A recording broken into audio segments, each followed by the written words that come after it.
Hey everybody, it's Onyx, your resident oddball. We're back. I made my face cam a little bit bigger. I wanted to see how things looked. And oddball, there's a flag in the corner.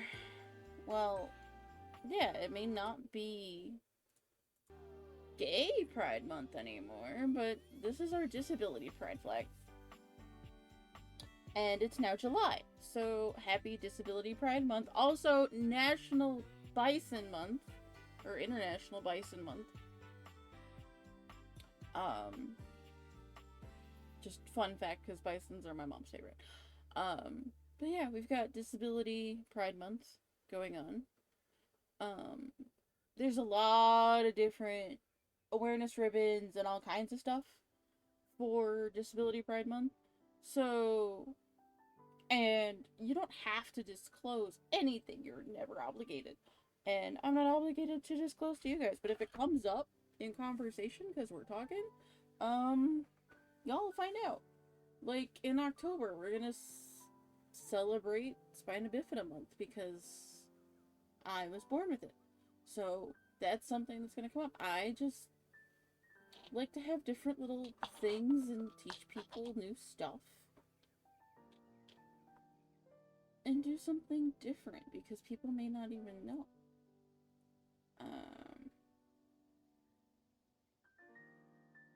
So, we're gonna hop on in.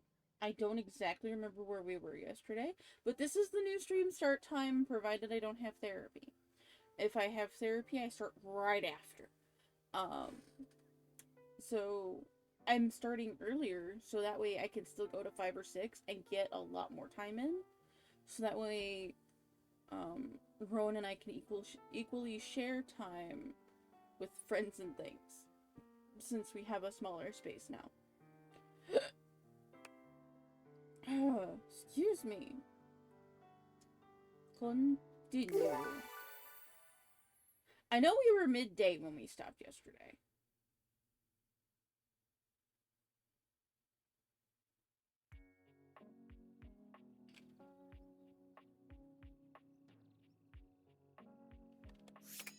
Yeah, I've got 2 left, because I had to go get dinner, because I didn't see the text that dinner was ready yesterday.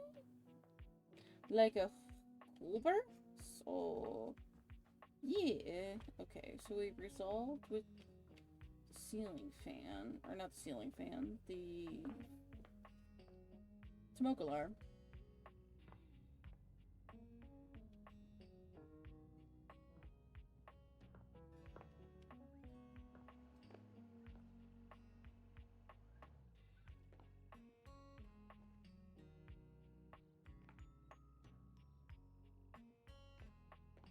Why is Dishy open?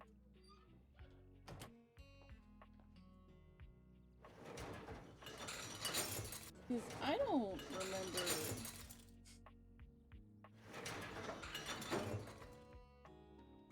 I don't remember opening Dishy. You're getting weird. Alright, I got 2 left for the day. Promises yesterday and didn't do it, so we're gonna start with these 2 numpties. I watch. Oh, look. A fantastic red shirt. I imagine you want me to swoon. You may have wandered with mad disquietude into a world which will overwhelm you.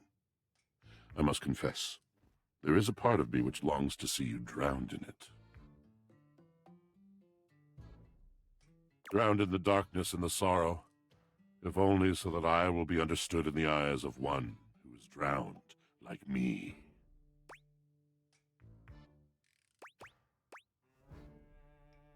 You look nice and moist today. So, like, what now? I was. My God, I was.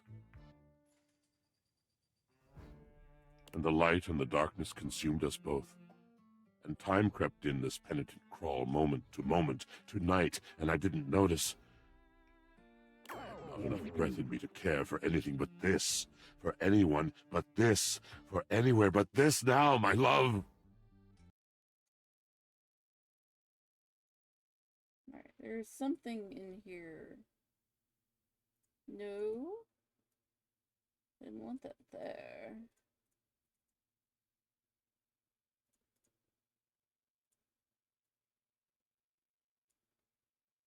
Yeah. And then, fuck it, we're doing it live.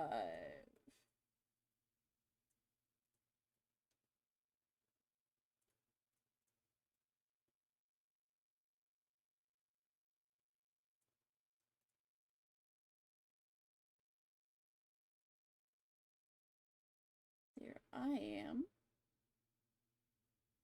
So that way I'm more out of the way. And then we take this guy. No, wrong guy. Wrong guy, fun guy. We're experimenting. I'm just gonna put that. Yeah, there we go. And now it looks like I'm talking to Washford, sort of. Okay, so that girl. My love, you're on your own journey right now, my man. Come with me. Come before me, with a look so piteous as if we had been loosed out of hell to revel in horrors. You know only a heap of broken images. A casual forgetting of even the shallow breath you're shackled to. You are a poor, marionetted hanged man, dripping from his cobweb strings. Come with me. Come into the deep water. Can we leave River out of this?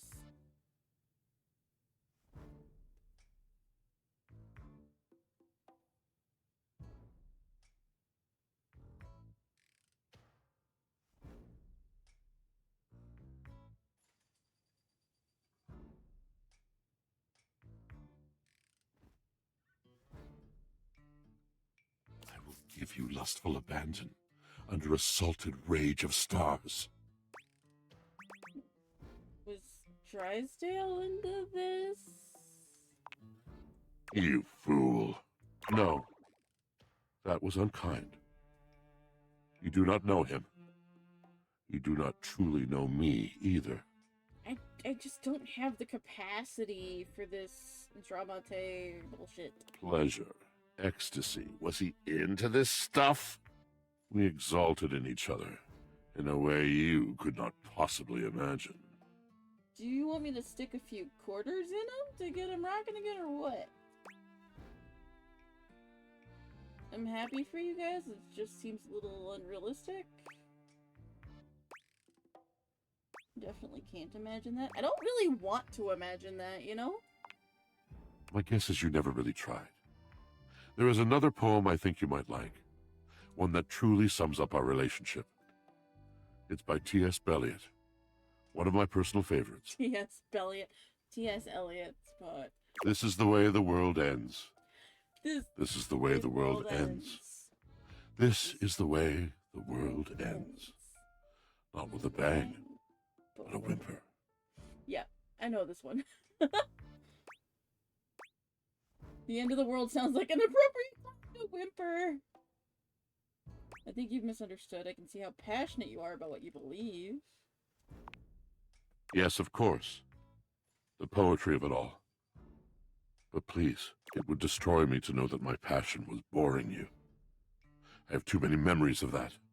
Hold that thought there, Washford, dear.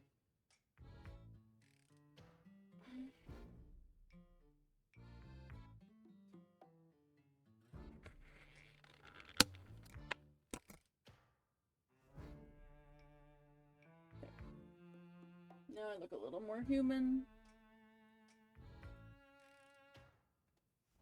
Of brightly lit eyes gradually fading. The mask of tolerance sliding over the once familiar features of a friend. It is a precious kind of heartbreak. And my heart has its share of scars. Rather than batter away at the merciless storm,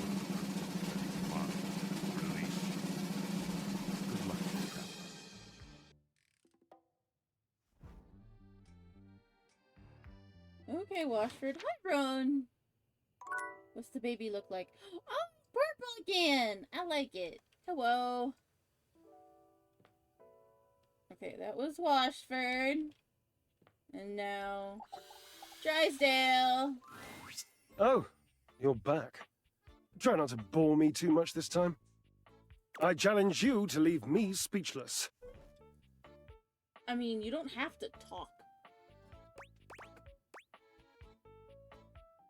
There's a tarantula on your butt, or can I ride inside you for a bit? Remember, he's a dryer. Well, well. Look at you. That may be possible. I do adore trying new things. Why are you more palatable to me than Asterion is? Like... And you're the same guy. Like me. I'm new, right? So you are. More points for you. You are doing well. What a fun game this is.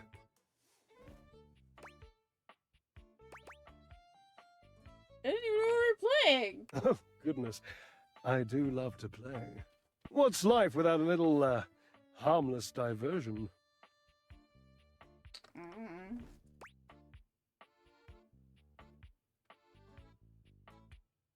It'd be pretty boring. What kind of things do you do for fun? I don't know that I'd call me harmless. I would call me harmless.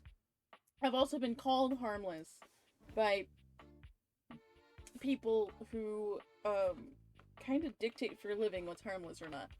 So, what do you do for fun? Oh, I'm fairly easy to amuse. Cards, conversation, a nice Chardonnay, all three. Or 3? Jesus, my mans. Pretty jealous you can keep that figure with all those as your hobbies. Well, those aren't my only pastimes. Is Washford your other pastime? I do have other, more physical pursuits. Like weightlifting? Like sex? Like weightlifting? Not exactly. Well, sometimes I would be the weight rather than the lifter. He's a power bottom. That's interesting. I knew it. You have an aversion to boys being on top of boys. No, you idiot! Nothing like that. It's not like that. Not at all. Go start for bringing sex back into the conversation, though. My. Look at you. Collecting all the points and the gold stars and the defending of the personal freedoms. I love it. You know what else I love? Flowers.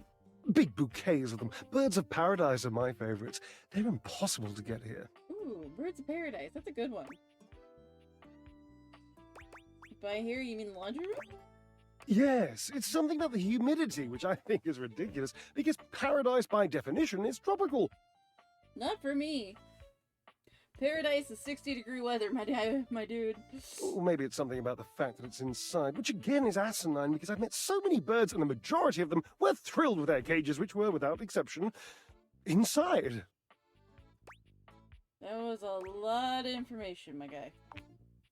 Yes, wasn't it? It's just been so long since I had anyone to talk to. Oh, how are you going to take care of me if you don't know my personal tastes?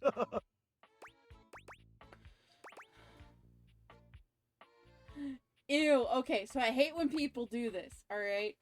So he's like, how do you do this without taking care of me and, like, knowing what I like? Well, what about me? I hate that shit. I hate that. You're right, I'll ask. Points. Ask me a question. Divine my being. Blue cheese, olives, yay or nay? Your favorite color? What's 81,245 divided by 6,201?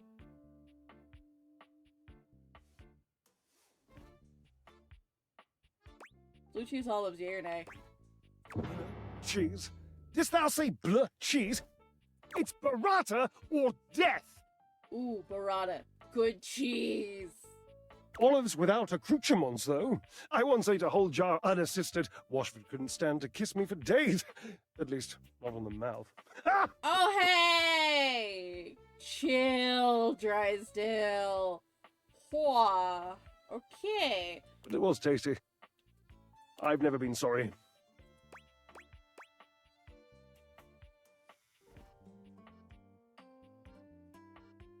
Alright, moving on. What's your favorite breed of dog? Oh, this is an easy one. I have a long-standing love affair with the tassel hound.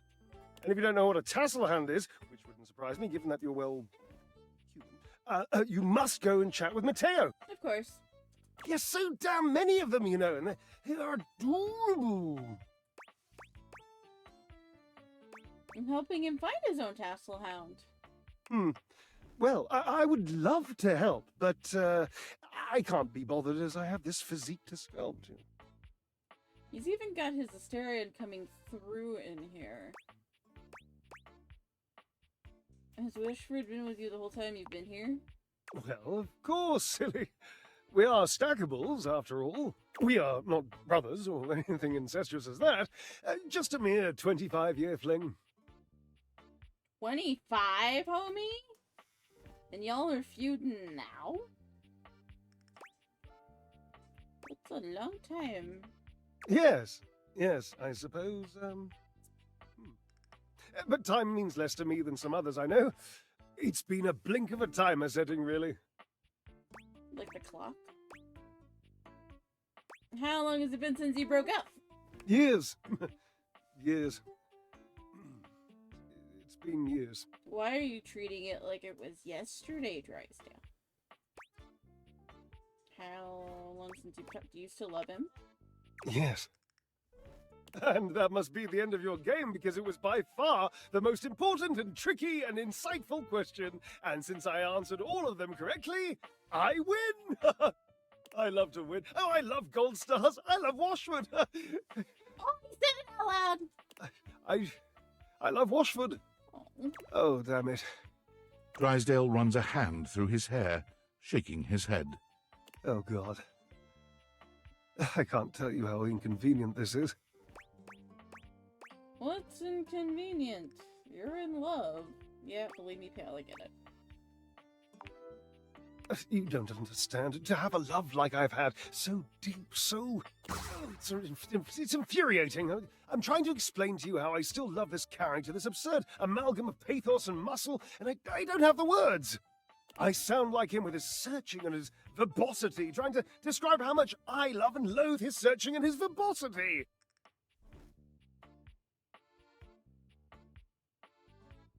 You kind of develop the traits of the ones you love sometimes, just because it's a comfort. Sometimes it could get weird, but I get it, Dee Dee. Ugh, what a circus. And not the good kind. Not my monkey, not my circus, not my problem. Except it is my monkey, it is my circus. Therefore, it's my fucking problem. You must do something for me. You can see now, I trust, that I am incapable of solving this puzzle on my own. I'm too bound up in it. And I have loved being bound up before, Cherub, believe you me. Oh my goodness. With this dramatic pause, I am entangled. And you must help me. What can I do? You must talk to him for me. You must, please. Try to repair this chasm, this rift. It's like a new stained canyon has torn its way through my heart. Will you, please? I just want to know why you broke up. I can try. I can't make any promises. I don't know. I'm not a therapist. Can't make any promises. Understood. I've always considered promises to be rather passé anyway. Sort of just like berry hats. Just, don't. Really. Thank you. Send me to bed.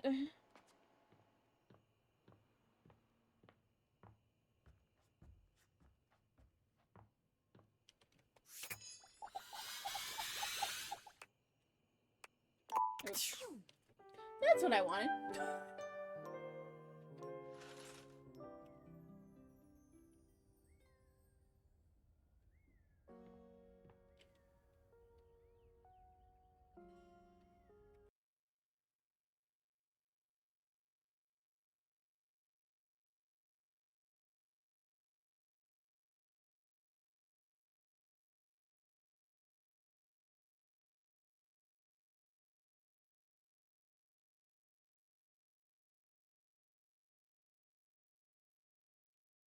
fixing my layout. Something got a little funky on me. Alright. Bye, Coco. Alright.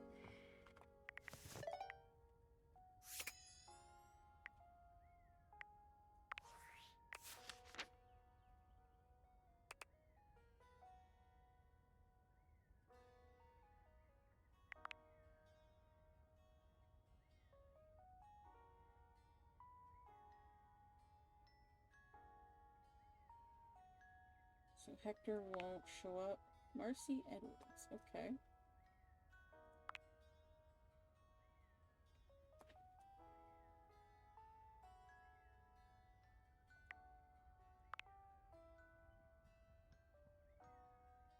This likes graffiti and Bloody Mary. What about Candyman?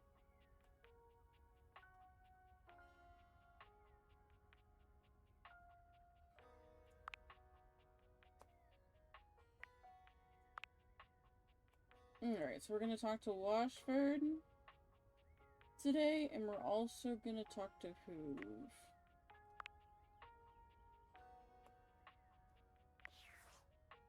At the very least.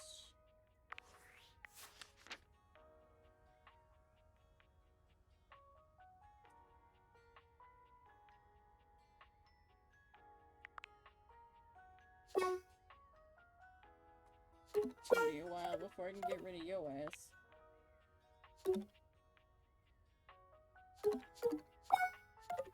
Nope, okay.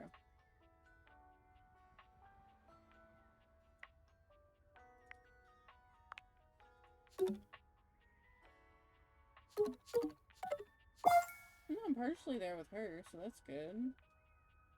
Just checking once every couple.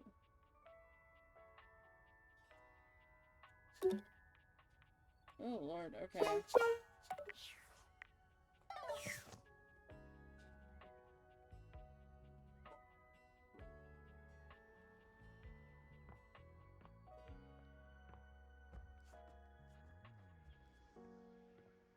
Oh, Hi, I'm Tim. No.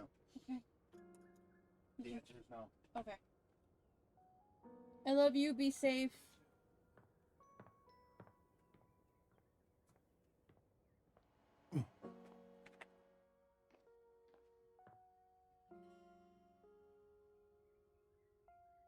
Washford. Ah, you are returned. Each sunrise should be greeted with the same surprise and gratitude. I am, as you might have gleaned, glad to see you.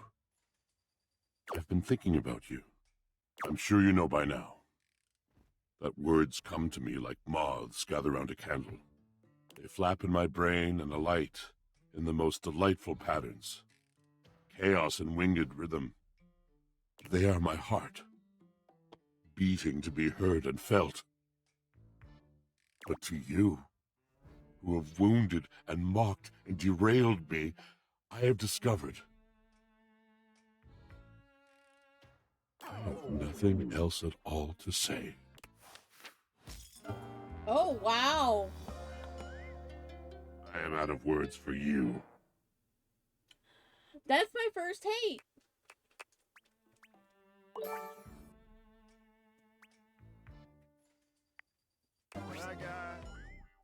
Whoa, who are you? Talks way too much.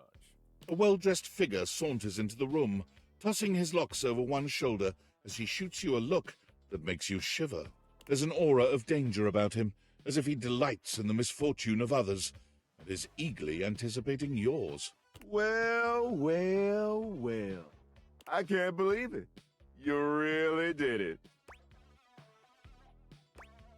Did what? You got dumped, kid. Majorly rejected and just tossed to the side.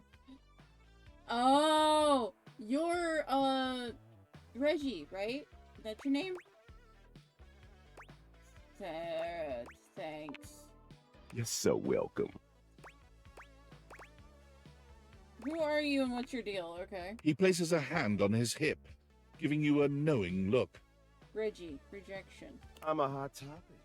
Surprised you haven't heard about me already. I'm Regina Rejection. But you can call me Reggie. Ah! Next.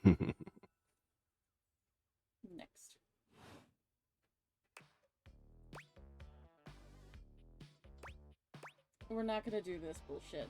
What do you want? Me? I like to come in every time you get a hate ending and take in the sights. It's kind of what I do, being rejection after all. Do you show up every time? If I have something to say, which is every goddamn time, baby. I like you. You're very Ruby Rod, very Prince, very... Yes. So this means I could see you again? Fuck me. I'll be delighted, but I'm gonna make you work a little harder for it than that. Listen, bitch. I'm giving you special access to me here on this app I'm putting on your phone. Have a chat anytime you like. Thanks, Reg. Reggie takes your phone, typing something into it. He turns your phone back around to show you a funny little icon that looks like a broken heart. Are there games on it? What happens if I get rejected by everyone? We'll just have to wait and see. That'll be a feat. Ooh. Okay. I'll come by to check on your progress if that's your goal. Let's just say, I really can't wait. Make the whole house hate me. Drysdale, we need to talk. Yes? Oh, you caught me at a time when I was, sitting here like a lump. A big cubey lump. I just came from talking to Washford. You what? Oh, of course you did. He was probably just draped all over the floor, dripping emotions. He's an obvious one to ask if you're trying to accomplish something. He was a little... I'm not trying to upset you, but I thought you should know. And what did Gilbert and Tragedy have to say? Well, a lot.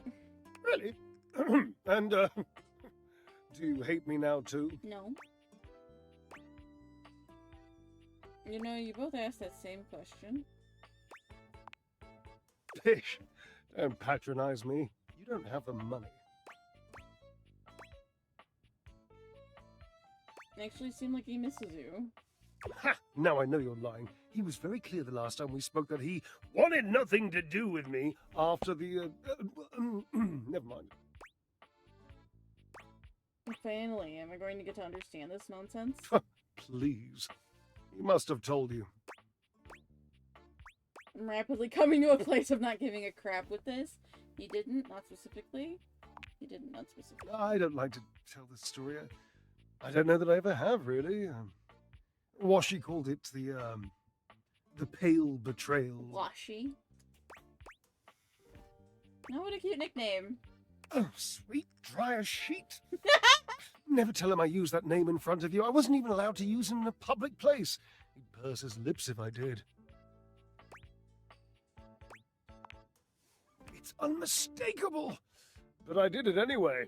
I loved his lips. So what happened? There's a young hormone around here named Dirk. Perhaps you've brushed up against him at some point. The dirty laundry. Yes, I remember him. Scrawny, kind of sexy. Don't think I met him yet. I'll look for him. Actually, we're lovers. Ooh.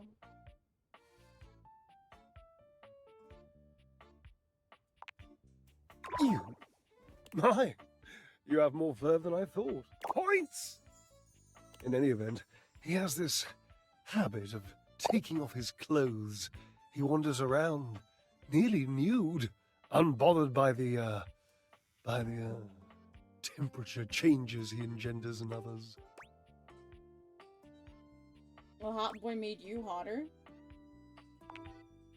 Permanent press, darling. He used to do it so often that Washford and I took to using his clothes as part of our act. We would flip them and wring them and fold them whilst he was flipping and folding and wringing me. It was, my God, it was spectacular. I was spectacular.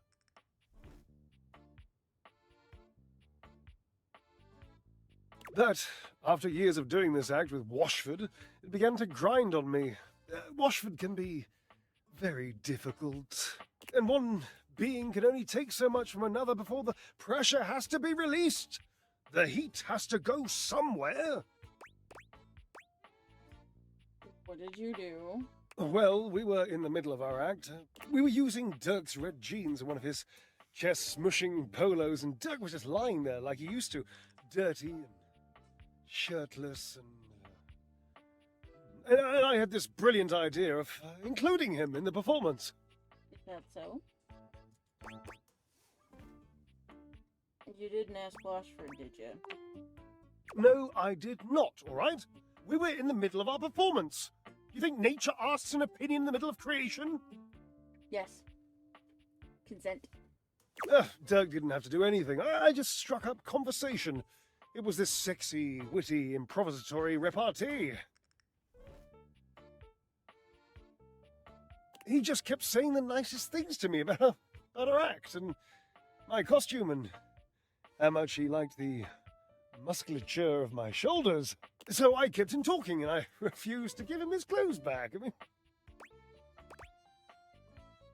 Didn't you have to once the act was over? What do you mean refused? I just didn't give them back, that's all. I mean, I would have eventually, yes, but that was the genius bit. I just kept our act going. The last part of the choreography was always Washford passing the clothes to me, and then me spinning them around and around, faster and faster, building up all this tremendous heat, this anticipation, this breathlessness, and then last second, whipping them all out into the audience and letting the audience catch them all hot and billowy. So I just kept talking to Dirk, and Washford was supposed to keep holding me, and the clothes while Dirk got more and more colourful, and I laughed, and the audience laughed and screamed, and it was, my God, it was poetry!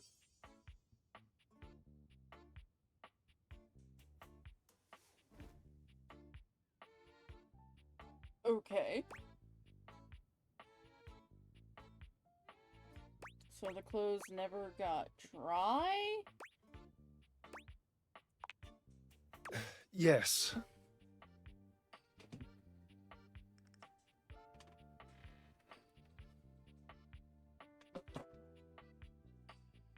Oh, you're both right here. Jeez.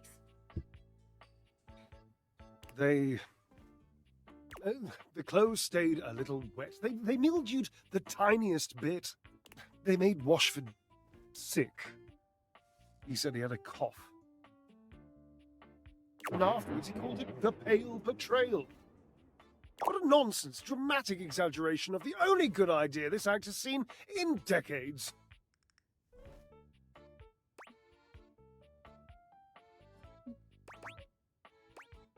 I don't get the pale part, though. Mildew is white, you see?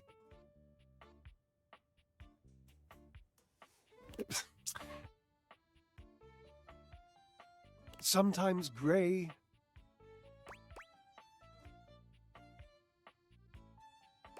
I think it's creative. The result of your betrayal was pale mold.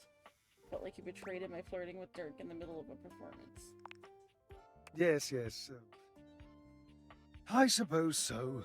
I was barely flirting. I would hardly qualify it like that. Dirk was just being nice. Washford was always so damn sensitive. Why did you do it if you knew he was sensitive? It wasn't really flirting. He was being complimentary, and I was playing along. If that's flirting, then I need practice. I was performing. I was making our act better in the process. So, what's the harm? The harm is the harm you did to Washford, dum-dum. It sounds like you knew you were doing something uncool. Maybe I was just being the tinsiest bit provocative. It's possible I was trying to irk him or get something out of him. Why? Maybe.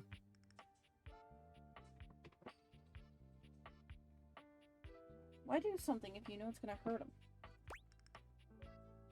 Now it's time for you and Washford to talk, but Maybe. It's an interesting suggestion. I'm not saying I'm convinced. I'm still hurt, but also I'm over it, and I don't care. And I don't really miss my former friend. I mean, I do miss him. Desperately. But I'm not that easy. I mean, I don't want to be. I would so much rather be suave. Genuinely suave. I've always wanted to be more mysterious than I am. You don't have to be mysterious, you just have to be honest. You sound like Washford. How do you know he even wants to be with me again? Just have a feeling. Feelings are always worth going all in on. Call his name for me. Would you? Call for Washford. Call his name! Washy woo! Again. My fade. Your calls are met with silence. No Washford. And he does not arrive. It might be over. Cherub, I have some drying out to do. Please leave me. Okay. Hey, Hoovy. Hey, nice to see you again. Hoove holds one finger up to you, his chest rising and falling with panted breaths. He bends over, both hands on his knees, his forehead and cheeks shining.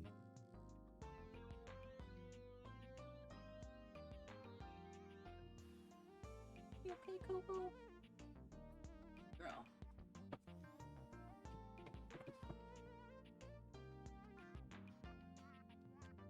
Give me just a sec. Are you okay? Yep. Okay. That was a little difficult. What was? You seem pretty winded. Yeah. Seems like my suction is a little light right now. Maybe I better take a second to catch my breath. So, what brings you by? I want to get to know you a bit. I love that. Wanna go somewhere first, though? I'd love to do something fun. Truth is, I haven't been out in a while to do anything fun. Kinda on the go, because of my job. I get that. Let's go get a drink. You read my mind. Let's crack a can. Hoove hands you a martini glass filled with a suspiciously dark liquid.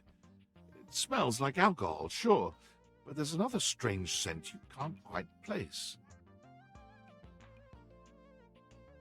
Cheers! The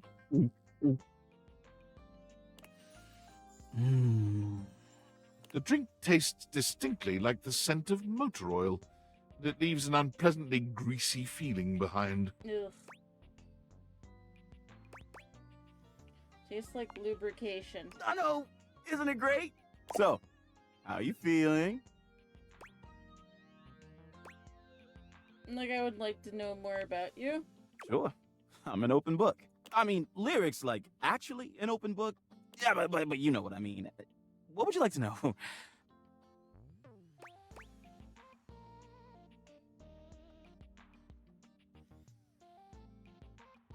Okay, did keep close. Keep good. Something weighing you down lately?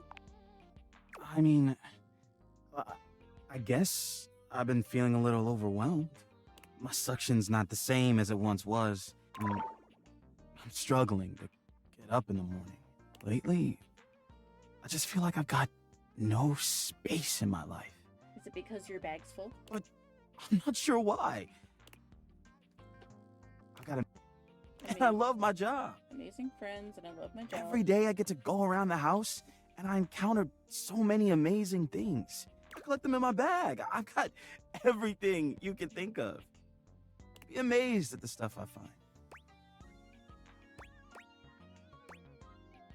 Maybe your treasures are becoming a burden. That's just it.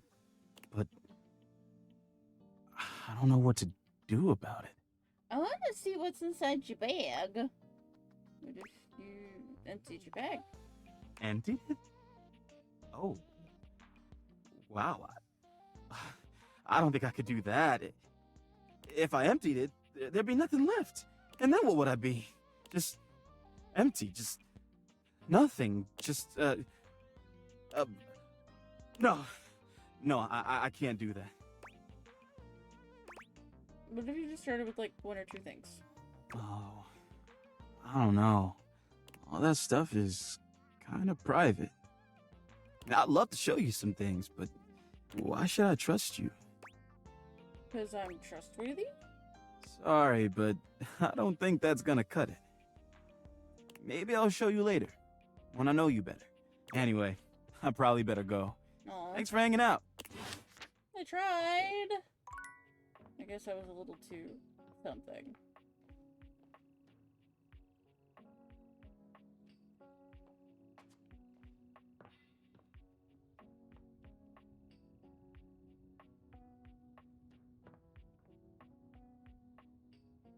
Maggie? I'm so glad to see you again. After the Scandelabra case, I haven't been able to get you off my mind. Me neither.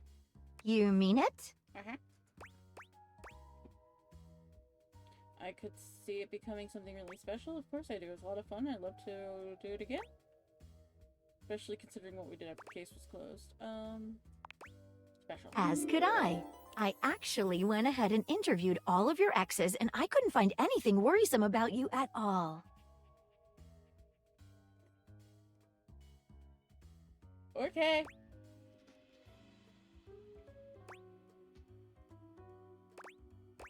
Nothing to find, huh?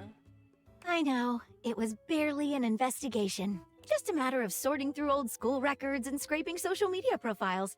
It was hardly the work of a few long nights. You mean to tell me you spent a few long nights going through old records and contacting my exes? I had to know whether you were the real deal. Don't you see how inappropriate that is? It is?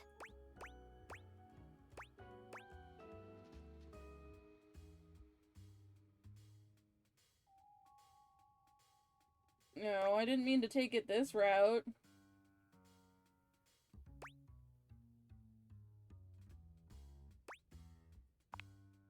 Well, that's no issue at all. I can change. I'm afraid that's not enough. I need a commitment. All right. I will change. For you. You know, I feel like I can finally trust you enough to share something with you. I've never told anyone about this before. You can tell me. Well, there's a case I've never been able to solve, You're the best there is. which is why it unsettles me so much. In spite of everything I've tried, it's escaped me. It haunts me. Tell me, maybe I can help you. You already know what it is. It's the mysterious case of Sinclair the Sink. Or should I say, Martin Applegate. Are you here we sure go. you're up for this? I'm up for it. Let's go. It all started with the dandelion. What? It's the first thing I remember anyway. Up until that point, Sinclair was his usual self. Just a sink and a bar of soap shaped like a dog. Nothing fancy. Okay. But then, one day, you came home late with some takeout. And after that, things started to get a bit weird. Okay.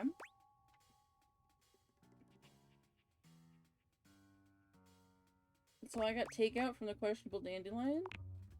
Yes, you must not remember. Perhaps it was one of those ghost kitchens? Oh, a pop-up. The ones where they only serve food to ghosts? Wait, what? Just a detail I remember from the night Sinclair changed. He started insisting that everyone call him by the name Martin Applegate. And then rumors started going around about all sorts of strange things he was saying. He says some wild stuff, alright. I must confess, I can't make any sense of it. What I suggest we do is go and speak with him together.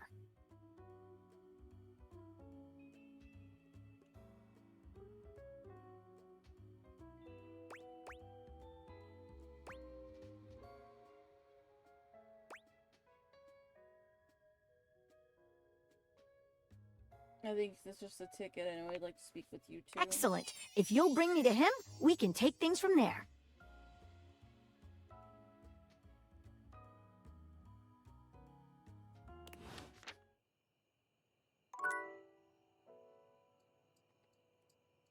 Okay. Alright, Sinclair, my dear. Le Cinco.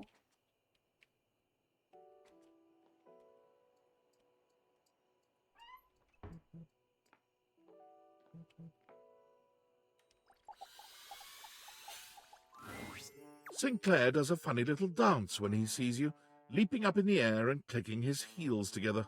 You've returned! And no better time. I've been hearing some strange rumors lately. It would seem that some people are saying I'm not a man at all. They say I'm a sink who's lost his mind. Can you believe it? No. Sounds like a no of agreement. Sinclair turns his red and blue gaze to Maggie, his expression completely blank. And who's this you've got with you? You don't remember me? Remember you? Why, no, madam. We've never met before. Oh boy. I'm sure I'd remember such a stunning beauty. He waggles his handles the way a human might waggle their eyebrows. Huh. Interesting. Maggie bends to allow Sudsy to sniff her hand, patting his head briefly. Hi there, Sudsy. That's a good boy. Now run along to your tray, won't you, dear? Yet my dog seems to know you. How curious. Curiouser.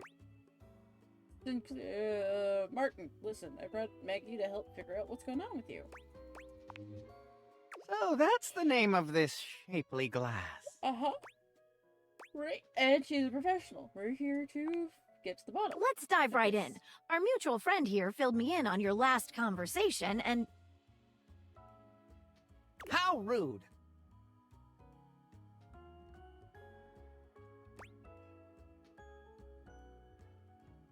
You asked for my help?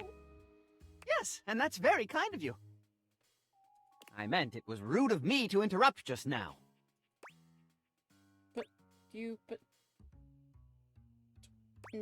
Never mind. as I was saying, I know the contents of your last conversation. It seems to me there are a few different avenues for further investigation. There is my very curious choice of occupation, my journey downtown after work, my incongruous lack of memory with regard to other entities in the house, and my encounter with the mysterious vagabond of the Sinclairius. Why, yes, that's exactly right. I never cease to amaze myself. Let's go through these again and see if we can't collect some evidence, shall we? Let's go. Where should we begin our investigation?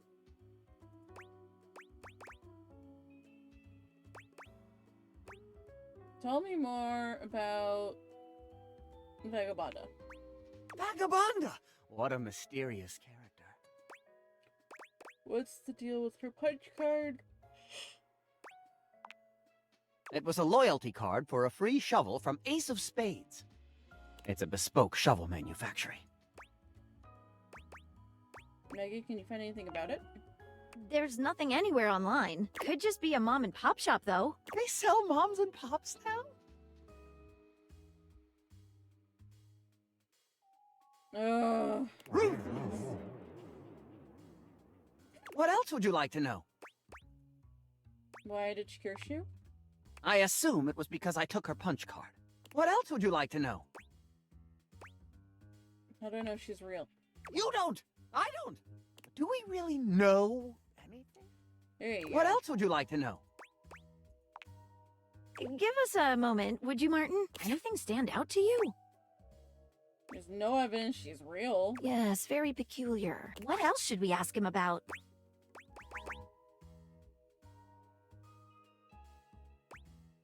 trip downtown in more detail. Let us dive into that unfortunate eve.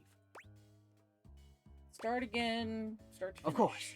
I left work late and made my way to a local watering hole. A banana club. What did you order? I had a Shirley Temple. Yep. Thought you said you had 7. And then I had 6 more of them. And these were alcoholic, or... Surely not. Or should I say, surely not.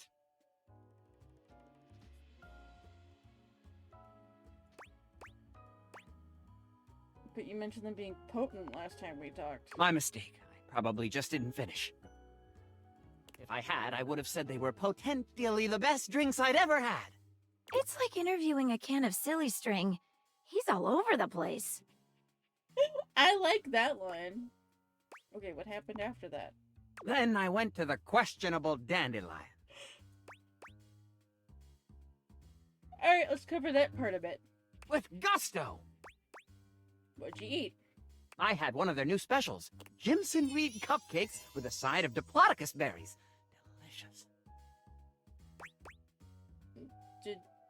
Didn't you mention that they sold Excedrin by the pint? I didn't have a headache, so naturally I avoided that item. How very rational of you. Then what?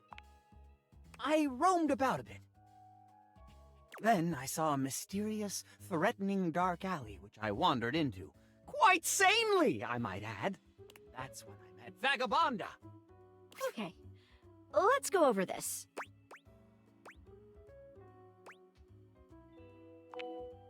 You got me. I can't find anything about it online. Okay, let's go over this. Cardinal Dandelion. Well, that is actually a real place. It's usually called the QD. It's the first thing he said that seems like it could be true. But what about those ingredients?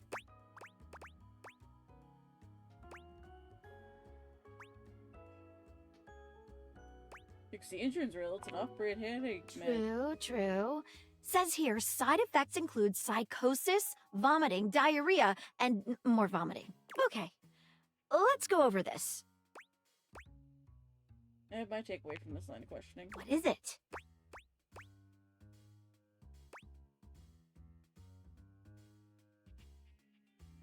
I don't buy what he said about the Shirley Temples. I think they must have been alcoholic. You ordered from a real restaurant. It's the only thing he's told us so far that adds up. Indeed, I thought the same. He just may have eaten a medication known to cause psychosis. Things are starting to add up here. What else should we ask him about?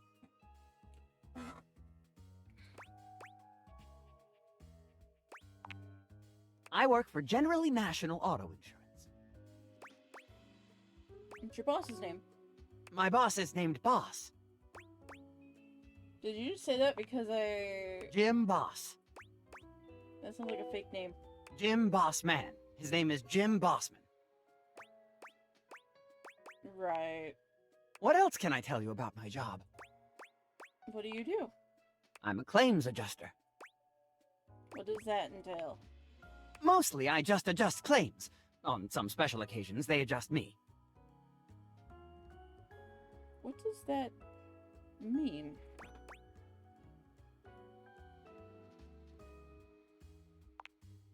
Sure!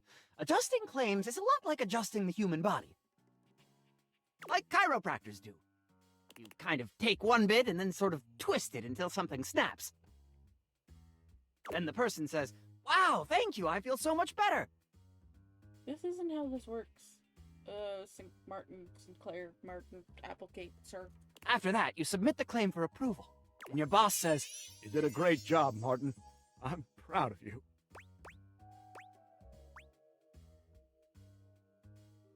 I get the feeling you don't have any idea what you're talking about. "Me too! What else can I tell you about my job?" About your office. Of course! But first, what do offices look like? You've never seen one before? Not exactly, no. What else can I tell you about my job? Before we do, let's discuss what we learned. What do you make of it? It's like he's making it all up as he goes. I thought the same thing. Yet there is no apparent ill intention behind it. Perhaps his benign fabrication is a clue in and of itself. What do you think it points to?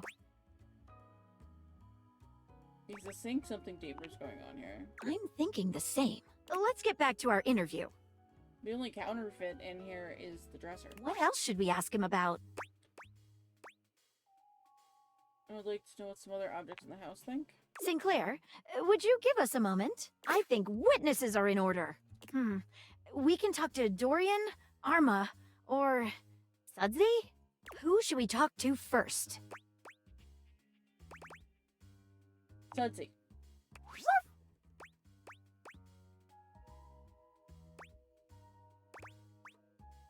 You want a treat? Here you go.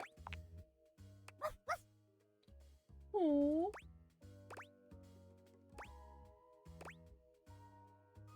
I'm gonna vote this little biscuit for Mare that's gonna piss off Celia. One heck of a pupper. Alright. Broth up if you understand me. Bark once for yes and twice for no, okay? Is Sinclair really a sink?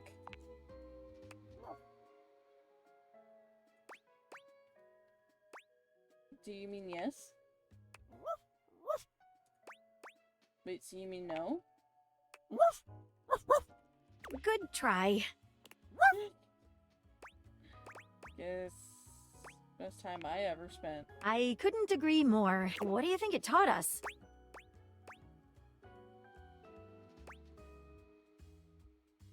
Nothing. Yes, that. Who should we talk to next? Let's talk to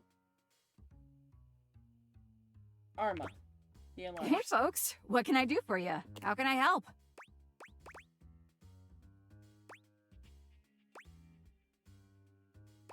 Does Sinclair remember past interactions? Not in the slightest. And he's created a bizarre memory of another life. How can I help? Can you provide a medical diagnosis of his condition? Well, I'm not a doctor, but I can speak to it from an emergency responder's point of view. Here's what I notice. There's definitely an altered state of consciousness. His erratic behavior points toward a head injury, or intoxication due to foreign substances. Do we flush meds down the sink? Or I guess, magic? Who's to say? Sorry, folks. That's all I've got time for. Who should we talk to next? Dorian! Hello, loves. What can I do for you? Hi. We'd like to ask you about Sinclair. I'm open for questioning. Does Sinclair recognize you? No. It keeps calling me names like Walbert and Jonald. Really rather annoying. I'm open for questioning. Walbert and Jonald. The fuck? Okay. Have you noticed anything odd about him? You mean aside from everything? I guess he does seem to be getting backed up a bit more often than usual. He's got a clog.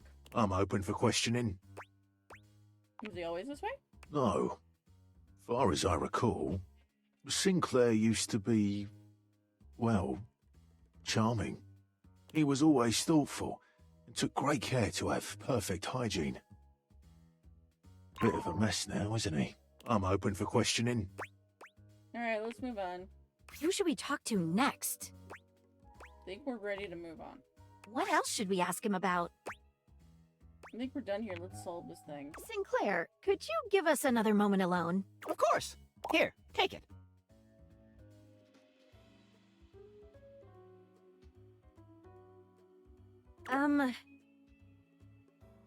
All right. Thank you. I've been thinking. Whatever is going on, clearly Sinclair/Martin's mind is... Oh, poorly baked souffle. Unfractured. Stable. Exactly. I'm a little concerned that given his fragile state, he's vulnerable. I'm afraid that if we make the wrong analysis of the situation, he might lose it completely.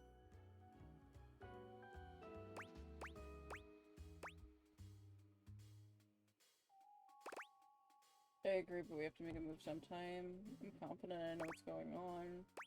I think he's less vulnerable than you think.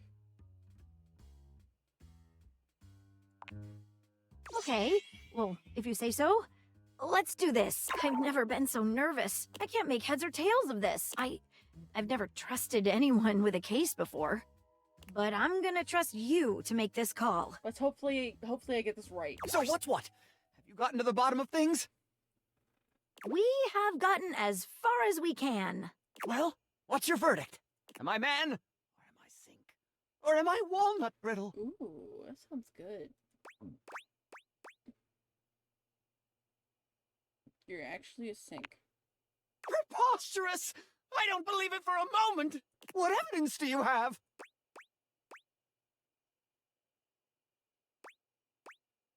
Something happened on your night out. Yes, I was cursed! You ate toxic meds. Excedrin is legal in the state of Florida. That proves nothing. Clearly never worked in insurance. Dare you suggest such nonsense? I've adjusted 1,000 claims in my day. That proves nothing. Your encounter with Vagabonda wasn't real. How dare you? It appears to have been a hallucination. A hallucination? That proves nothing. The other objects corroborate it. What? That proves nothing. Well, that's all that I've got. Sinclair grips his sink head in both hands, trembling all over. What? Who is? Who am I?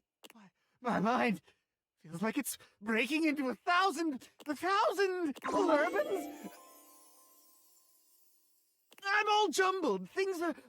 How once did it all seem? How can an insurance claim... Wait! An adjustment! Once more into the breach, dear friends! Once more! Or fill the wall up with our disunited thoughts! A dollop of daisies'll do ya!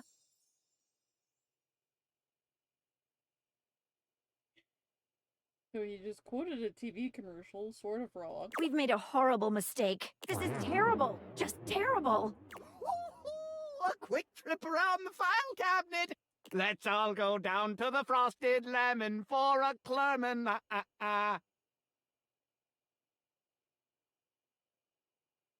We should never have stuck our noses in this case. Never. He's gone utterly mad. Maggie, it'll be okay. Oh, we've ruined everything. I have to go. Dare I share a portion of pebbles? Porridge is as porridge does, I always say. Stupid is as stupid does. Dear God. Wow, okay. That's 2 in a row. Vegetation, palatability, pachinko. Oops. Serious oops. Keen, sensitive, stoic, appealing, and droll.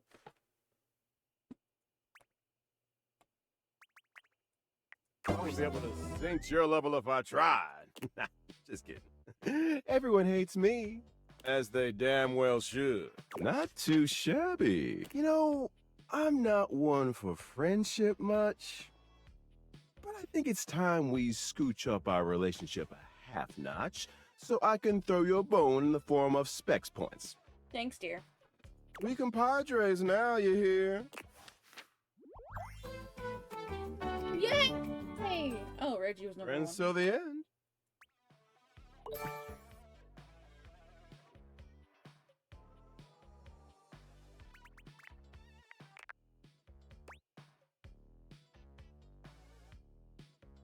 Friends with you?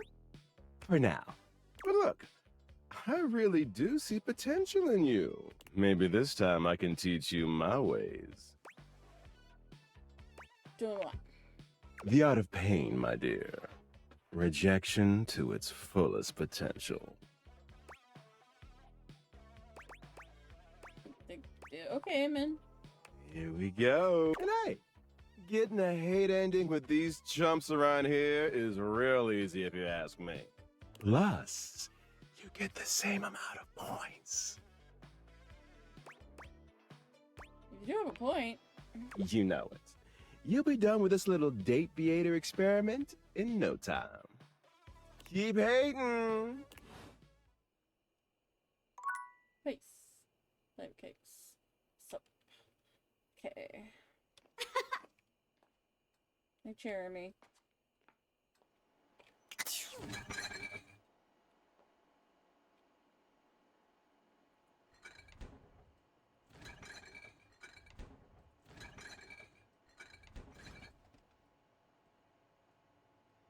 Butterly.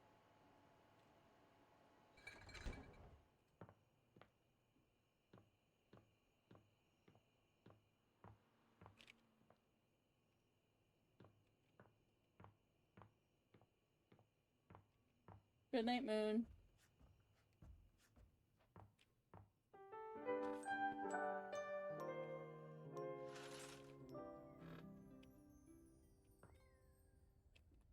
Okay.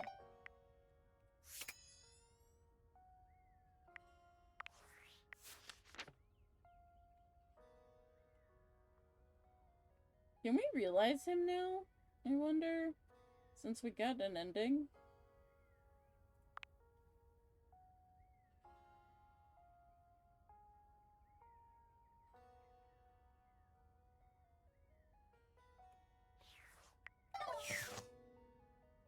Hmm.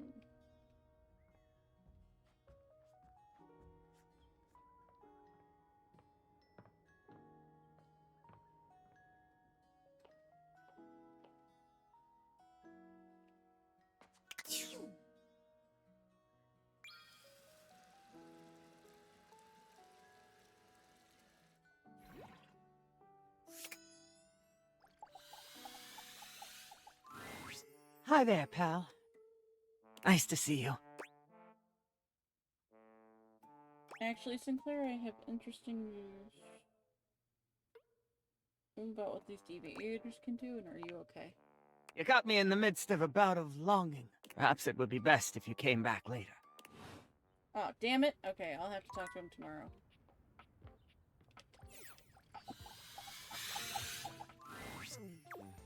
Huh? Oh. Hi. Hi, Hoof. Sorry, I guess I drifted off for a sec. Been feeling even more scatterbrained than usual. Sometimes I get that way too. Yeah, I guess it's normal. Anyway.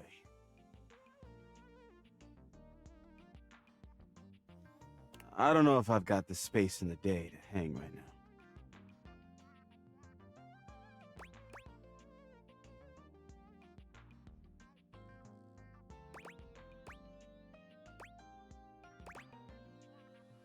You sound down. I want to help. Help? That would be nice. It's time you let some things go. I don't know if I can just jump into that so fast. I've been collecting things for so long. They feel like a part of my identity. In order to feel comfortable letting things go, I think I need to reclaim some of myself first. Okay.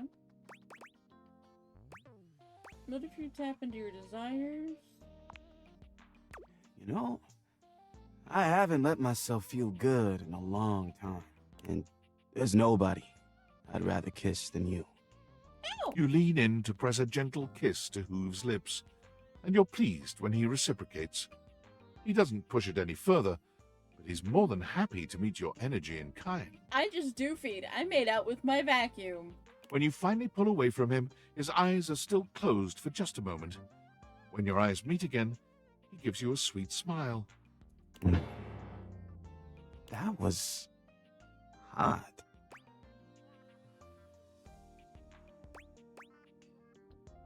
Yes, it was. Wow. Excuse me while I reform myself into something solid. Now I'm a little lightheaded.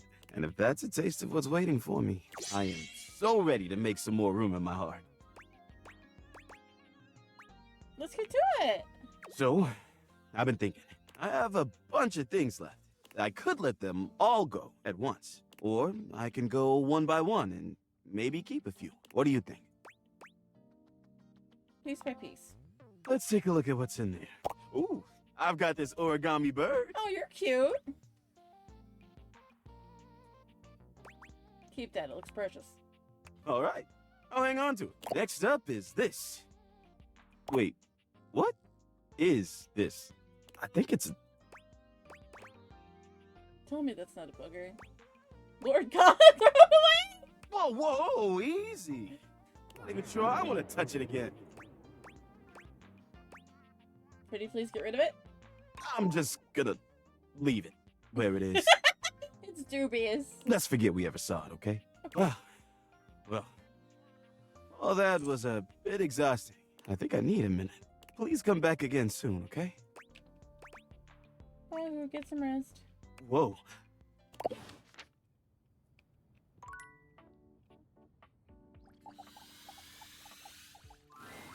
Ah, Cherub. There you are. I am quite glad that you've returned. I've been sitting on some very big thoughts, and I haven't had the opportunity to express them until now, and as you can imagine, sitting on anything big for a long period of time makes me antsy. And you even got me to weep openly, which is something that only those with the most exclusive of backstage passes ever get to see. Points. So, to begin, I've been thinking about you. Did you know that you can be unbelievably annoying? So I've been told. Yep. Oh, yes. Frustrating to the point of nausea. Thanks. But I have to tell you, I like it. I know. That expression on your face, I'm assuming it's shock, yes? And confusion. Yes, shock. Good for me. I thought so.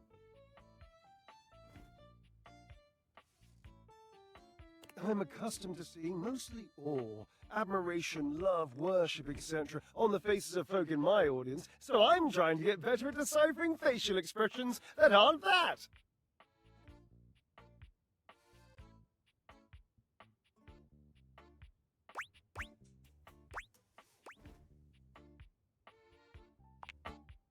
Anyway, you're annoying, and I also like you. And I appreciate your, well, let's just call it what it is, friendship. So I'm wondering if you'd like to officially call yourself my friend. I love that. Let's do it. Do it we shall! The friendship, I mean, nothing else. Oh, nothing more. I mean, dear Barbara, you know what I mean.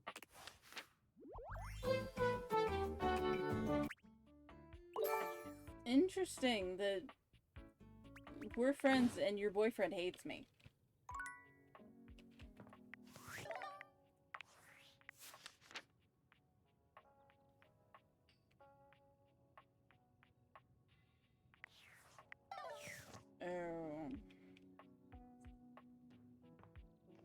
All right.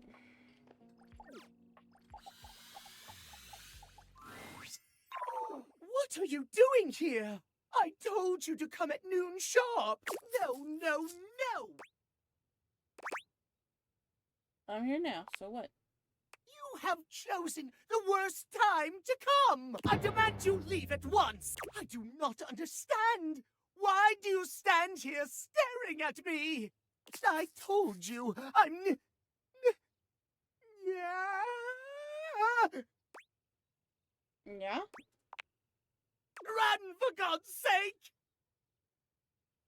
Are you a werecat, homie? Timothy falls forwards onto his hands and knees, arching his back like a frightened cat. He almost looks like a Halloween decoration. He convulses, as though something terrible were ripping through his body. It's awful to see.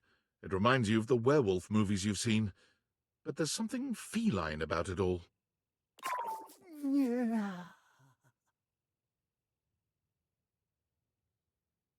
He stills on the ground, and then he yawns and stretches, as though nothing strange had happened at all. So sleepy. Yeah. Maybe time for a cat nap.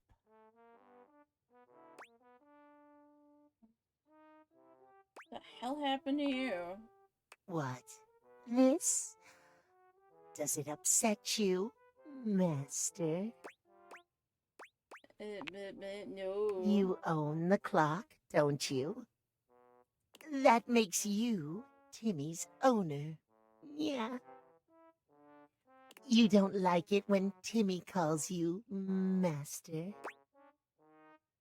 It makes me uncomfortable. Timmy never wants to make you uncomfortable. Ew! The Catboy brings his hands to rest just under his chin, his eyes growing larger and shinier in an almost cartoon-like fashion. Timmy will remember not to call you Master in the future. Yeah. Good, thanks. Welcome. Can you explain what the fuck is happening? It's simple. Timmy has a condition. It's tied to the clock. Timmy spends half the day like this. A nightmare freak? Yeah.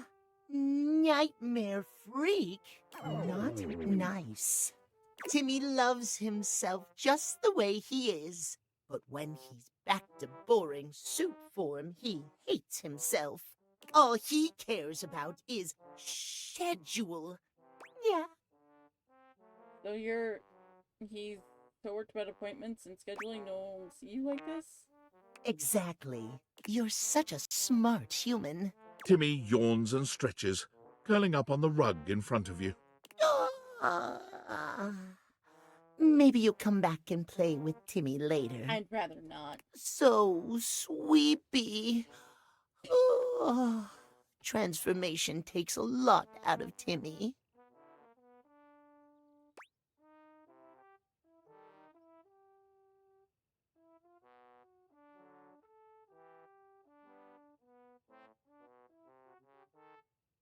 You care what time I come back? I never want to see you in this terrible form again? So It makes me mean. so uncomfortable. You hurt Timmy's feelings. I don't care. If you don't want to see Timmy, just come when Timothy tells you to. Timmy is here before or after noon. Nap time now. Bye, Mimi. Thank God that's over. I figured I had to talk to you, so I did.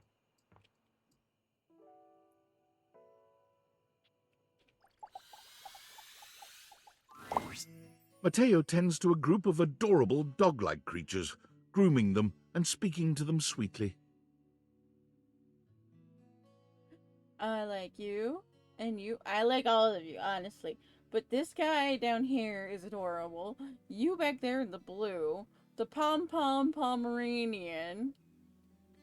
That's a husky. That's the baby Coco.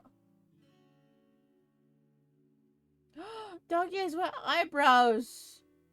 Oh, the Argyle. That's so cute. Just a few more. And done. Oh, what a good girl, Damas. Que bonita. I bet that feels better, doesn't it?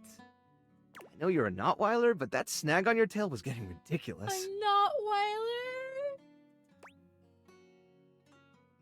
Add a nickel for every tail ID snag. Looks like you get your hands full. Oh, hey, you're here. I was hoping you'd come by. I wanted to thank you for talking to Phoenicia about making that post. It seems like I could have done more. Hey, trust me, that was a big help. We've already had some visitors stop by because of it. I even talked to a few things who said they saw Davy recently. Hopefully, if we can figure out where he's been, we might be able to follow his trail and track him down. Oh, that's right, Chiquita. He'll be back before you know it. Aww.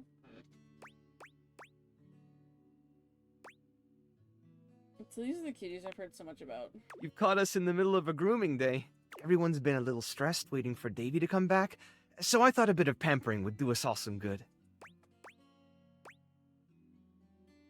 And who gets to pamper you? Me? Well, I hadn't really thought about it. As long as these guys are happy, I'm happy. That's really all the pampering I need.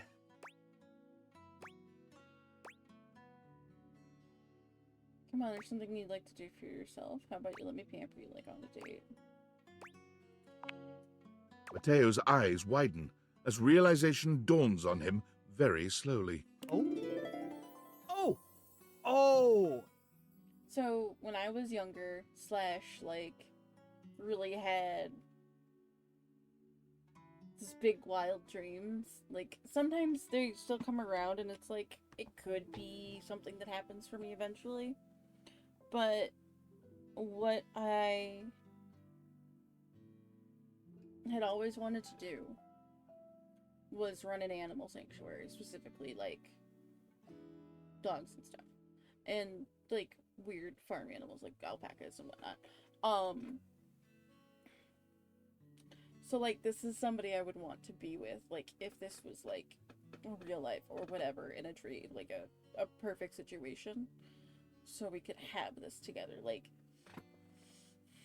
I've always preferred animals to people. Because animals have never done me wrong. We're not gonna get too deep here. Oh, I didn't even see you. You're adorable.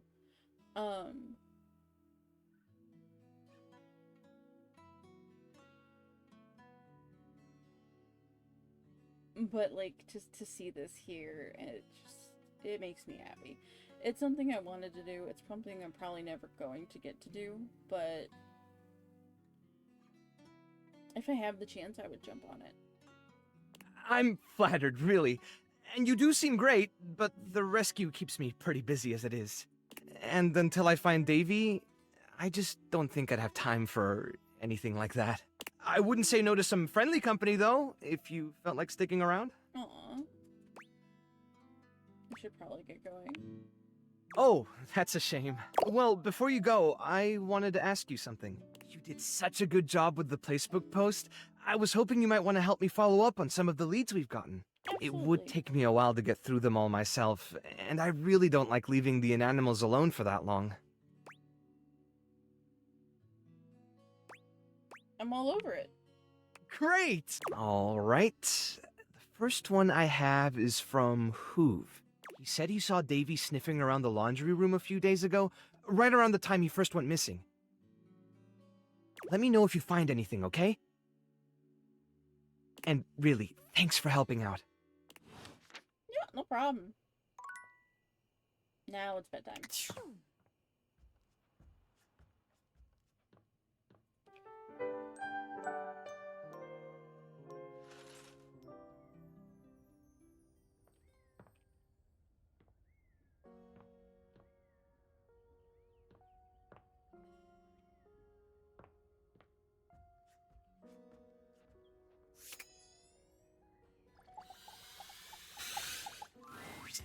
Oh, dearie, you're back. I'm so glad you came.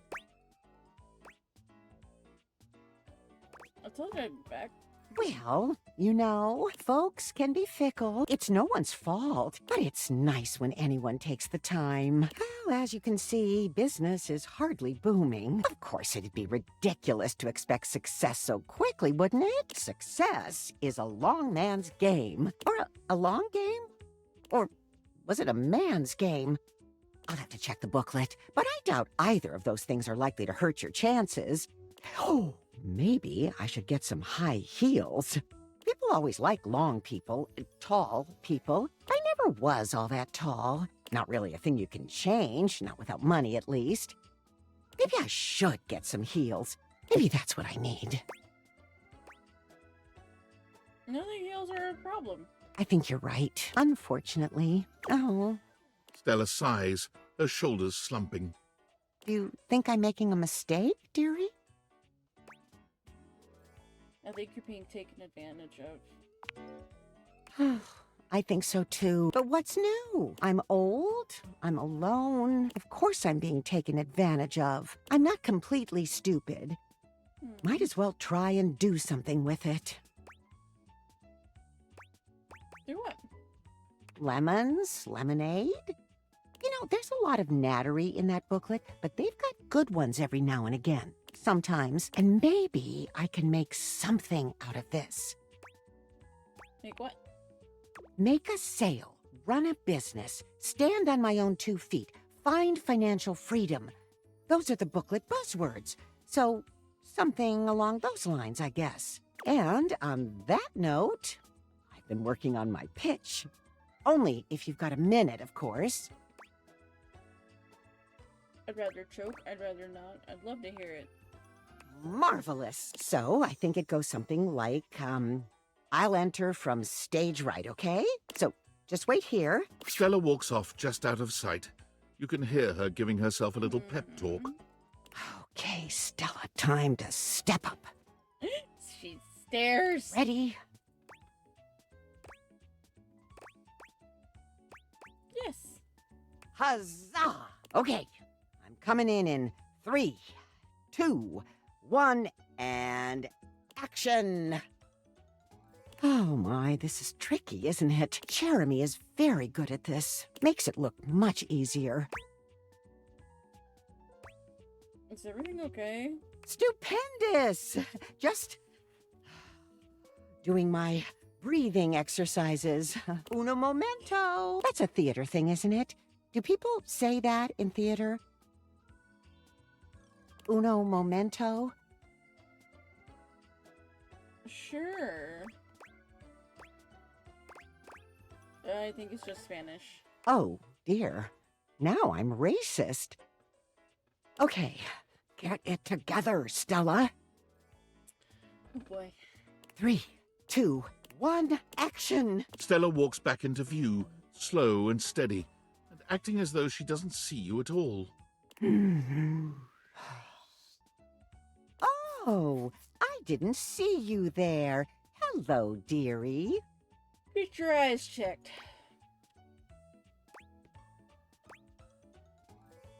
Oh, roleplay, Kiki. You know, you really have great,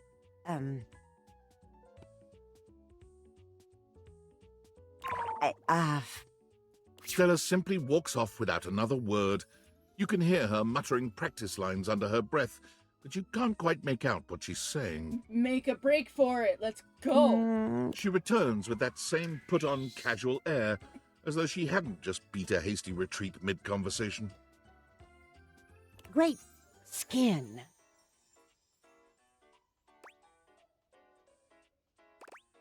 Oh, stop it, you. Oh, no, I simply can't. Simply radiant you are. Is that so? Yes, such a wonderful glow. But you know what could make that great skin even greater?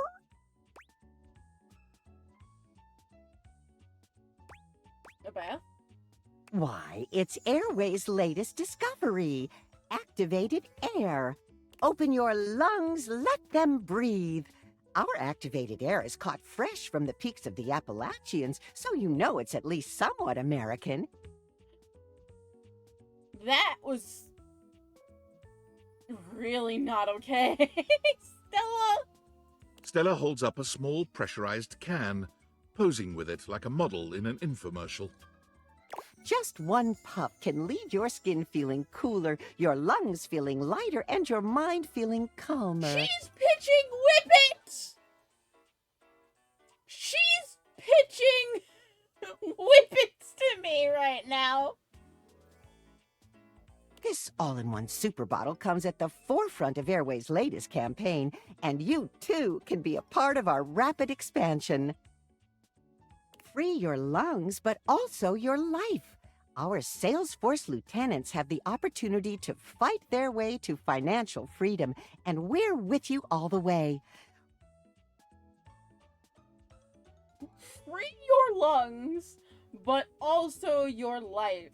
You mean die? From inhalants? Woman! Rise the ranks and earn your place at Airway's luxurious premier retreats. Major corporal brigadier captains can earn cars, holidays, and even 2 to 3 bedroom condos. What in the Mary Kay? If you've ever wanted to stand on your own 2 feet, we're here to help you rise to the occasion. Speak to your local representative. What is the next? Oh, Stella, today. She couldn't remember her own name. Activated air by Airway. Just breathe. And scene. Stella takes the smallest of bows. Oh, you're in deep. Was it that bad? It was great, Oh, thank goodness. I spent all night on that one. but also Bibbits. I think you're doing great. Well, thank you, dearie. Still got some way to go, but I'm glad it's working, even just a little. You know, dear, I have been meaning to ask, is there any chance you'd be interested in signing up? They call it enlisting, technically, and there's real money to be made, you know.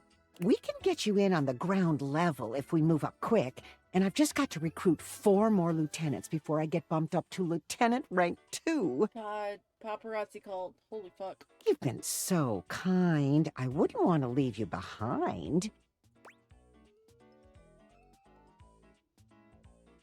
Why not? I'd love to. Silly, you know this is a scam, right?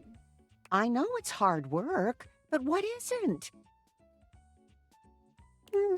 I'm not exactly drowning in opportunity. Is this really what you want to be doing? It's the best I've got. No! But what do you want? This. I want this. I can't be part of it. Then don't. This was about making it by myself anyway. I'll be fine, I think. Oh, lordy Lou, girly.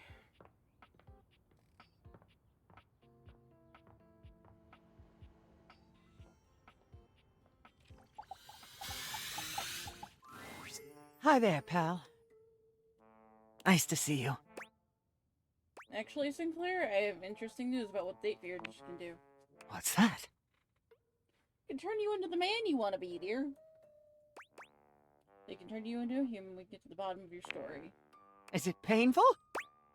I don't think so. Darn! I'll do it anyway. Am I supposed to do something? Dance in a certain manner? How about like this? Sinclair begins dancing erratically.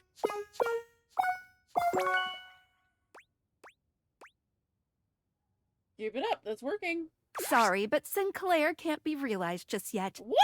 Sinclair isn't ready to leave his home planet.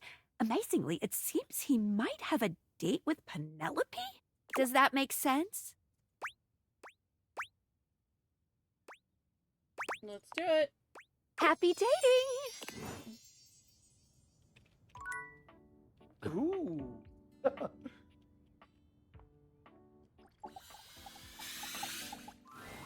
You know Harper? The hamper? Yep. Well, recently, when I was cleaning up around her, I happened to see one of the animals. If you're looking for him, you might want to check that area. Thank you. Sweet. See you around. Harper! Hi, baby! It's been so long since I saw you! You haven't been seeing anyone else, have you?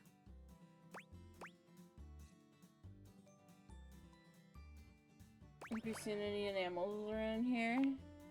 Harper ignores you, unconcerned with any silly quests you might be on that don't involve her.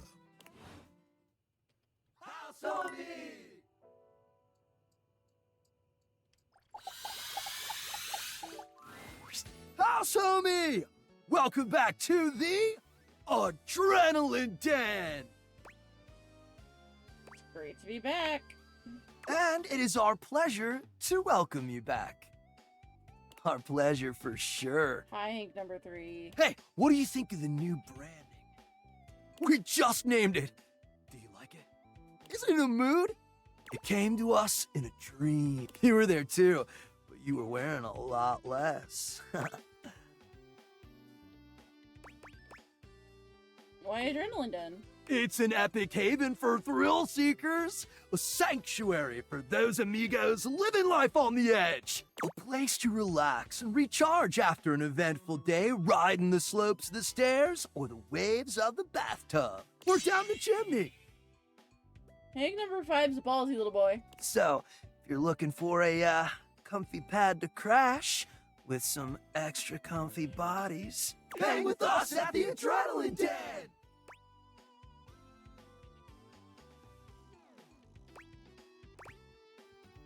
Love it. Let's franchise it.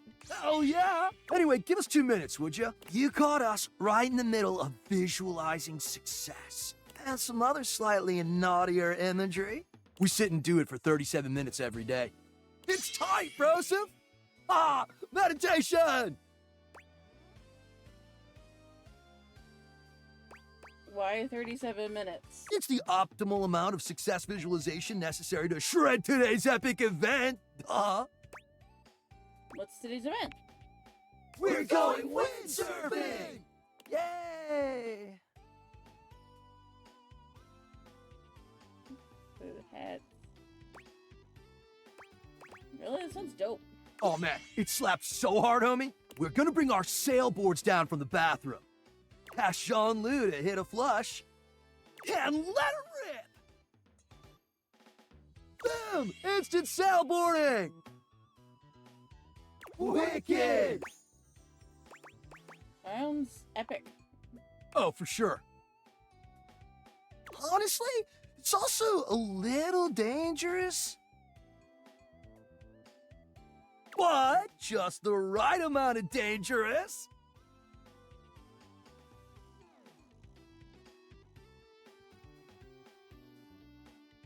Oh, yeah!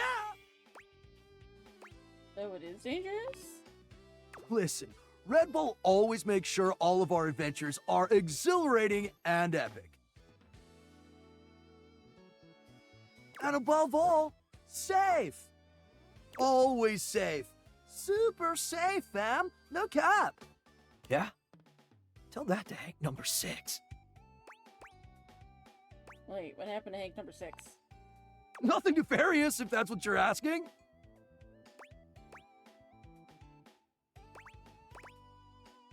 Doesn't sound like nothing. Look, Hank number 6 just isn't around anymore, okay? He's gone.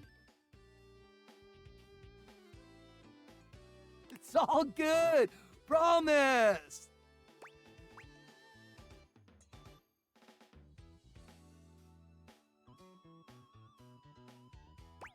Is he somewhere else? Yeah, sure, probably, totally. Anyway, enough about that. What's important is, are you gonna be joining us on today's epic windsurfing activity? Are you? Hell yeah. Wicked tight. Just remember to stay low, feel the wind, and ride those waves. You're in the toilet! On a pair of underpants. Ride them like you really mean it. Let's go shred it up, dog! That was entertaining. I like the Hank. I want to be besties with all 5 of them. And maybe have a little something on the side with number 3.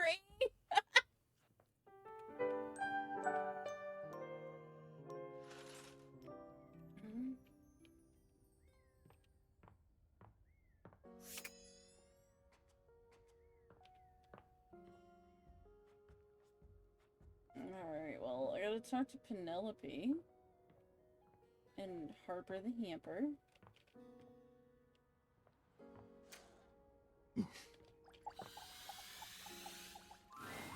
We are what we repeatedly do. Excellence, therefore, is not an act, but a habit. I'm back in the saddle, and that's okay! So, things with Shelly didn't go well? Oh boy! Didn't it? It was a complete disaster. She wouldn't stop crying at dinner. She kept talking about how I was her last chance at happiness, and that if we didn't hold on to each other, we'd both be old and alone. She had a babe like on a date and cry the whole time? She couldn't be more wrong. Yeah.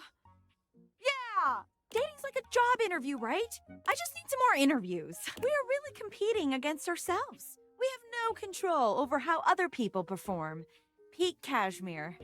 I just gotta get back out there. So, Shelly, not the one. But hey, I managed to get another date lined up on my way back here. And it was like a totally real and spontaneous connection. Not at all, because he was like, around.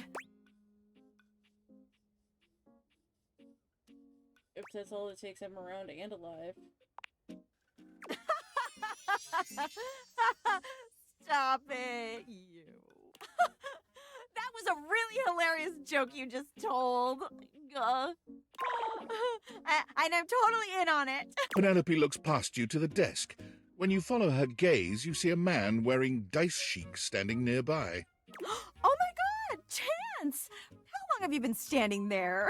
Ho there, fairest maiden. Art thou ready for our date? Oh, God. You better treat her right. How else does one treat a maiden? Never fear, she is in good hands. Yeah, this is gonna be a good date. This is a date? Do you not want to date me?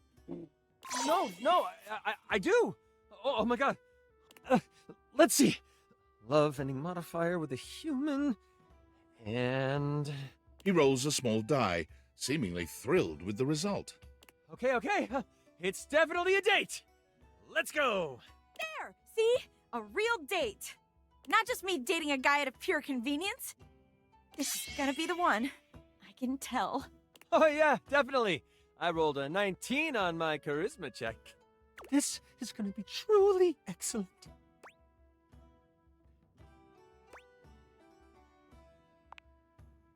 Help! You leave them to it. Well, alright then.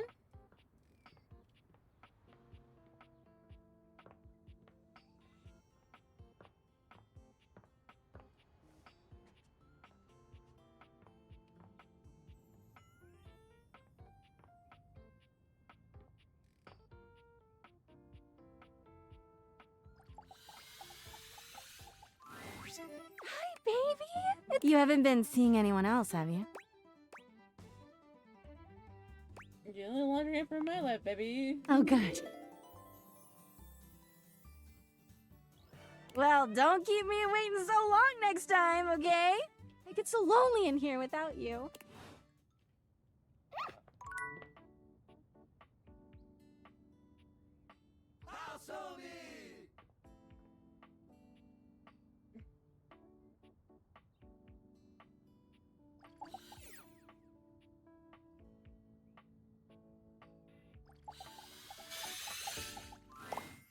A friendly-looking serpentine piece of brush greets you. This inanimal probably isn't Davy, but might still need a home. It leaps into your pocket, ready to go back to Mateo when you are. Oh, okay. I see it. I gotcha. That's pretty fucking cool. Alright. Oh.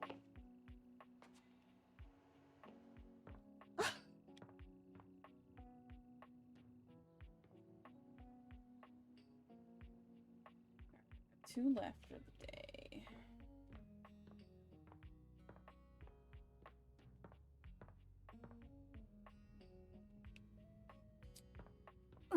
Resolve with Maggie. That case will always haunt me. I respect your commitment to not making a rash decision.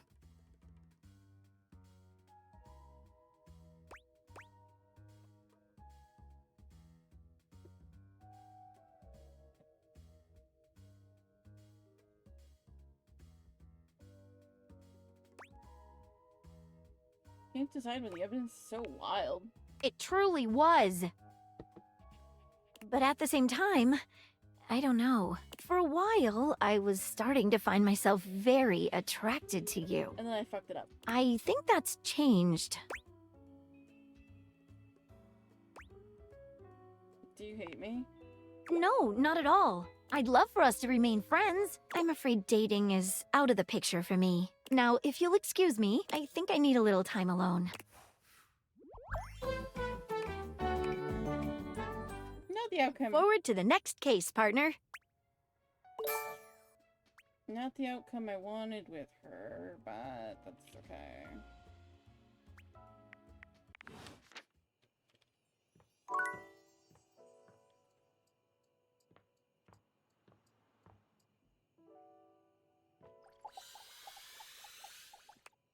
Oh, I talked to you today already. Okay, so we'll talk to Mateo in the morning.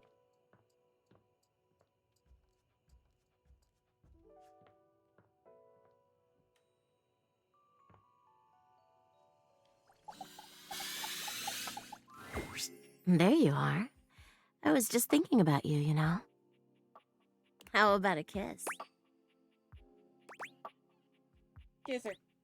You envelop Betty in your arms.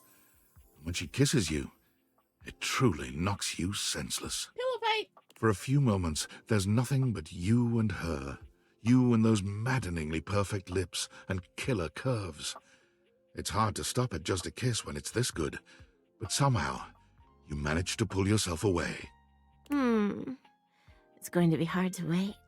But I'll see you tonight, cutie.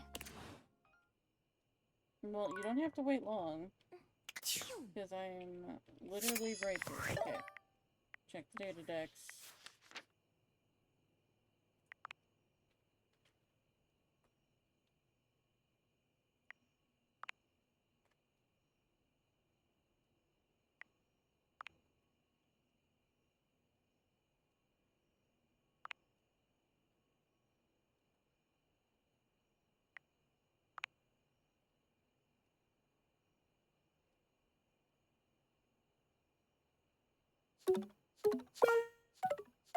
Nope, not yet.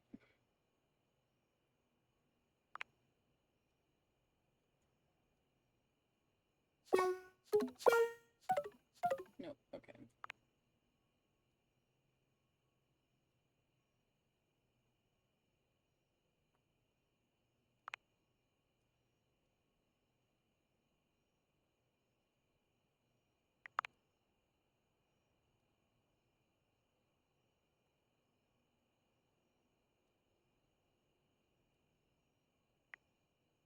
Midgie!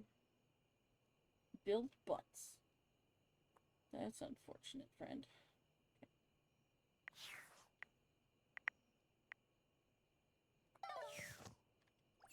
Come and give me a little snuggle, lover.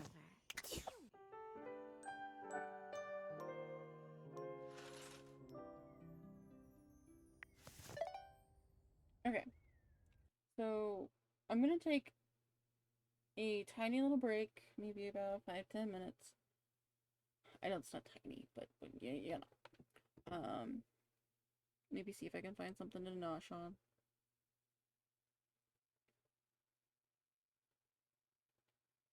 But I will be back in a couple.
Okay, I have returned. I have a Freezy Pop, because,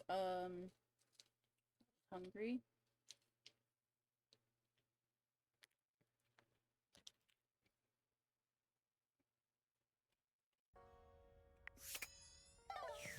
Okay.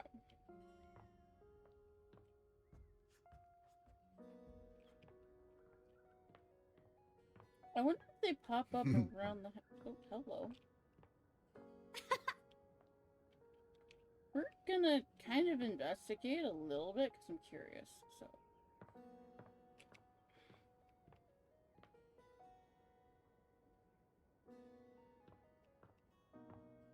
I want to see if there are any more, like, weird little tiny objects, like another an animal or something.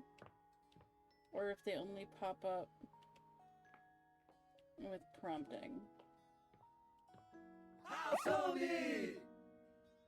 Hey, boys.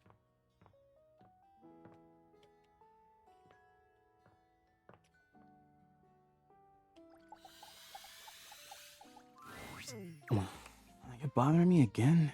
Sorry, but I just really don't have time for this. So stuffed to the brim, I can barely think, let alone work. And the house is a mess. Crime scenes are going uninvestigated every day. So, why don't you just leave me alone? Ooh, I'm sorry. Yeah, well, thanks for stopping by. Oh, fuck. You suck. Okay. Well, that's how that one rolled out for us. And when the devs say that you can't romance all of them in the same thing, and you're not going to meet everybody in your first playthrough, who was actually the key to, like, one or two others?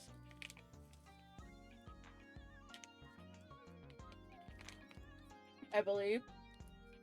So I think that just got us, Well, that sucked. yeah, it did.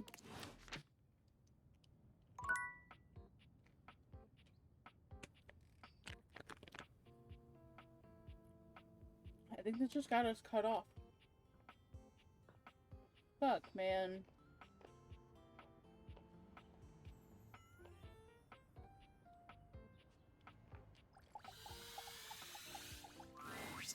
Ah, it's you again. Someone must like the heat of the kitchen. Maybe I like how hot you are. Oh, I see how it is. You have no respect for how much attention cooking takes. There are plenty others in this kitchen you can date. Who aren't me! Yeah, you're right. You always right. I'll calm down. I'm blind baking a pie crust, okay? I need to focus. Ah, yep, nope, I get Chat it. with some of the others and maybe I'll have time for you. Ah, yes, it's ready. Go on, boil off. I got custard to whip up. Okay.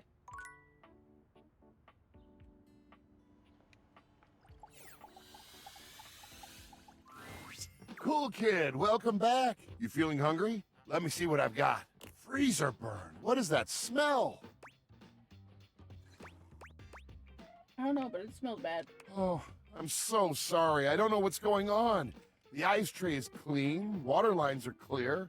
Wait, I know what it is. What's wrong? This is kind of embarrassing, but I think I'm holding something rotten. That's what I want right there. Chicken nuggets. To be honest with you, I'm kind of embarrassed. I can't believe I let something go bad on my watch. It's not cool at all. It's okay. Figure it out together. Really? Thank you so much. I think it's in the back and I can't reach. Let me think what it could be. Ah, the pad CU and the pizza. Check that. Those have been in there for way too long. Good glaciers, that fuzz. It looks like we're trying to grow penicillin. The mushrooms are growing mushrooms. How delightfully meta. It's kind of cool, isn't it? You're kind of cool. This isn't. I'm sorry I couldn't keep that stuff fresh for you longer. I let you down, cool kid.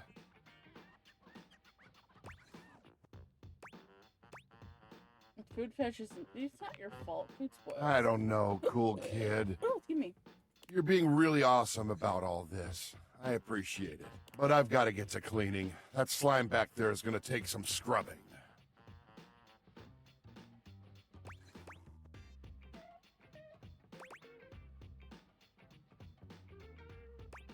Let me stay and help. I'd rather do, but again, super cool of you to offer. We'll be faster together. For the first time since you met him, Freddy looks angry. His voice is an intimidating roar. Listen, shithead! You get the fuck out of my way! Let me do this!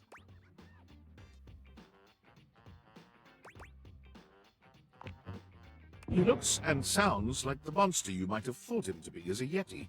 It's disorienting, frankly. You've never seen Freddy be anything but friendly. What? Did I scare you into submission?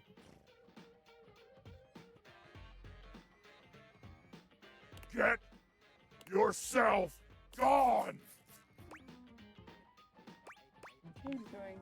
Freddy falls back against the wall, one hand clutching his chest as he struggles to catch his breath. He seems to be waging some sort of internal battle. He is a shadow of the monster he just was. Quiet and small and shaken.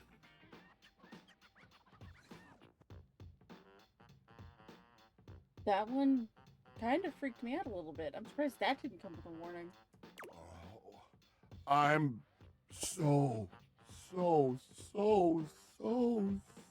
sorry. Please, just go.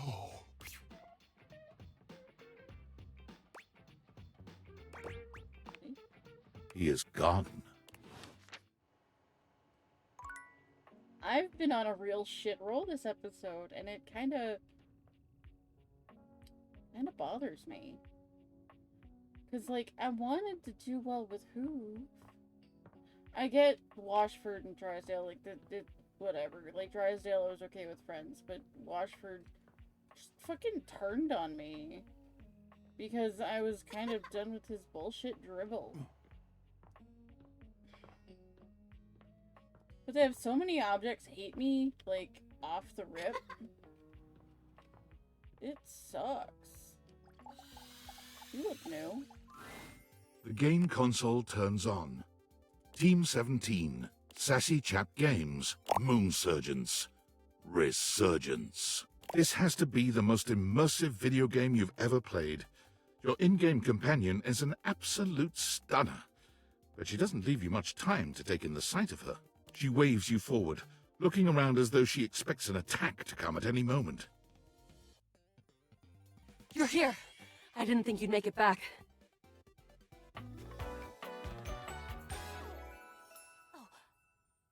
Luna.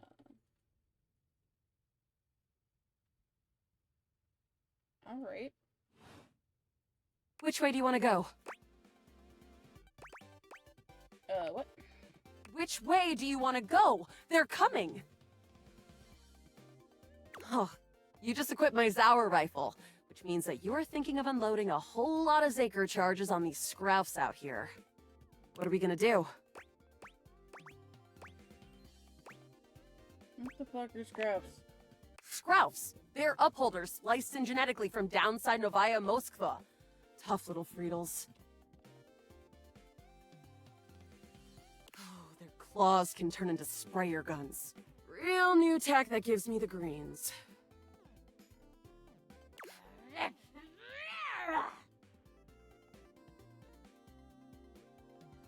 Damn!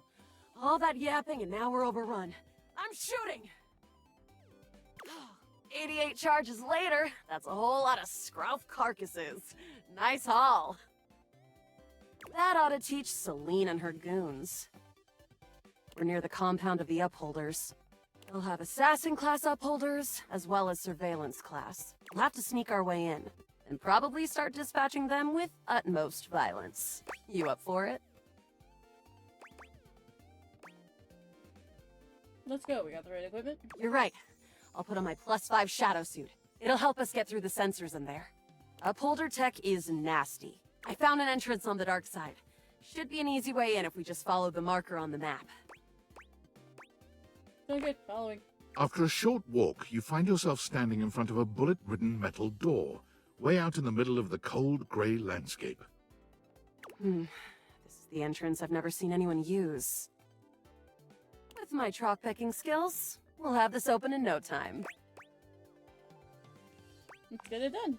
Luna picks the lock, allowing you to peer inside. You can see hallways filled with shining electronic doors off into the distance. Here we go. Upholder Central inside. I'm seeing Grunt class upholders, who shouldn't be too bad. There will be Surveillance Class 2, which can sound the alarm. That's dangerous. It is. Very. How do you suggest we do this? Guns blazing. Let's light this place up! After merely a few charges spring from Luna's rifle, the corridor is absolutely swarmed with guards. Ah, bits, we've got company. Drop your weapon! Cease! Cease! Cease! Plasmadrites! The battle rages through the halls as you and Luna drop guard after guard. There you are. Oh no. I can't see them. I can't move. You can't quite tell what's happening, but a vast laser peeks from around a corner and engulfs Luna's stiffened form. Grab Luna and run. Bravely, you take Luna's frozen body and crash through the remainder of the hallway. Once she is removed from the power of the strange weapon, she hangs limply in your arms for a moment, enjoying the ride. I like the black and yellow. The black, yellow, and the white is very clean. It's pretty. You continue running like a bad.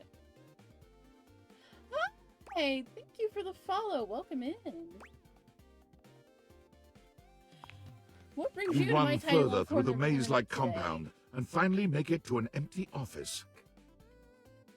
Onyx Resident Oddball. I do a bunch of DVD, but also we're taking a break for a little while to finish at least one playthrough of Date Everything.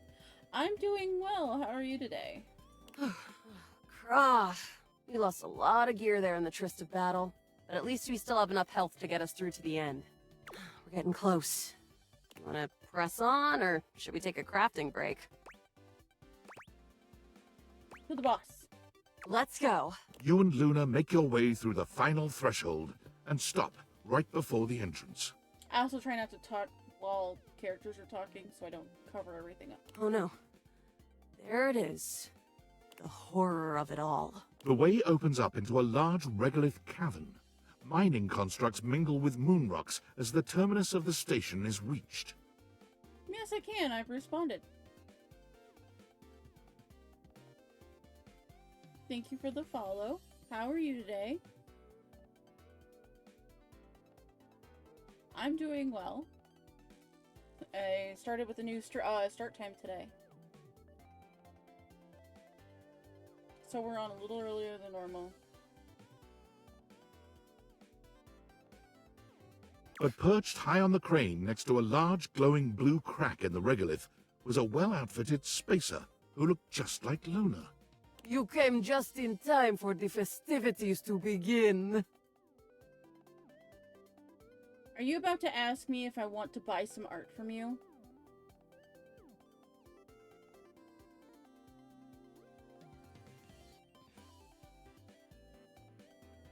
Feline Moonrise, prepare to die! Luna, you'll never take Crescentia's power. Ooh, Crescentia, that's a pretty name. Shoot her in the face already! Yes! Oh, what's wrong with me? Doing fine, just doing some date everything.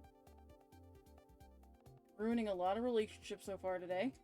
The glowing crack seems to swell. Charge, bitch! The blue deposit of moonrock erupts, and from the crack, a monstrous creature bursts forth. Crescentia! Go!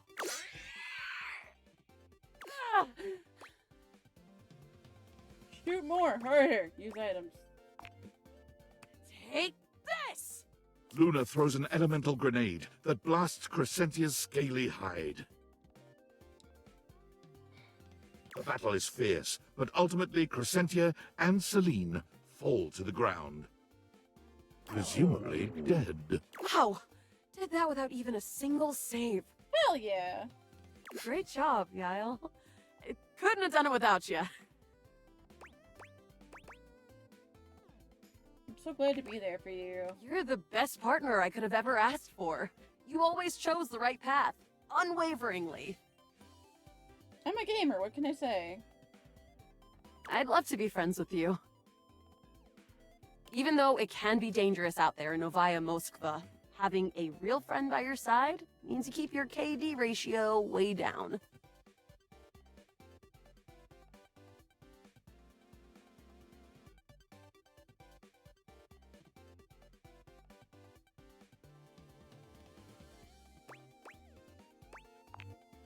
Well, come back anytime and let's play again.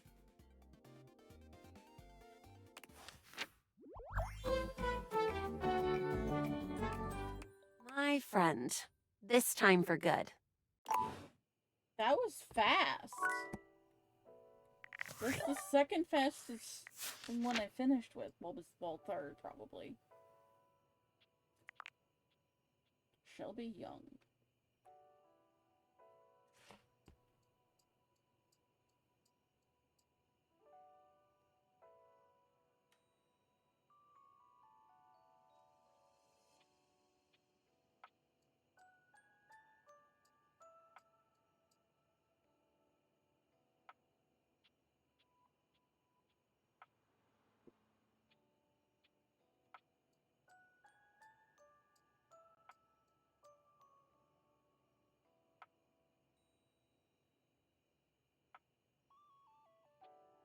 Pogo, did you just whip ass?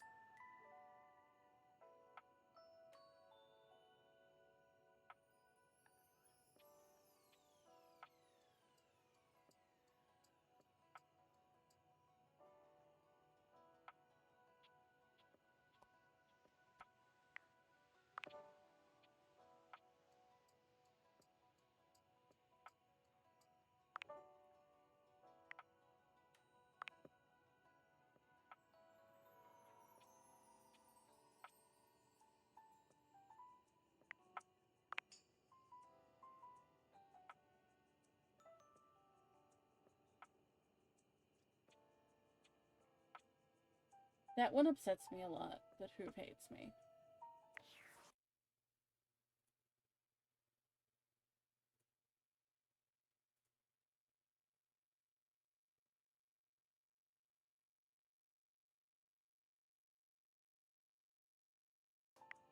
Hold on.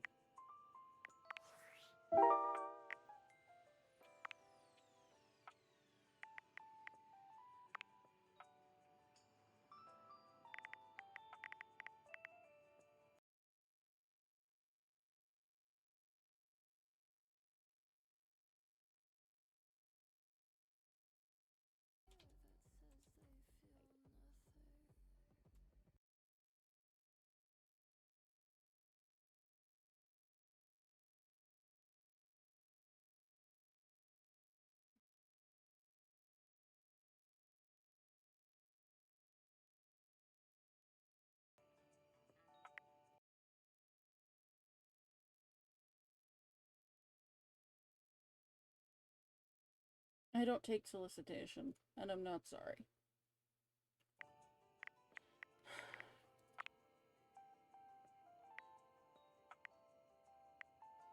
Ghost Kitchen, Dread Herring.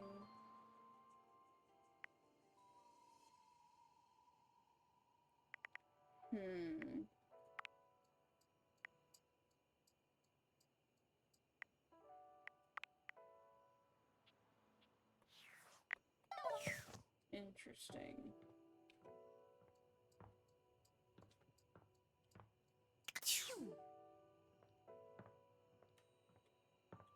bobby pin. I would be in one of the bathrooms. Bathrooms or my bedroom, or like somewhere on a floor or something. Okay.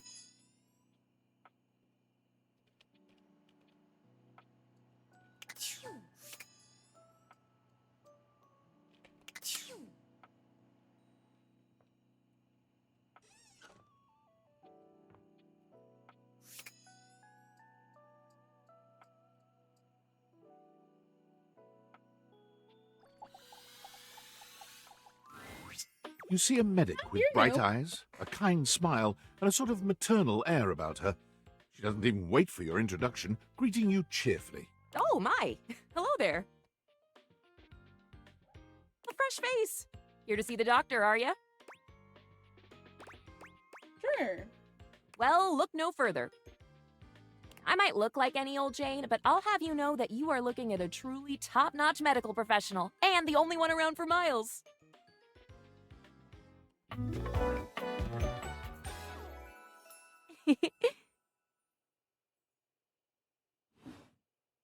Whether you've got a tummy ache or a life-threatening ulcer, I'm your gal. She pauses, looking you up and down, hopefully. Do you have a life-threatening ulcer? Nope. You've never seen anyone more disappointed to hear of your good health. Oh, heck. I do get my hopes up, you know. One of these days, someone is gonna bust through that door bleeding from orifices natural and contrived, and boy, oh boy, what a red-letter afternoon that'll be. I really hope it's not me. As do I. I understand they're quite painful. Then again, if you ever find that it is you, if by some misadventure or chance you find yourself in possession of said acidic incubus, I hope you know you can come to me. I would know exactly what to do. I would have a very good approximation of exactly what to do. Yes. Basically. Anyway, what can I do for you today? If not an ulcer.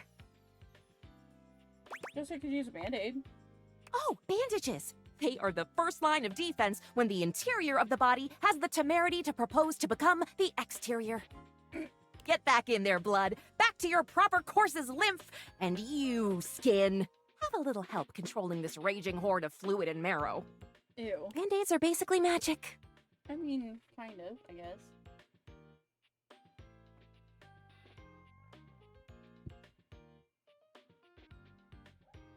I could go all day. Anything that you might need, hydrocortisone, non-latex gloves, even a simple pen, that, darling lacerated one, will be duck soup. You make it sound like a battle casualty. Sounds. Something is drawing my eye. My metasenses are tingling.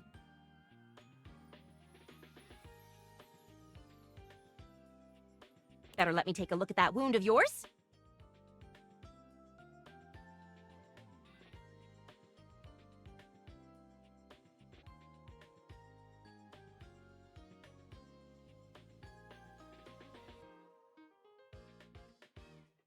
Sneaky little sufferer.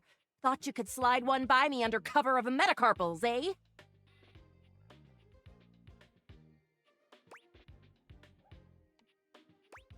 Metacarpals are all good here.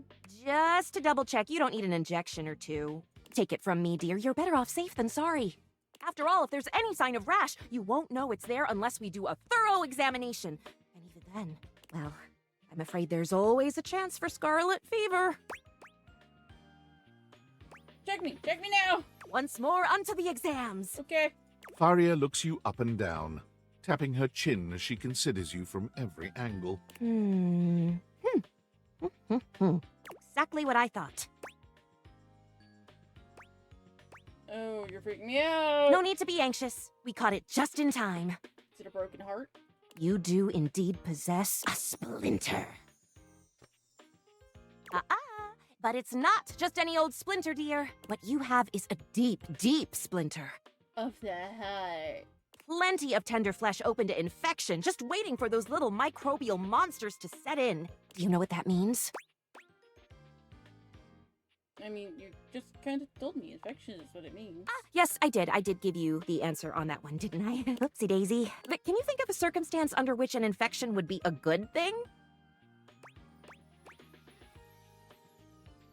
It means you're not dead yet, at least. I hadn't thought of that. What an excellent point! But aside from the not being dead yet thing, infections, we can agree, are generally not indicators of good health, correct? Correct. And how? And that's just the beginning, because once the infection's done a number on you, and your poor, beleaguered immune system staggers back onto the field of battle for another round with the enemy,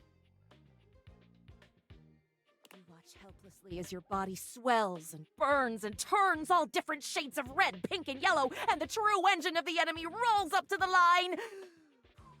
Gangrene. Ah. What? And before you know it, we'll have to amputate entirely. Ah? I know. This stuff is not for the faint of heart. Once it's bad enough, my poor new friend, I'm afraid the whole appendage will have to come off. Preventing spread and all.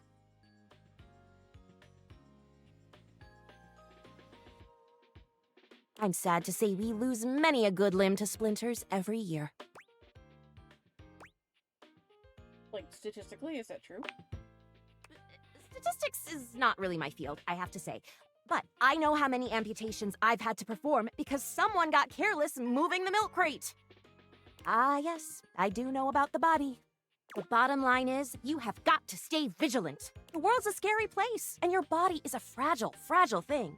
One wrong move, and you can throw it into total and utter chaos. A veritable breeding ground for every bomb, dick, and hairy slate of diseases ready to eat you whole.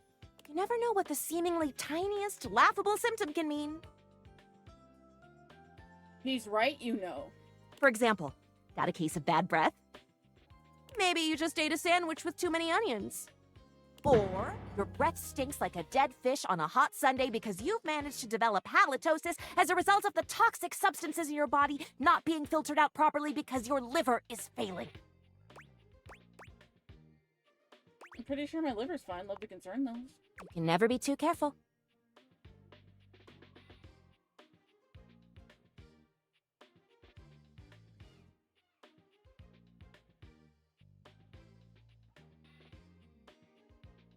And when something does go wrong, well, it's my job to make sure you're all fixed up.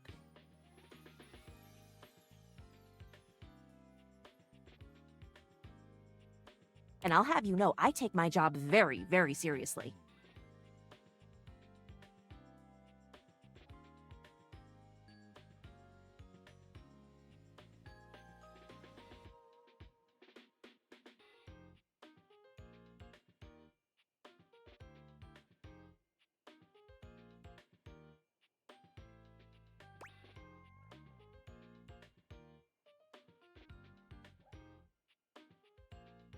Which event in 19th century London was so odorous it spurred major urban reforms? Find out when the ad ends. No, I got that. A doctor's duty is to keep their patients alive and kicking. That's a big responsibility. So you can bet your behind I make sure to cross all my T's and dot all my I's. Sometimes even twice. Two dots, two crosses, when will the madness end? When there is no more sickness. Awesome, I'll wait for that. Horse feathers. Horse what now? Feathers. Horse anywho, it doesn't look like you've got any type of rash after all. Just that splinter looking awful uncomfortable there. Let's get that taken care of. And then presto, you're all patched up. There you go. Good as new. And if you do develop any plague-like symptoms, well, that's what I'm here for. And come back at the first sign of a sniffle, I promise. You'd better. I'll keep the tissues ready. Medical professional Tharia's always just a sniff, sneeze, and groan of discomfort away. She's cute. I like her.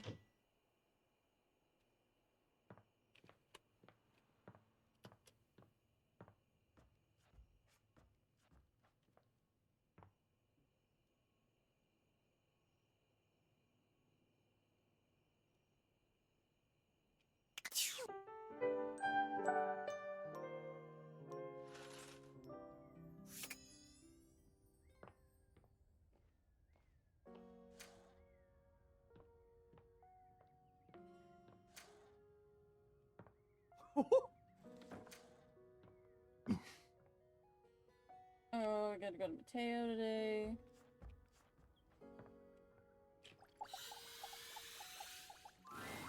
I'm so sorry, Matito. I know how much Davy means to you. Thanks, Betty. And you're sure you haven't seen him in the bedroom anywhere lately? Maybe he fell behind the nightstand, or got stuck in the closet, or something. I can check again, but I haven't seen him since I caught him hiding my pillows last week. Well, you know, it's just because he likes you so much. Oh, is that all? I'll remember that for next time. There is going to be a next time, right? Of course there is, sweetheart. In the meantime, I'll ask around the bedroom and let you know if I hear anything. You're the best. Did Betty find anything? No, unfortunately. What about you? Were you able to check out the bathroom? Any sign of Davy?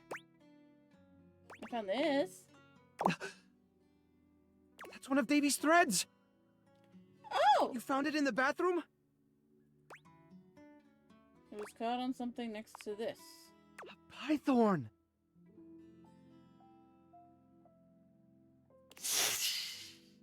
Look at you! What a beauty! Leave it to Davy to be wandering around just making friends this whole time. It's cute. Welcome to the rescue, little guy. What should we call you, hmm? What do you think? Something cute. Well, it would have to be, wouldn't it? For such a cute little python. How about Clover? Well, if the thread was still there, Davy couldn't have been there that long ago, right? Oh, this is great. We should focus on the rooms downstairs. One of the responses to the Facebook post was from Telly. Apparently, Davy got caught up in Connie's cords not long after Hooves saw him in the laundry room. Connie. Telly said that they lost track of him, but they're still untangling things, so he could be stuck back there somewhere. Can you go check it out? I am on it. Finally, some good news. Hang on, Davy. We're coming, buddy. Come on now, Clover. Okay.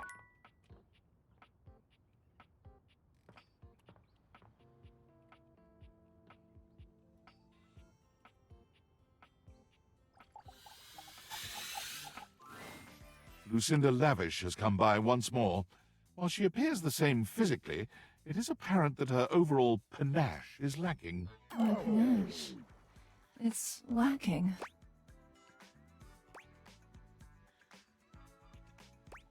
You're Lucinda Limitless. You're right!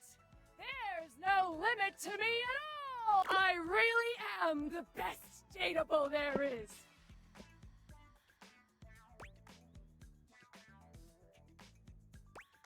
Brag, why don't you?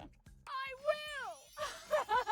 I deserve it anyway! You have supported me for a while now. And even a goddess like myself needs to let her subjects know where they stand. Really? Really now? And you get an award of your own. Choose one and be limitless with me. Best friend. And the Lucinda goes to you. Good. My friend, I will continue to seek out greater heights. About fucking Well, time. I won't be around very much because there are so many more realms to conquer, and I fear your small mind cannot comprehend them. Well, thanks. But who knows? Maybe you can find a way to bring me back permanently someday.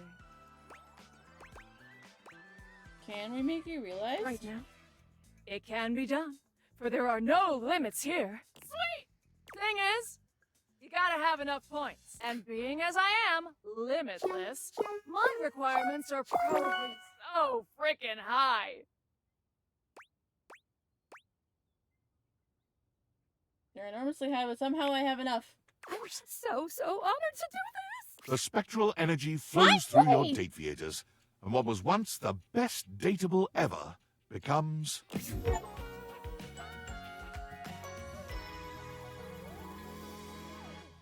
Oh shit! Dude, she got hot! Like, actually, I like this outfit. I didn't like the other one. It was very too much genie for me, but I like this. I like this whole everything. I like this so much better. It's quite possibly the best human in the world. Wow! I've done it! Her arms and legs bristled with energy. Her breath crackled the air around her. Hey, buddy! I got this from here.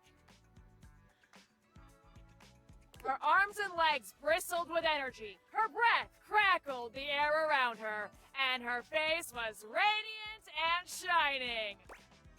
Nice work, Lucinda. But the confines of this house aren't enough for Lucinda, for there are more worlds to conquer. Taking her leave, she continues on her quest to become the best human who ever lived. Whew. Well, let's carry on then, shall we? Yay! We did it! We brought a dateable object to life! Yes! Sorry. How do you feel? Is it tingly? Are you sure there's no moral implications to this? Definitely. If you have any compunctions, you could speak with me about what's going on in my app. There's a whole lot more to realize than we, realize. I say, let's get to dating. All right.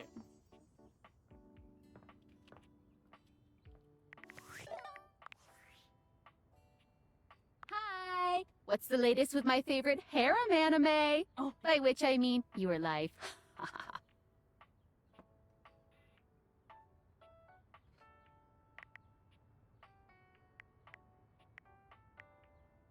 They made a new Did human. you give birth? I'm sorry, what are you doing? Process of bringing objects to life. Okay, is the name realization. is not the weird part. You are being extremely calm and normal about making new humans.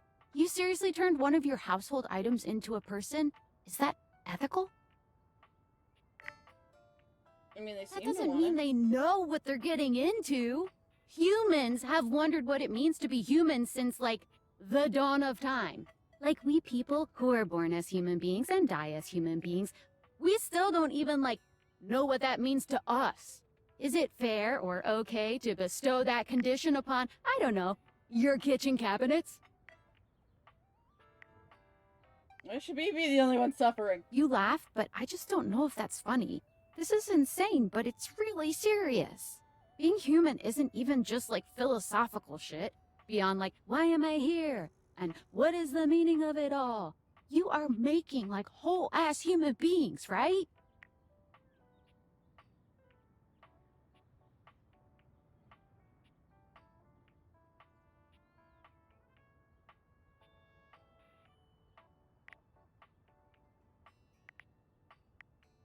Believe so, yeah. Okay, so like, you are making human beings just appear out of thin air.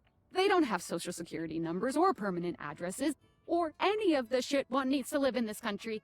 Is that just fine? Just go with it, okay? This is serious shit. You know what? Sure. All right. I am not going to be out here caring about this more than you are. If you don't care, just is what it is. Get out there and love on those household items. And just believe in their ability to integrate into society, I guess. Yep. I believe in them. We'll figure it out. God, I wish I had your confidence. Well, look, I am no hater. I mean, I am. But if you're happy, I'm glad you're happy. I won't pretend I understand how this furniture to human pipeline works, but if you're good, I'm good. End of story. I'm gonna go get something to eat. Have fun making things, people! Hi, Sam.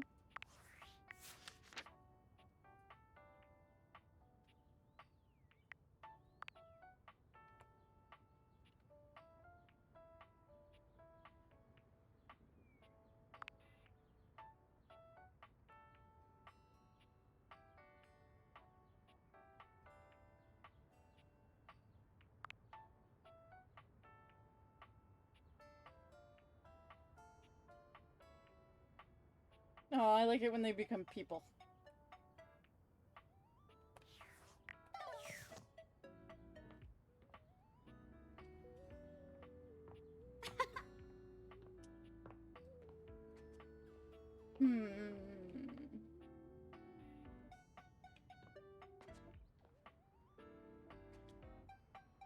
Alright, so I have to focus on the downstairs room now.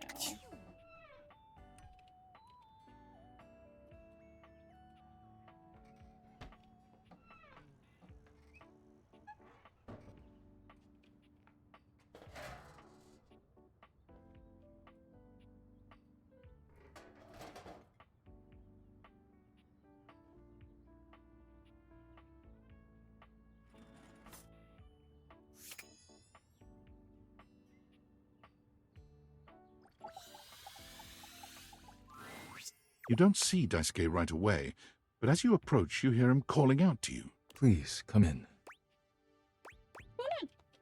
Our conversation the other day showed me that I have been neglecting myself and my once beloved hobbies. Okay. And with my work done for the week, I found myself going mad for want of things to keep my hands busy. It felt like a good time to remind myself there's more to me than my deep and abiding love for dishware.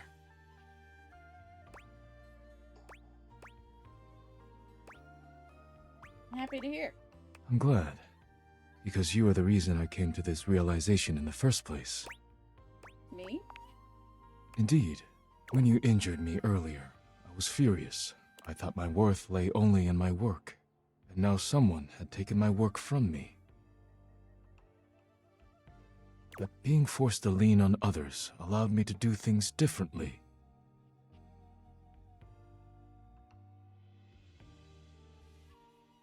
I am embarrassed to admit that you and Cabrizio have even improved on my processes in ways I hadn't imagined.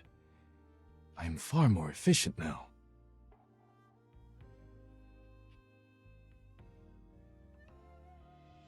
So, if you allow me, I would like to invite you to indulge in a passion of mine. Poetry.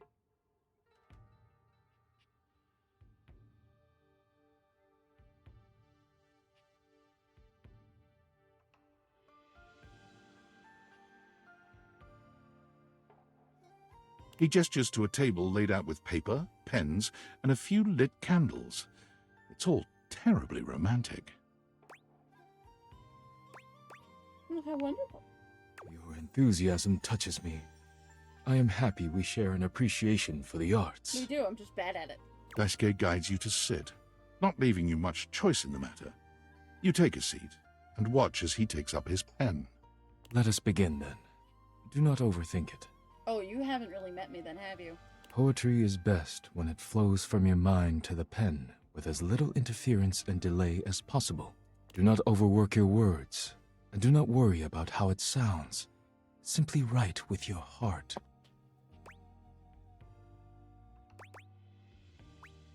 That sounds nice. It is as nice as it sounds. Let us begin. Daisuke's pen begins scratching against the paper immediately. Perhaps he's inspired already, or perhaps he's been preparing for this moment. You, on the other hand, simply stare down at the blank paper before you.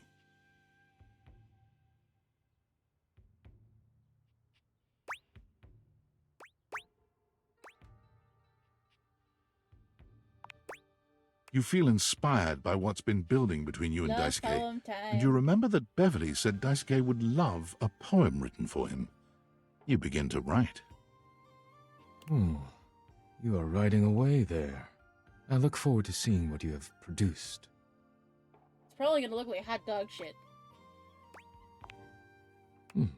Already? Wonderful. It's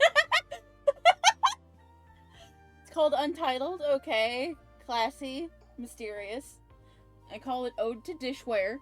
Okay. It's called Daisuke Let Me Smash. Sounds a bit violent. No, smash means something else to humans, honey. I will take your word for it, but go ahead. Daisuke Let Me Smash. I knew it was love when I saw your fine ash. You can correct my dishes, Poppy. You're so original, no copy. Let me get in those fine china guts. Anyone who doesn't like you can choke on these nuts. Daisuke stares at you in silence for a few interminable moments. That was incredible. Your standards are way down here, buddy. I've never been given such a personal gift. Thank you. You're welcome. You could swear you see tears glimmering at the edges of his eyes. I'm so moved, I barely know how to share my own now. But let me get on with it, before I embarrass myself making a scene. Daisuke clears his throat, looking down at his paper with some mix of pride and excitement. Since you entered my life, I have been renewed, like a forgotten subscription to a magazine. Your beautiful smile bathes me in sweetness, like a jar full of honey that has been knocked over on the shelf. The day you fell on top of me was a day of great change, like a pocket filled with quarters. I hope we will fall on top of each other in a different setting one day. Ooh. He stops there, looking at you expectantly. It seems that is it, and he is deeply proud of himself. That was beautiful. You are too kind. Thank you. It has meant much to me to be able to share this part of myself with you. Thank you for being here with me. It was my pleasure, Daisuke. You and Daisuke sit in a pleasant silence together. When it comes time to part, you know neither of you will forget this moment.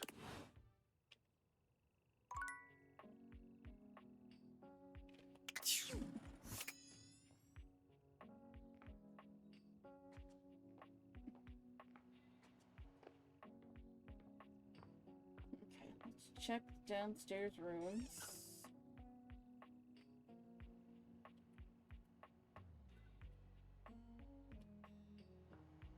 Business or pleasure?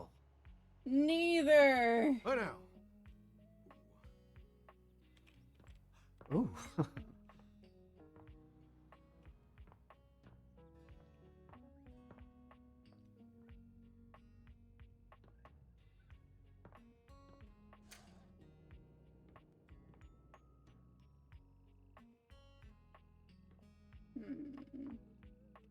I wonder what he went to here.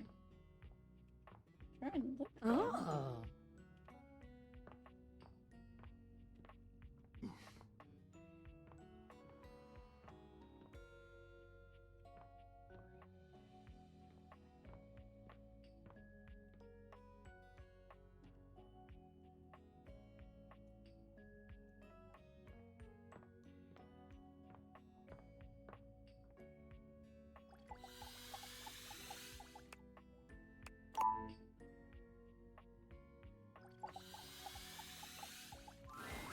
The human comes back with those dank date theaters. I thought I might see you sooner or later.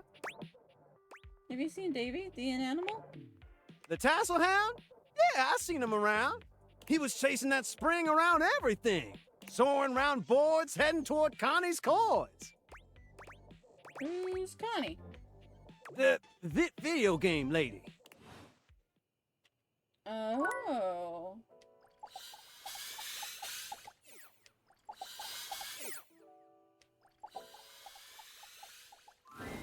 The game console turns on Team 17, Sassy Chap Games, Moon Surgeons, Resurgence. Here you are once again, back where you started, with your beautiful companion. She looks at you just the same way she did the last time, with a strange familiarity, but still not quite recognizing who you truly are. 51st dates. You're here. I didn't think you'd make it back. Oh. What? Which way do you want to go? Wait, we've met. Of course we've met. We've been about 17 hours into this quest line. We became friends, remember? No. I would definitely remember something like that. I've got quest updates and relationship statuses in my Stata decks anyway. And I don't see anything about an actual connection we've had aside from mission partners in here. Ooh. What happened? How can I get you to believe me? All right. I'm familiar with the trope, okay? When I was little, I thought up a secret password that only a time traveler would be able to tell me. The password for me is Lincolnberries. Just give that to me next time you see me, and I promise I'll believe whatever crap you hash at me. Lincolnberries, got it. Now let's get back to blasting. Oh, you just equipped my Zauer rifle, which means that you're thinking of unloading a whole lot of Zaker charges on these scroufs out here. What are we gonna do? Talk to him. Talk to them? Sure. I guess I'll just put my weapon down and wait for the bullets to whiz through my skull. Damn, all this yapping and now we're overrun. I'm shooting! 88 charges later, that's a whole lot of scrouf carcasses. Nice haul. That ought to teach Celine and her goons. We're near the compound of the Upholders. They'll have assassin class Upholders, as well as surveillance class. We'll have to sneak our way in, and probably start dispatching them with utmost violence. You up for it?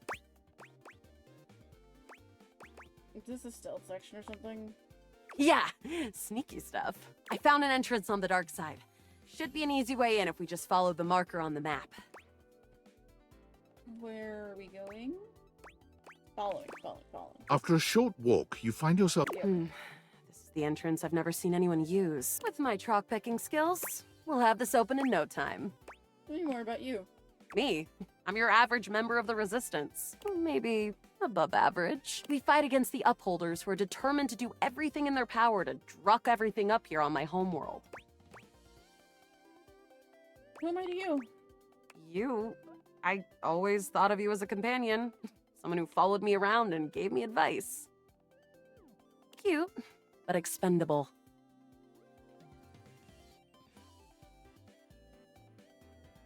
Luna picks the lock, allowing you to peer inside.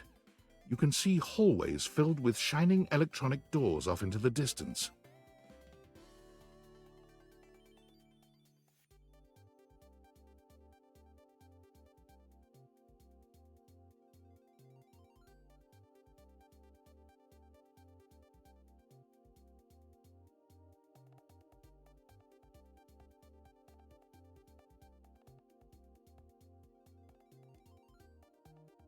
Here we go. Upholder Central inside. I'm seeing grunt class upholders who shouldn't be too bad.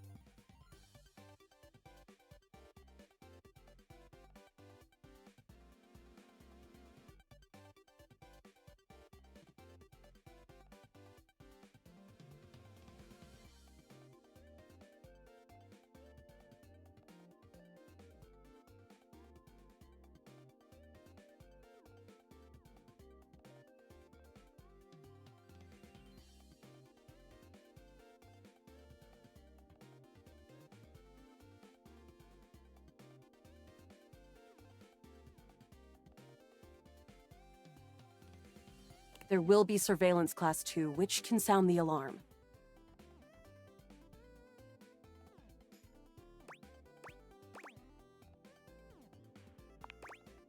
Just knowing that isn't enough to help.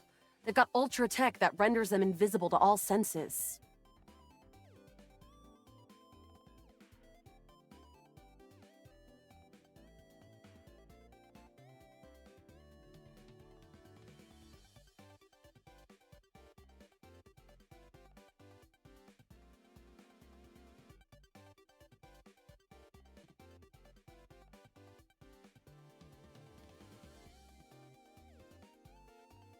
Can't believe that's our fate. It is. How do you suggest we do this?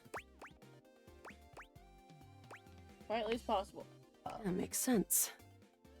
Using all your available grace and patience, you and Luna slowly make your way down the corridors.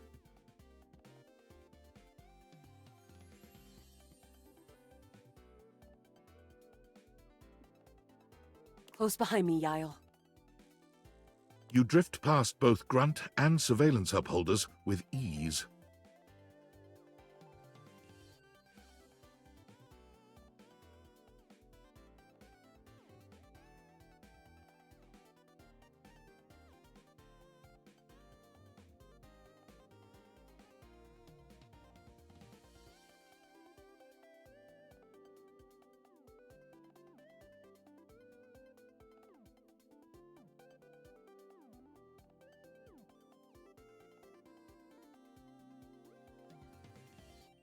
Good choice on the stealth. I usually prefer the part where we... There you are.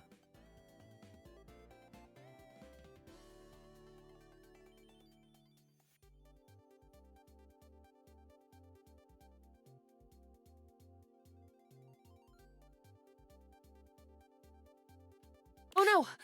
Assassin! From your stealthy vantage point, you can get a vague sense of what's happening. A vast laser juts out from some sort of holographic human from down the end of the corridor. The light engulfs Luna and renders her immobile. Bravely, you take Luna. Once she is removed from the power of the strange weapon, she hangs. You run further through the maze-like compound and finally make it to an empty office. Cross. We lost a lot of gear there in the tryst of battle, but at least we still have enough health to get us through to the end. We're getting close. You want to press on, or should we take a crafting break? What's crafting? We have a chance to use what's left in our inventory to make something that will help us in the final battle. It's so crafty. All right. We can craft something really special using this workbench. This thing can take anything we've got and transform it into anything we don't. Lingonberries. Yael, I gotta say, you think I'm spoots or something? We're still in the same timeline where I told you that. That's not gonna convince me of anything. Okay, let's get started with... One. Got it. And then? Got it. And then? Got it. And then? All right. I don't think that's gonna give us anything we really need, unfortunately. But there's no reason to lose hope. Let me just put these together and...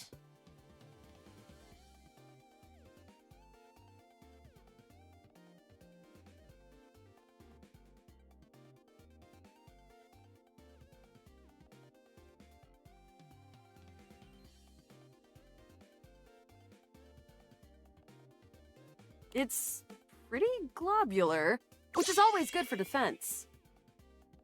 The wood gives nice heft, raising our attack. The Scrouf skin makes anything look a lot better for comfort. We've got an amazing new piece of armor from this.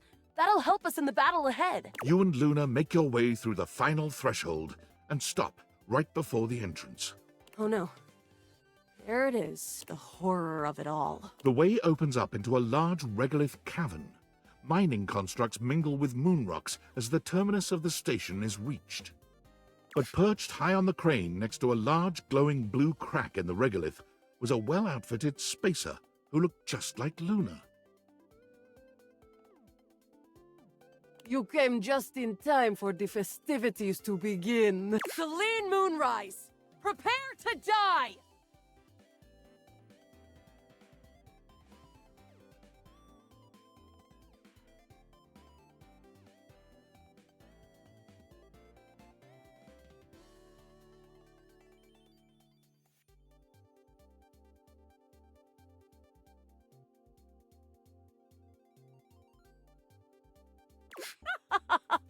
Luna, you'll never take Crescentia's power. Crescentia, the goddess of the moon. I figured. We found her in 2066.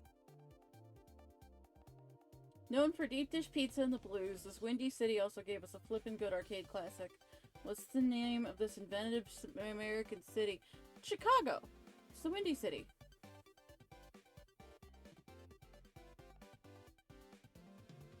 I would know. I'm from Illinois. Family still lives in Chicago, and I was technically born in the city. Deep dish pizza, Blues Brothers. And next year, she'll be destroyed, leaving us free to harvest.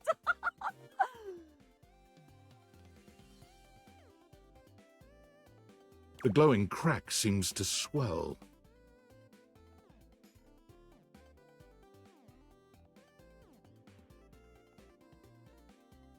Charge, bitch!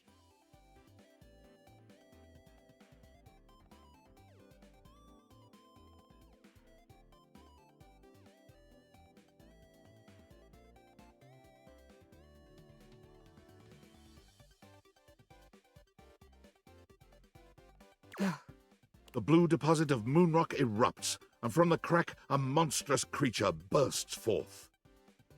Oh, well, it is Chicago. I knew the answer. Holds the distinction of being the birthplace of the pinball machine. That I did not know. Crescentia! Go!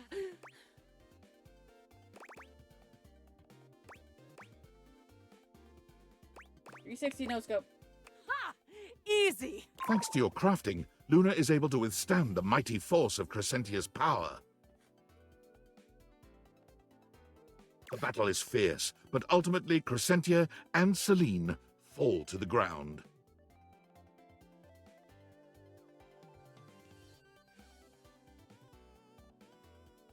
Presumably dead. Wow! Did that without even a single save. Great job, Yael. I couldn't have done it without you. Could this be something more? Well, I'd love to be friends with you, even though it can be dangerous out there in Novaya Moskva. Having a real friend by your side means you keep your... Oh, it'll stick all right. Next time you come back, I'll remember you for sure. My friend. This time for good. Groundhog Day. Alright, we're out of...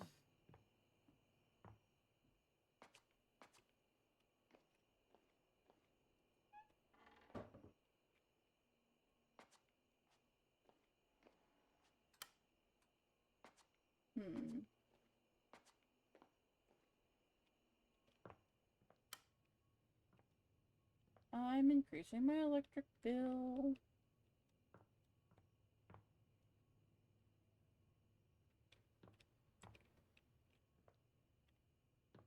I really hope he didn't get sucked into the vacuum that I don't have access to anymore.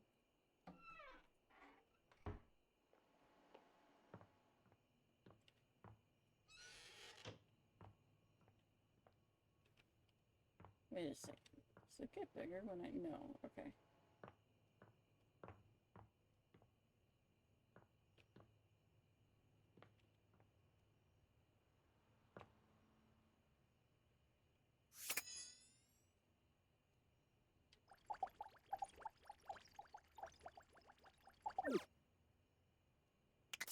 Interesting.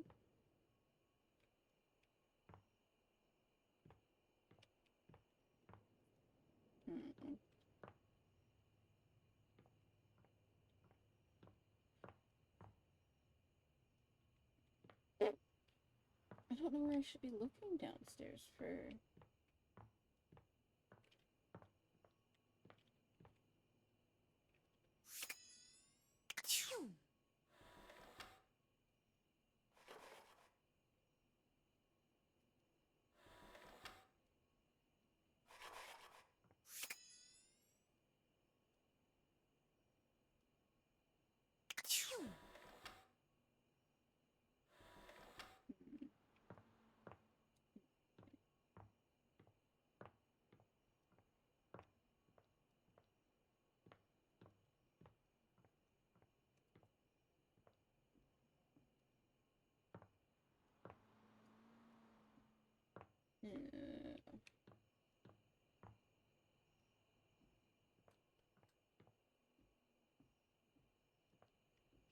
Blank wall that you stare at.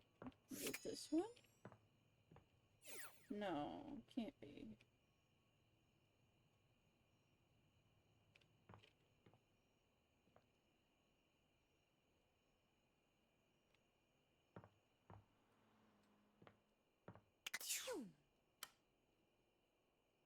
Okay, so that is a light.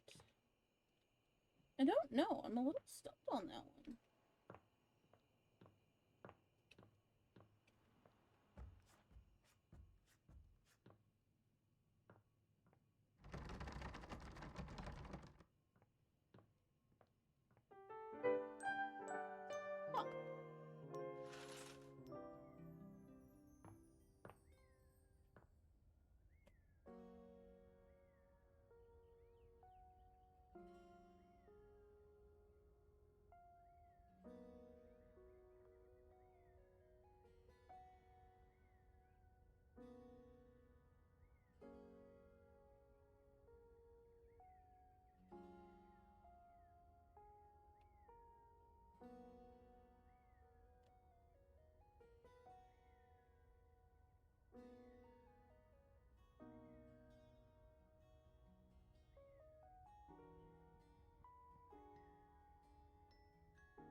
Tony time. All right, you ready for your first workshop? I'm ready. That's what I'm talking about. All right, come to the job site prepared and with a can-do attitude. I like getting the job done. A good job is never done, unless it's donezo. You ever heard of donezo? Yeah. Yes, I have. It's one step above done. The ultimate done. Careful, though. I knew a screw who had a little too much donezo, if you know what I'm talking about. Tony grins, flashing you a pair of finger guns as he waggles his eyebrows at you. First things first. In a courtship, as on a job site, you want to look busy. You don't got to be doing nothing, you just got to look it.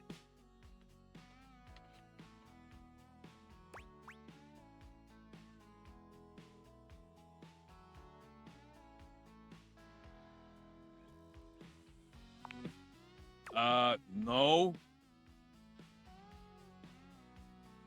Come on, you think I gotta do much talking when I walk around looking like this? Check out this tool belt.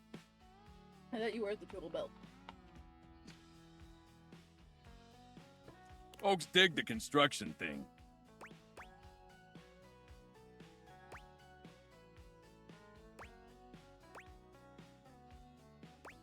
You have so much charm. Why waste it?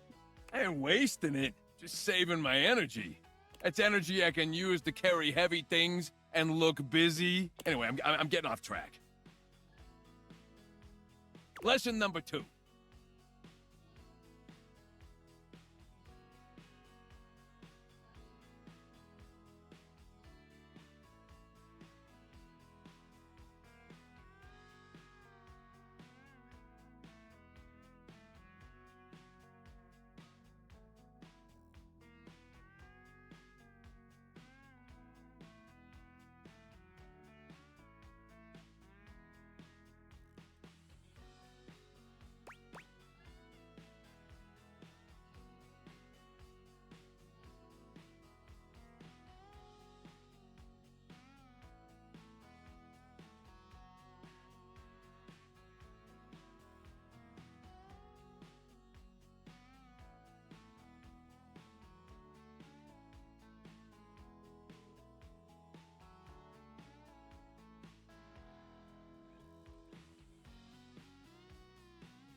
I really like Tony's music.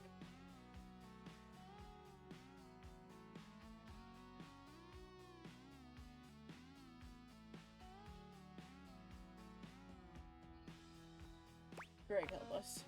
It's what's on the outside that counts.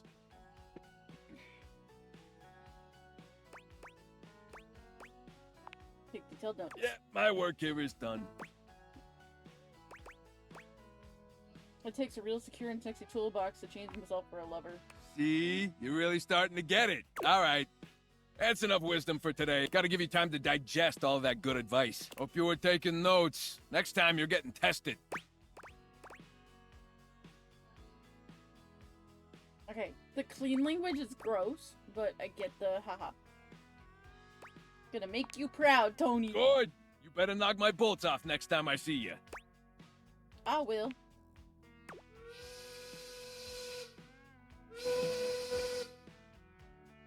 There's the lunch bell. Gotta run. Remember what I told you. Test next time.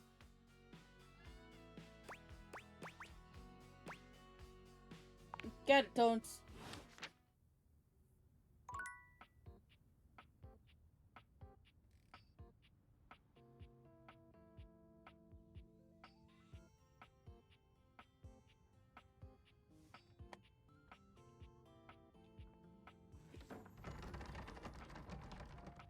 Fuck is this skeleton key, goddammit?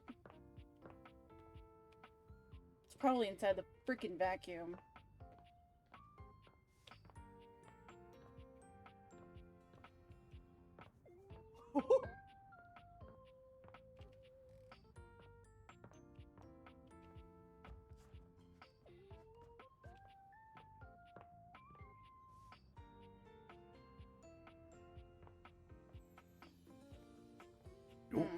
Empty wall.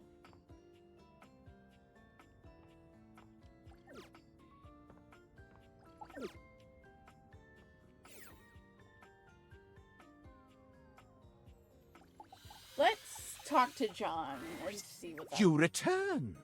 You are rather jejune in your jests. But to become one with a path of scandal, you must give. I've given you an awful lot, haven't I? What have you for me?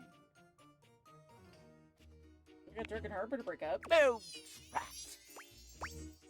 Thought you'd be impressed. Oh, I am impressed. I just did enjoy hearing their lovers' quarrels. They were always so effortlessly horrible to each other. I always felt fed.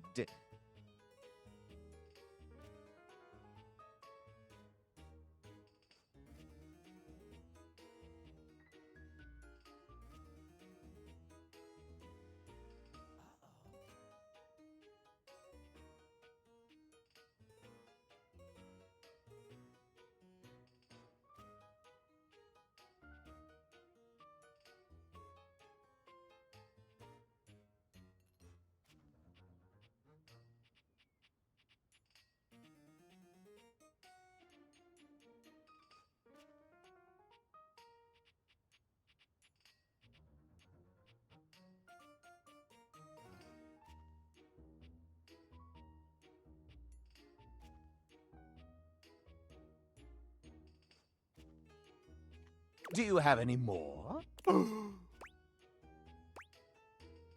think he's really a man, I think. Most confounding. We are all separate objets in this world. But perhaps beings like yourself can inhabit beings like mineself. Salacious. Tell me, what happened to him?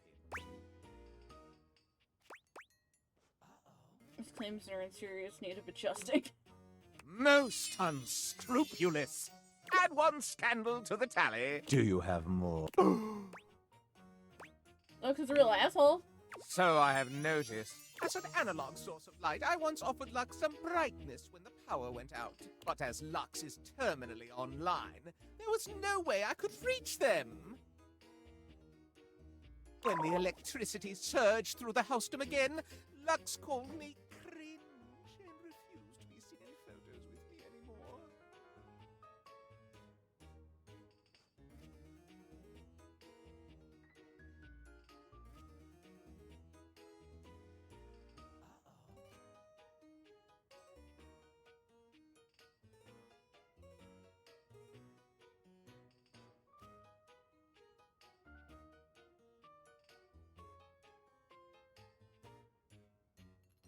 That you have noticed the same, as many others, increases the scandalation of it all. No, no, no. I am absolutely brimming with scandal at the moment. It burns. You, my dear human, are now worthy of my esteem.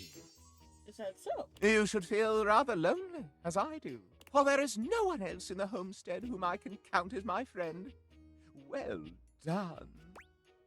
We're friends now? Why, yes. You'll see it on the little screen as we part ways. Way to break the fourth wall. Or the phone screen, I guess?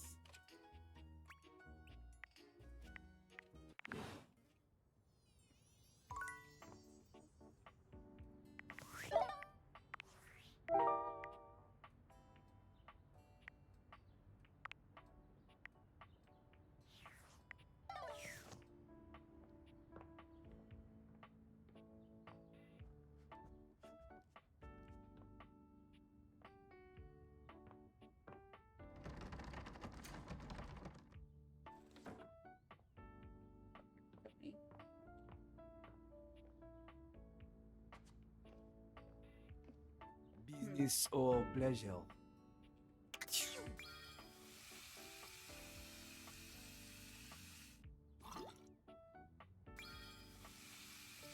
Oh, it's literally just a river. Okay.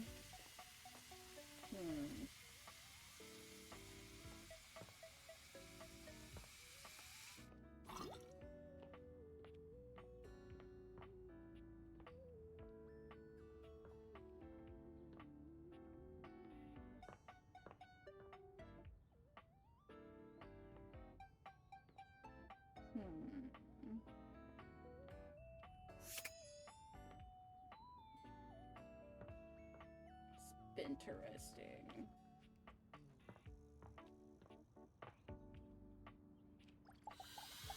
the couch. Come here, baby. Koa gives you a friendly wave, patting the couch next to him. Hey, buddy. Come over. Take a load off.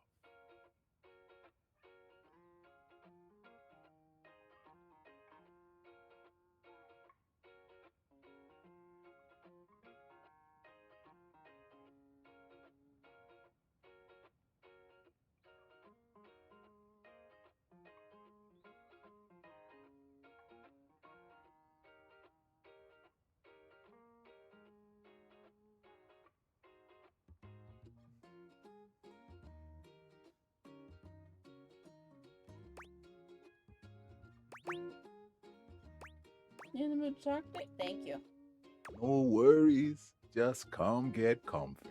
You take a seat next to Koa, and even though he says nothing, you can tell that he seems happier just to have you here. He closes his eyes, a small smile on his face. Neither of you says anything. Somehow, the longer the silence stretches on, the more comfortable things feel. Physically, you're on your couch, but mentally, you're at a Hawaiian beach, listening to the waves lap against the shore. You know what sounds really good? And this is probably just because I'm hungry. Because I've only had it ever, like, once. And he said something about Hawaii. So now I'm like, ooh.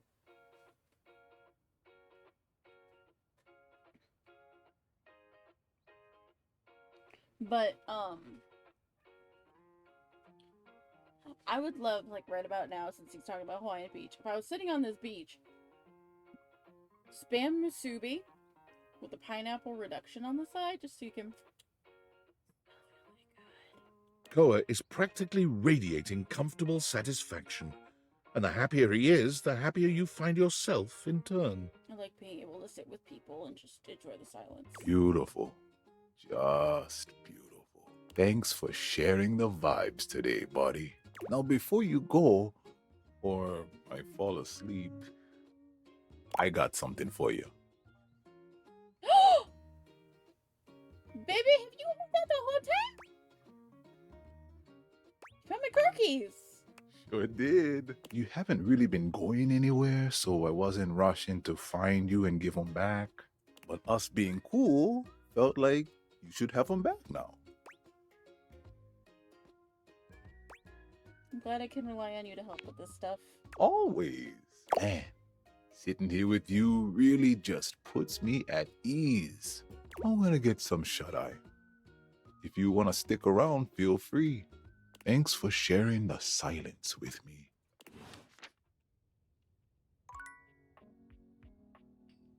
Okay, do the keys get put somewhere special? Because I know, like, the Geo did. Do I have a hook? Do I have key bowl? Are they in my inventory? Like, the key seemed awfully fishy. There was a heart key on that motherfucker.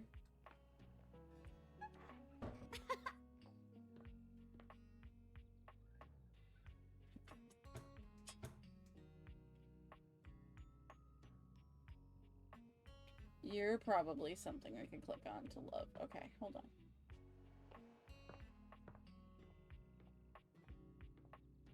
Can I please try something? Okay, nothing's there. Okay, that doesn't open.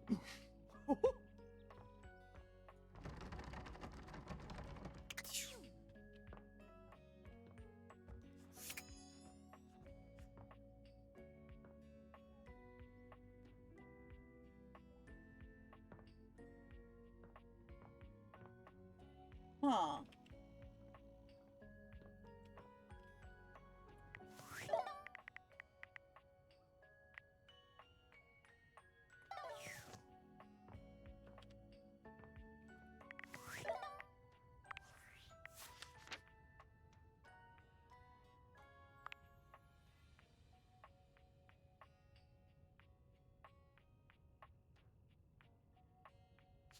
Okay,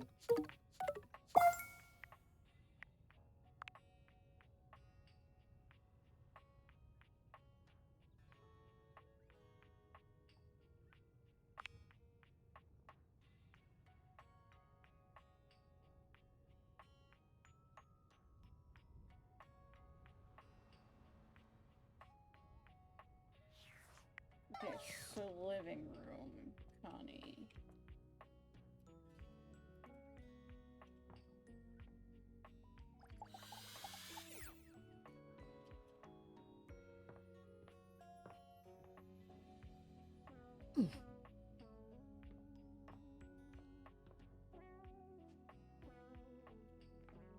Go talk to the detergent. See if that gives us anything, or if just gives us Washford. The gladiator who stands before you is at once intimidating and alluring. She glares at you like she means to run you through.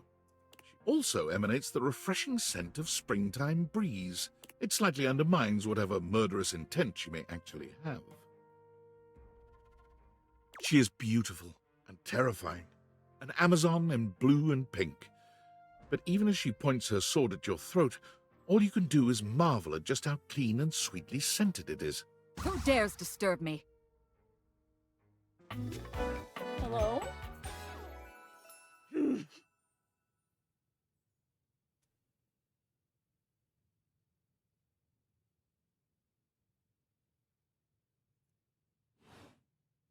You? Ha! Name yourself! By all the pods in the firmament, I swear, if thou hast disturbed me for any reason less worthy than the red memory of battle, I shall leave you sopped, dirty. I shall leave you as you present.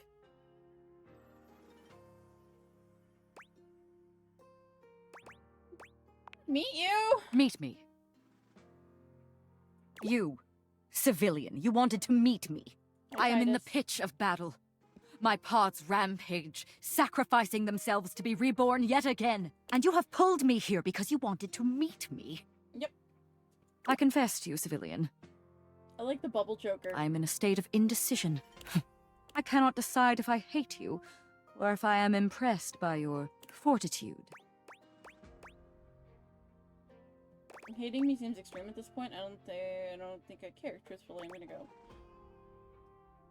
Fortitude. I've got a lot of that, and I think you like it. Fortitude. Such bold abandon flaunts a newling's claim. For converse, strange at altar side untold. You're not hated, despite thy impish impertinence. Perhaps there is something about you. But now is not the time. My occupation, my profession calls me back. For passion's sake I fly. For passion's sake I am not pulled again. Come to me only when the hurly-burly is done, to win or loss. Come before, and even thy puckishness shall not save thee.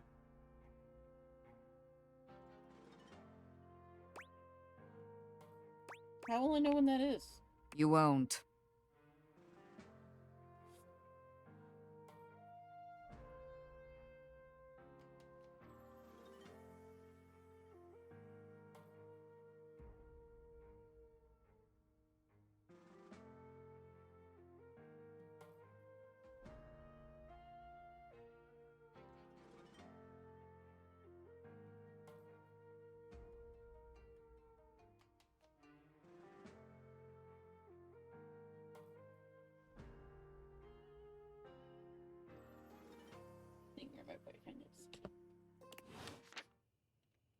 Okay. Alright, we got one left for the day.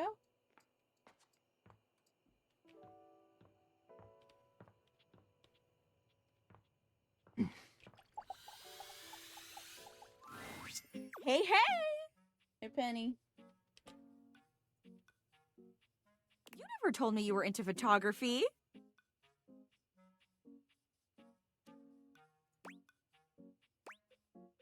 What are you talking about? This showed up on the bulletin board. Oh, I didn't do that. Penelope waves a stack of photo film at you. Whatever you did to make this happen, keep it going.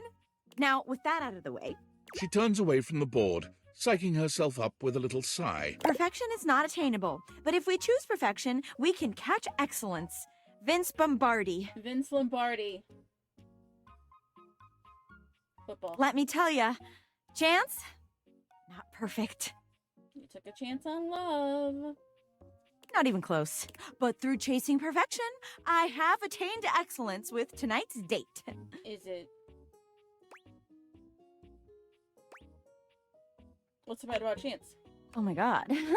Well, I thought we'd have so much to talk about. So what if he's a nerd? So am I! But he checked a stat sheet or rolled dice before he did everything.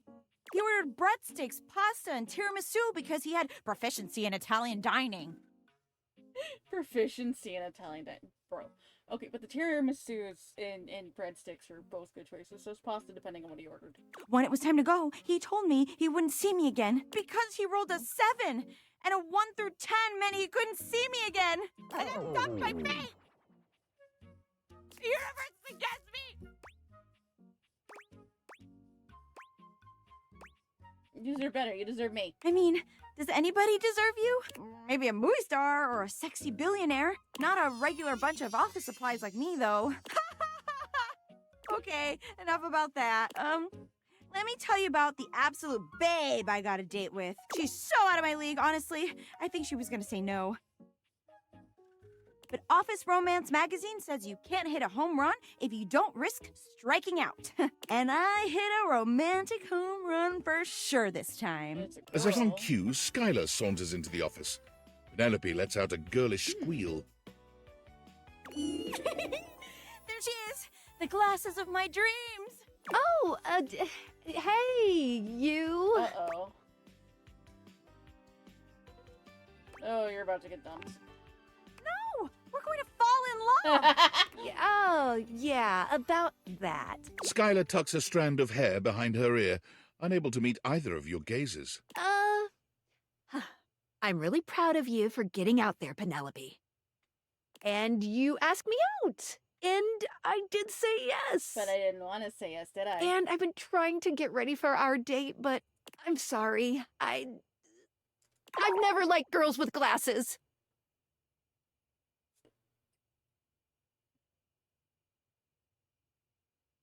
Have you seen you? You're wearing some. You are glasses. You hypocrite. But you are glasses. It's not the same thing, okay? Do you like other humans? I'm trying. This is impossible. You'll never understand. Sorry, not sorry. Skylar flees from the two of you, leaving Penelope devastated in her wake. Poor girl. Penelope, I'm sorry. Guys don't make passes at girls who wear glasses. Some jerk. Is that from Not Another Teen Movie? Hold on. Please hold. Trivia nerd at work.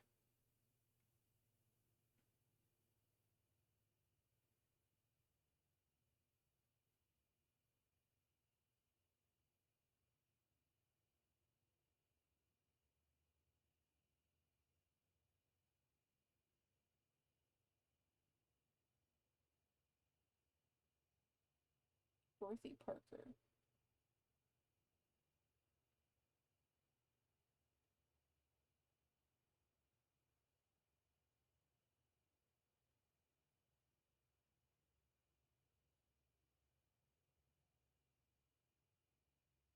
Oh, okay.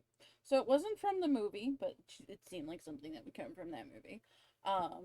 But it comes from American poet Dorothy Parker, who was famous in the 20s and 30s.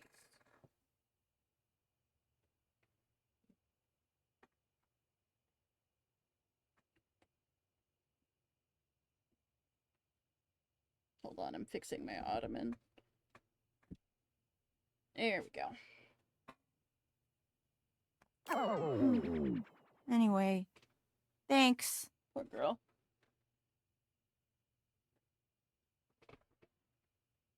I'm going to the kitchen. And I'm going to see how much cheese I can eat before I die of acute calcium poisoning, which is a very real and serious thing. See you later. Maybe. Poor girl.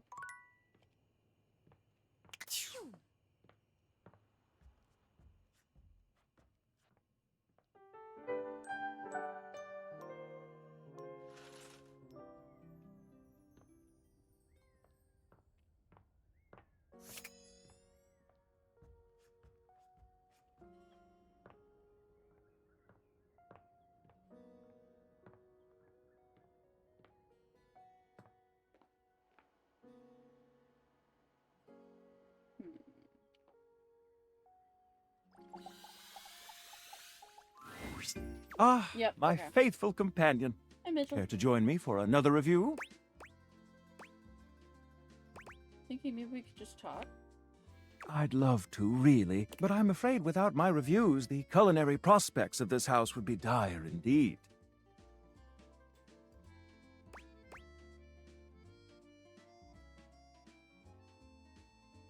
Come along then. Excellent. So, where should... There's a new Hawaiian fusion place in the living room. Freddy Yeti has an ice cream joint in the kitchen that's worth checking out. Ice cream. You arrive at Freddy Yeti's new ice cream joint, the Yummy Yeti.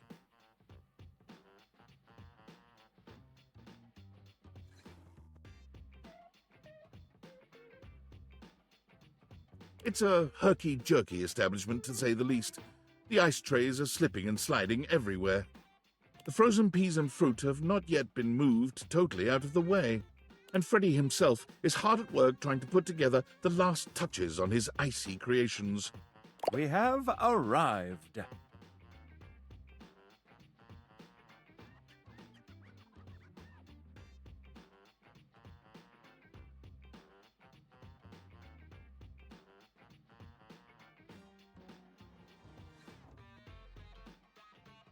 Hey guys, great to see ya. Hi, Freddy. I'll be right with you as soon as I finish mixing this. Dang strawberries won't blend. What do you think? Rustic feels like home. I agree. Rather charming. The sort of place I'd love to bring a date. But I'm just your review partner. I'll note this down.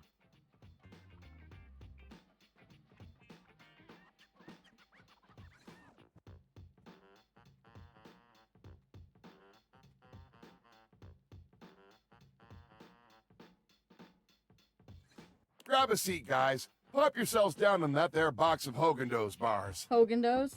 Hagen-Dazs? I hope we won't be eating pre-packaged foods. Not at all. Just part of the aesthetic.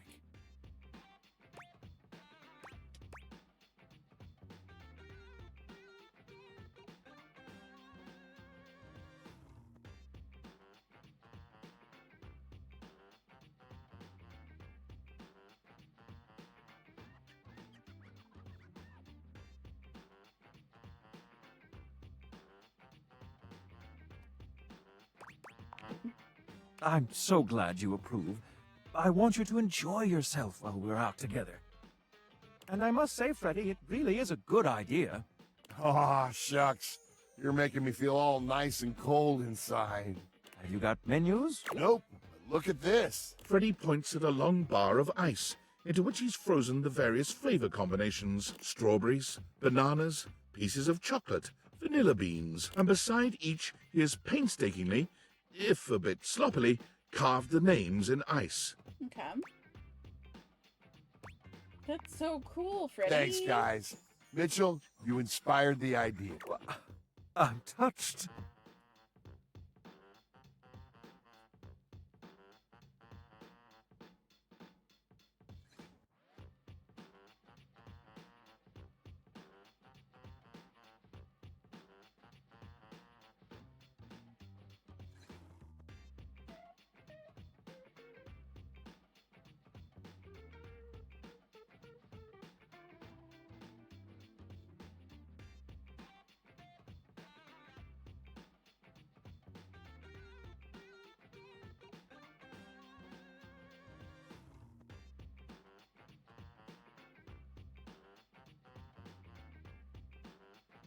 Anyhow, we've got strawberry vanilla swirl, chocolate chill, coffee with cream, and classic vanilla.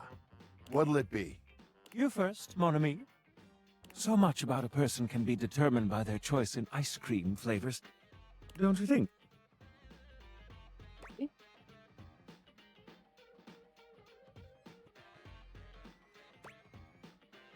Strawberry sounds good. Ooh, I dare say, let's get a bit mixed up.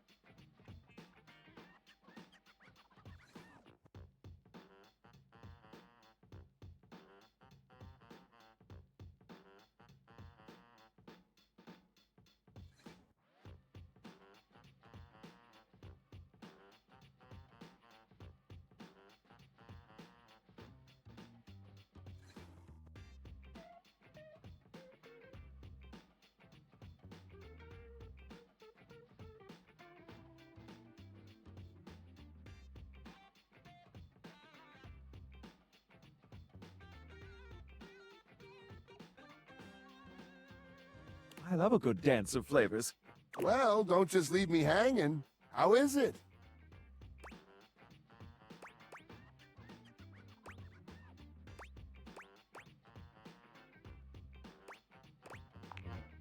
Oh, that makes me so happy.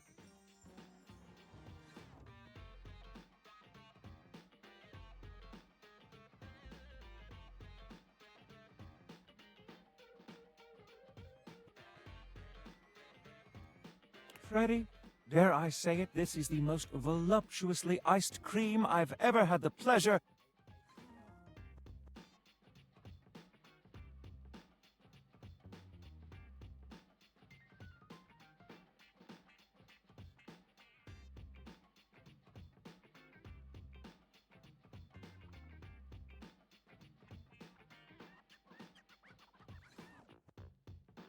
Nay, the honor of tasting.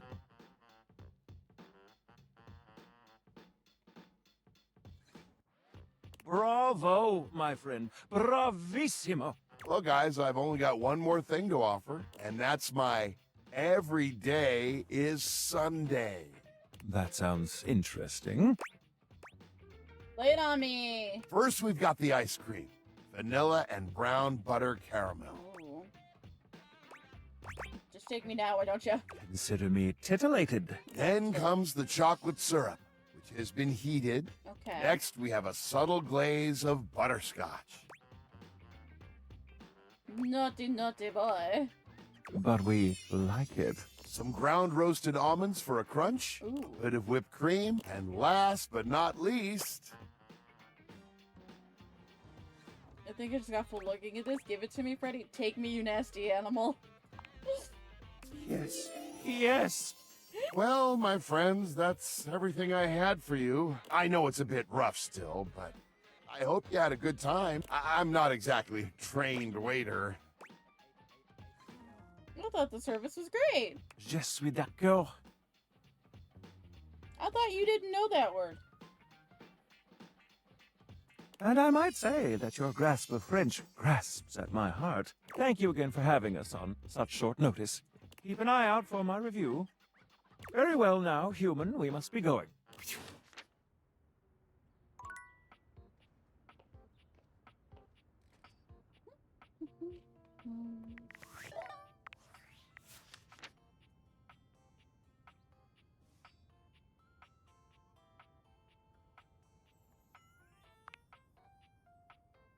Just likes cronuts.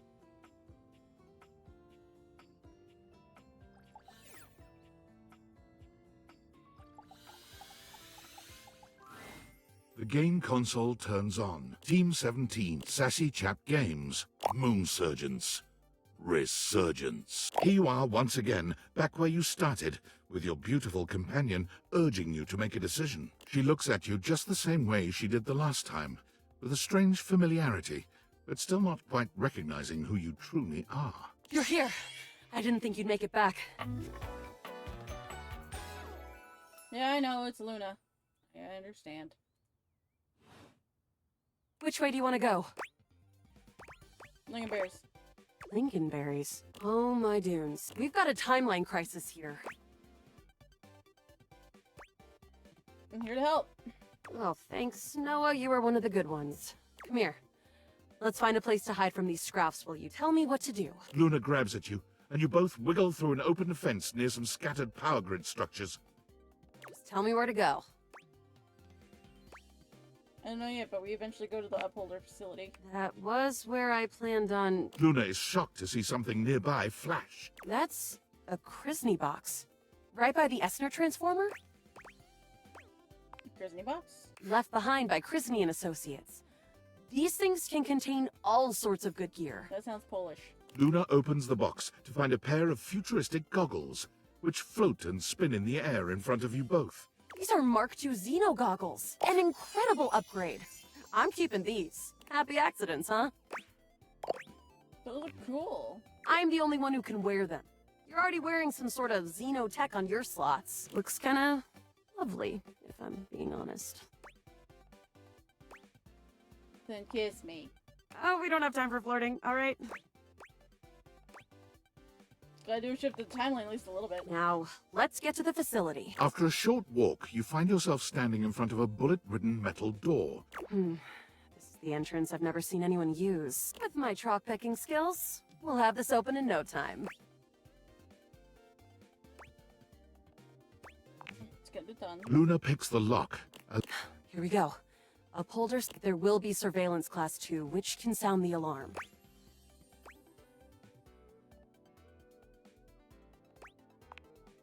That's okay.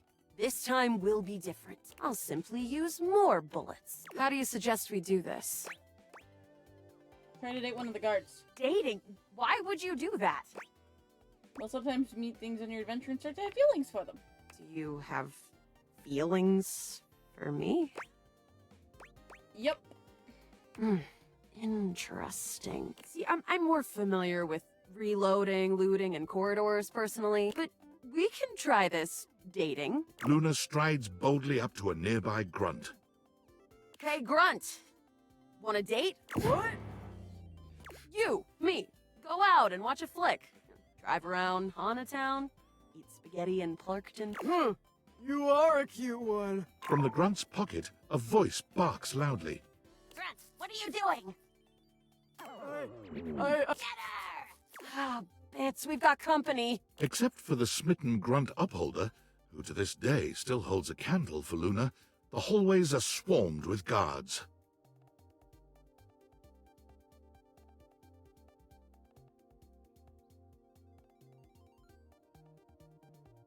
Cease! Cease! Cease! Plasma drites! The battle rages through the halls as you and Luna drop guard after guard. There you... Oh no. You can't quite tell what's happening, but a vast laser peeks from around a corner and engulfs Luna's stiffened form. I have to do everything myself. From Luna's pockets, a small device drops, and soon the hallway is immersed in a bright yellow flash. The laser stops momentarily, and Luna gets to her feet after falling to the ground. Follow me! An assassin-level upholder. They've got digitech to keep themselves invisible. The only hard counter? Xeno goggles. Why didn't you use them? I was distracted, okay? Look, next time around, just tell me. Don't listen to the syrup-addled junkie who said no to wearing the goggles. Got it. We'll have to remember that for next time. Well, you will. Anything for the mission? Freak. Can't believe we're here. Seems like a dead end. This is gonna be a wash then, huh? Hey, you might disappear after this, but I keep going. And I'm not planning on going anywhere. Resources or not. Speaking of, you want to see if there's a workbench? Second corridor. All right. We're getting close. You want to press on, or should we take a crafting break? Crafting. We have a chance to use what's left in our inventory to make something that will help us. All right. This thing can take anything we've got and transform it into anything we don't. Compliments?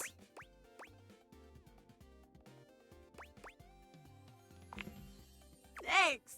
Those moves came from years of button mashing. I love this face. She's so cute. Okay, let's get started with... Got it.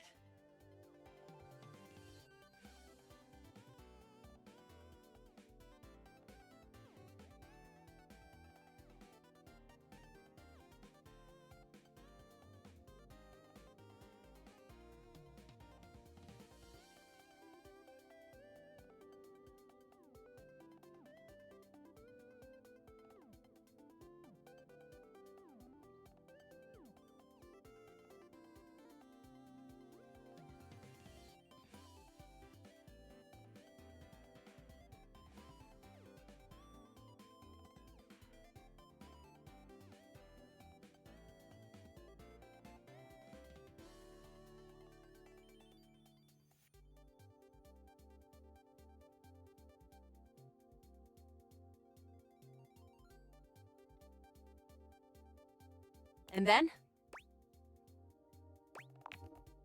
Got it. And then? Got it. And then? Yeah.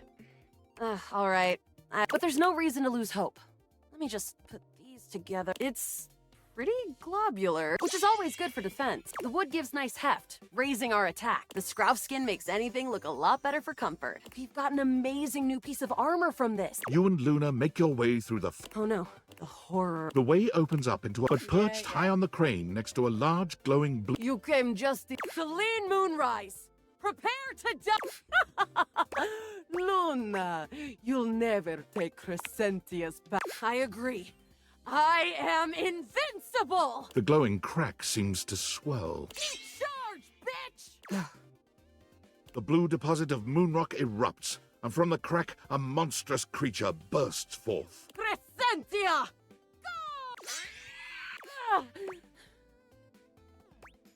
Shoot more, harder. I'm trying! Thanks to your crafting, Luna is able... The battle is fierce, but ultimately resumes. Wow. Did that. Great job, Yael. It couldn't have done it without you. This is the same as the other times. Is it? I feel so pumped full of denahydrine that I can't imagine we didn't alter the timeline at least a little. Luna's Xeno goggles catch a small screen dropped from Celine's grasp. Wait, Celine left something behind. Luna picks it up and turns on the display. It's the recipe for a harmonic stratospire. The Resistance has been working on this tech for a generation. It's a way to take fractured timelines and concentrate the differences in power into a deadly beam. That beam can erase a crack in the continuum for good. And I think something about your timeline tripping abilities and Celine's rise to power have something to do with each other. I wouldn't have the foggiest idea, dear.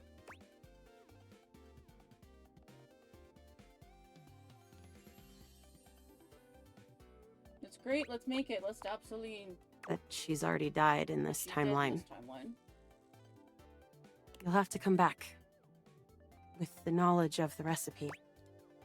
What is it? It's 4 globules, 1 wood, and 2 scrouf skins. Remember me. Luna is already beginning to fade away. I'll do it for you, my love. Thank you.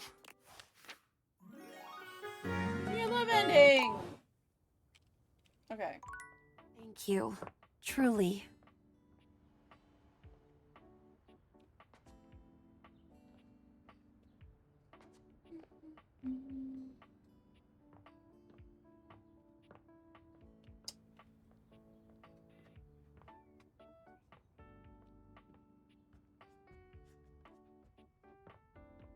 I'm gonna talk to Dorian up here again.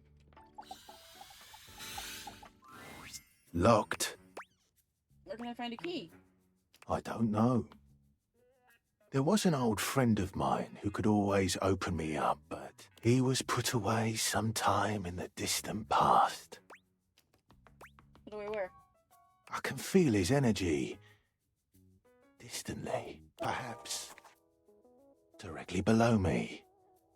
2 floors down. Is there a basement?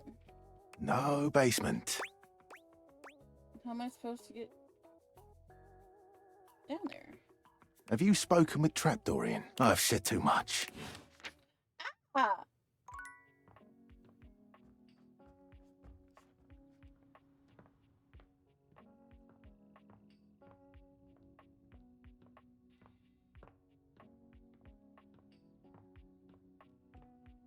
Util. Okay, so we'll talk to you tomorrow, sir.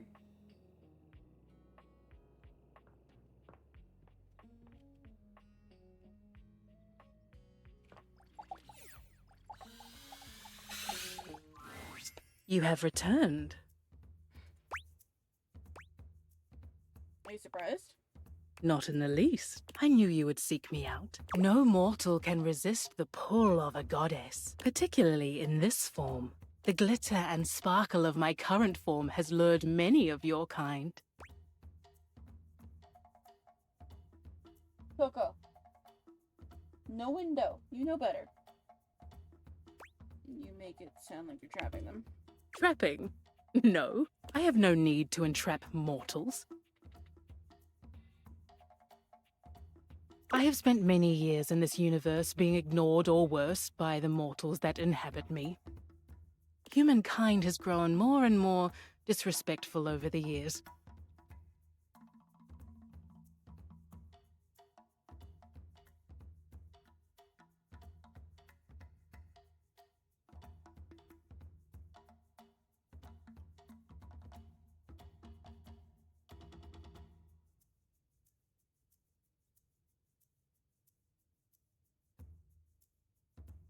I do not need your worship. But there is a satisfaction in it. The same satisfaction I imagine you derive from performing your menial human tasks. Or making friends with your, fellows.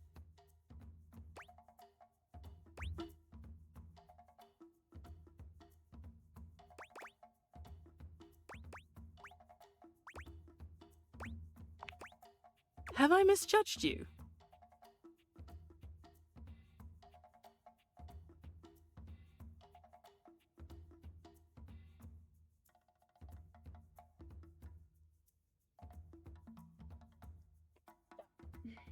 A rare mistake on my part. I have given you too much credit. If you have come to worship, you may do so now. Otherwise, state your purpose.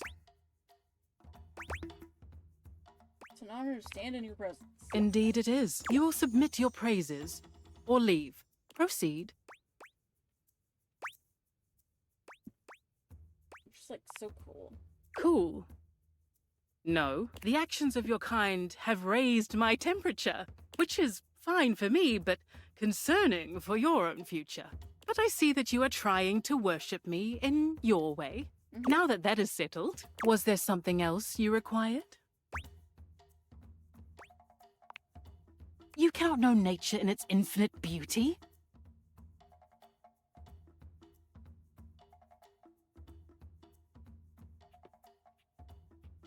Your small mortal mind cannot possibly comprehend me in my entirety. Your worship has been noted.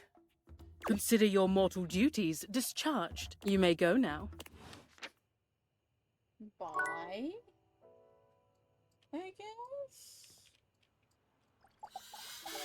I'll talk to you in a minute. Oh, it's you.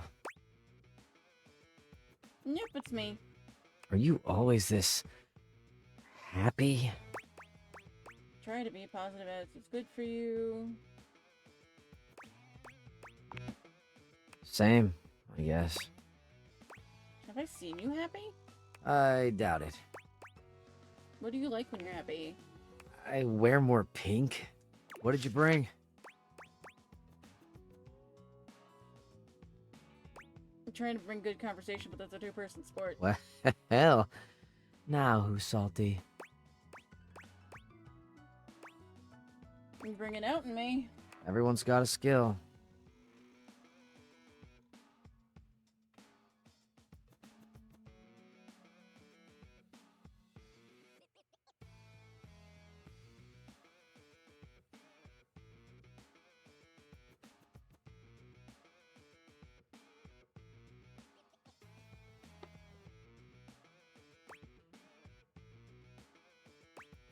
Yours is inspiring people that are jackass? There aren't enough true jackasses left. I'm doing my bit for humanity.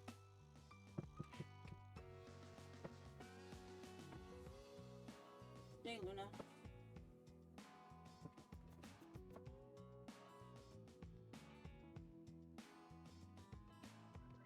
So, aside from your sparkling conversation, what do you got?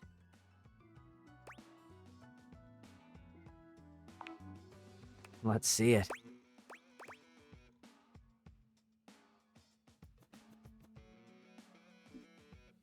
Old parking ticket. You're supposed to pay those. Eh. I did. Honest. Then why haven't you thrown it out already? Souvenir? I think you can up your level when it comes to memorabilia. Probably right. Maybe we could do it together. Together? Not really a joiner. Don't know if you've noticed. Plus, I'm pretty happy already with my style of memorabilia collecting. Got a pretty badass menagerie going on here. You're happy with it? Disgusting. Hey, look. I'm not a huge fan of that kind of talk. You act like you're so high and mighty. I have opinions, alright? I'm garbage. I'm trash. But I'm not worthless. Sue me. Bye.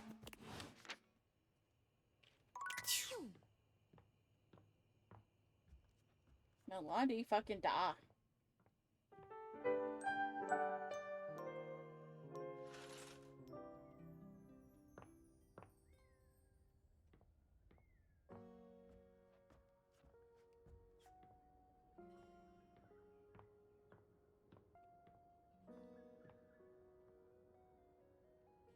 Maybe we can figure you out, finally.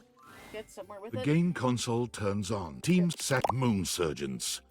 Here you are once again, back where you started. She looks at you just the same way she did the— You're here! I'm gonna be skipping this because it's a lot and it's the same shit for the 4th time. Which way do you want to go? Lingonberries. Lincolnberry. Oh my, we've got a timeline crisis here.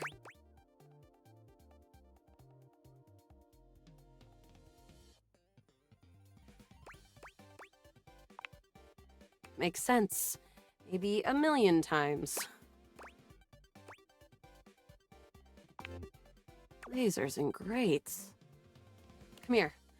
Let's find— Luna grabs at you, and you— Just tell me where to go. Oh, there's a christening box with Xeno goggles. Rules, you're good at this. Okay, then what? Now put on your Xeno goggles. Why? That will drastically reduce my combat capabilities. Don't listen to the adult junkie who said not to wear the goggles. Ah, understood. So? Pulls you in with some sort of laser rifle and you hang out until we make it out to the other side. True. This specificity is making me trust you. This advice sounds like something I would come up with myself. Luna puts on the Xeno goggles and enters the compound cautiously. I can see so many more wavelengths now. And you're right. There is an assassin class about 7 besos away. We can get the drop on him.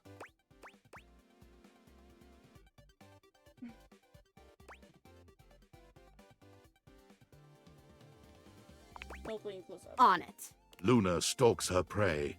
With the Xeno goggles and her own combat prowess, she's like a mooncat on the path of a moon mouse. With the coast clear, the two of you stealthily walk the corridors until you reach an office right before what seems to be the terminus of the compound. Is this the furthest we've ever gotten? No, I've been here before. Sprats. Thought for sure that was some new rift being created in the timelines. Right now, we've got a chance to get There's a workshop table here and we can get crafting, or go straight to the final battle. Something. What recipe should we make?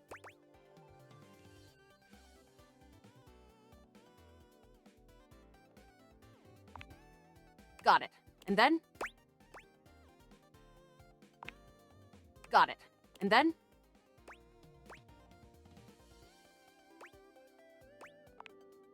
Got it. And then? Got it. And then? Got it. And then? Got it. And then? Got it.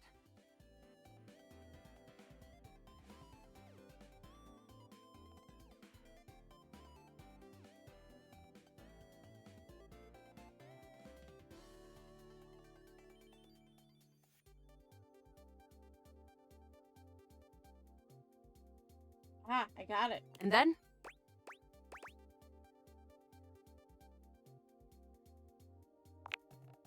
All right. We did it! A harmonic stratospire! Yay! I did it. That thing looks cool. I like that. That's a trophy for me.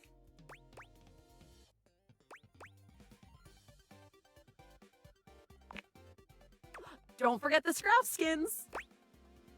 Let's do it once and for all. Here we go. As you step into the terminus of the compound, you can already feel a difference in the air. It's crackling with potential energy. I knew you'd be coming here. All the regolith you would ever want. For what reason? All I'm here for is the sweet profit, Banya. Ever seen one of these? Luna holds aloft the stratospire. It glows ominously. How did you get one of those? You messed with temporal energy and trapped me in here with you forever. Playing out the one pathway where I always reset. Thinking that I would never be able to get the one thing to stop it because you kept it from me secretly. But you didn't count on one thing. What? Persistence and curiosity. Oh, nothing compared to profit, Drizo. My plan all ruined. Just kidding, of course. There's no way you have the innate strength to use that thing. Just wait. No, but I do. Ooh. From out of the crack in the cave wall, Celestia in her scaled glory crawls out, slowly, magnificently.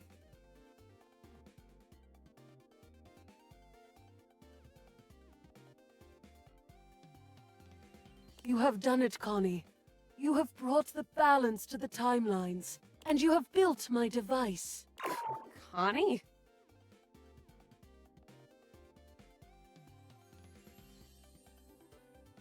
What the hell?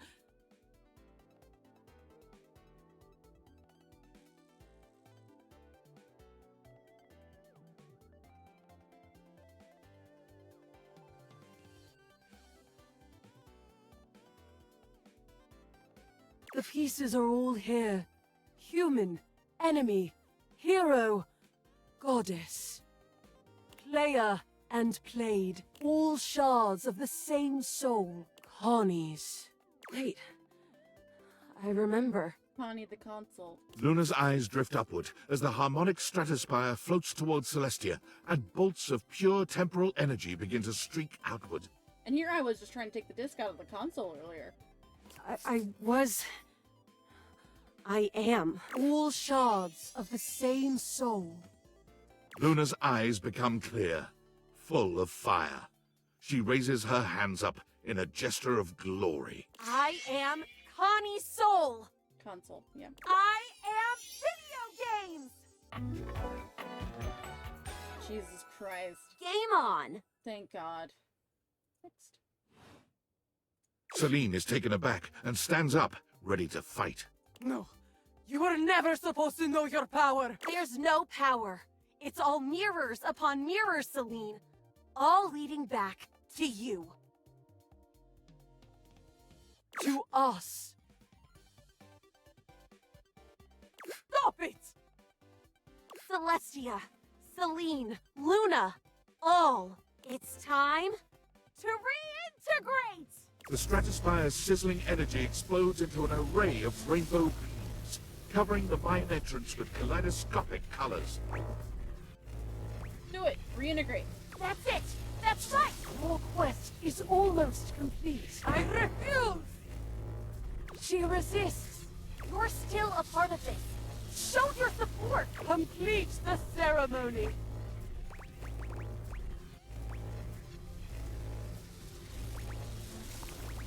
The stratospire's shuddering reaches a breaking point, and with one final gasp, explodes into a dizzying array of sounds, colors, and shapes, as the characters, sets, sounds, and UI all melt into Connie's soul, who stands before you. Oh, excuse me. Congratulations! You win! You saw every part of me, human. The good, the bad. I am Luna, Celine, Celestia too. Even the upholders. You have a bunch of little men in you. Wait. Do you love me? Even with those bad parts?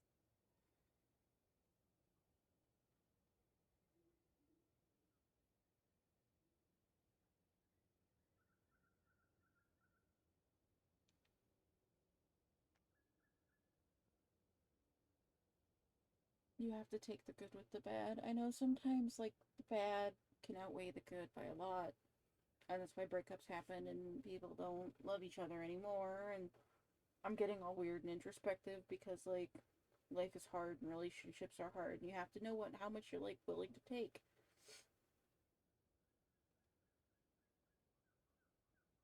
And sure, we had to go through the same thing over and over and over again, like 4 or 5 times. But I would still do it again.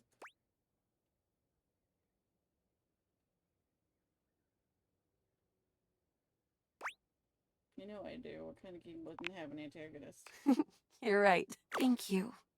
Hopefully you'll be my player forever. I won't forget you. Thank you. Truly.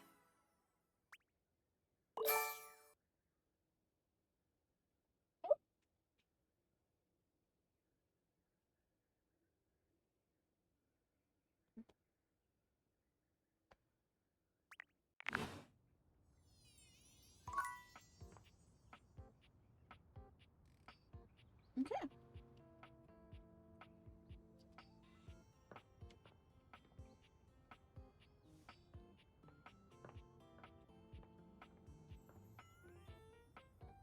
Hey, Abel.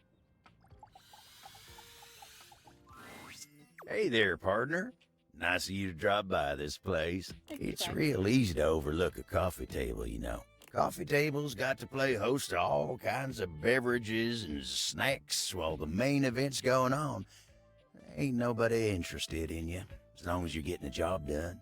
And speaking of the main event, I'm more of a radio guy myself, but I've been real into this show lately. Real House Knives of Dallas. I love that. Oh, you wouldn't believe what those utensils argue about. Charity events and who ended up in whose drawer. Ooh-wee. Ridiculous. Talk about sharp tongues. Ooh. Well, strike me as a Real House Knives kind of guy, Abel. That's what Koa says. Try as I might, I can't seem to get him to see the appeal of the wives. Koa's fun in his own way, though. Right you are.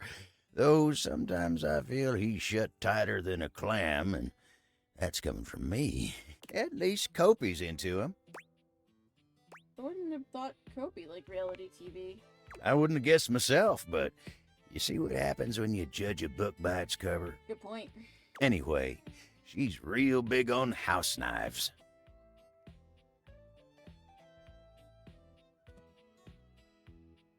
She didn't used to be, but she'd be coming and going making drinks. Asking me about why this one don't like the other one.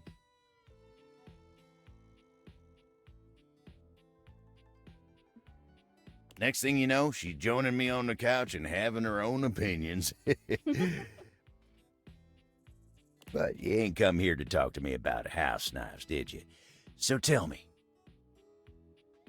what can I do you for? All's well here in the living room. Been working real hard today. Think I might take 5 and go get some coffee with Koa. I'll go talk to Trap Dorian. Since now we have a lead that Dorian accidentally gave us. Oh, hello! Oh. Fuck, I forgot you were half naked. There's a warmth in Dorian's dark eyes. Come back for another glimpse.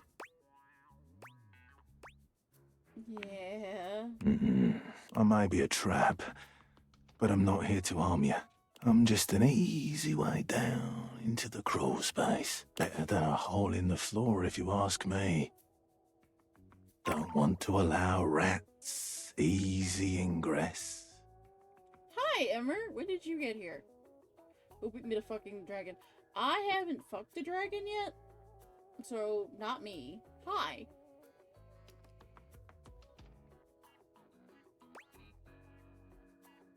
Is it strange being down here? You know, here is the only place I have to support the full weight of a human. Don't worry. I can take anything. Yeah, what happened? Oh, Dorian, you were supposed to... okay, I guess I chose the wrong option.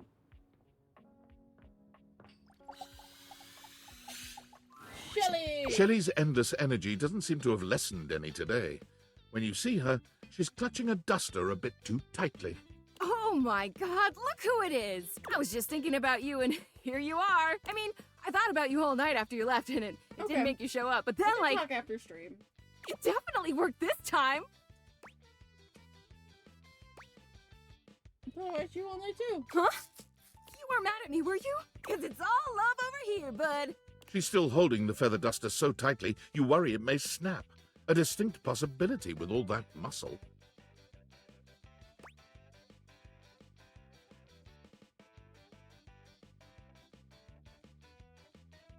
What's with the feather duster? Oh, this old thing?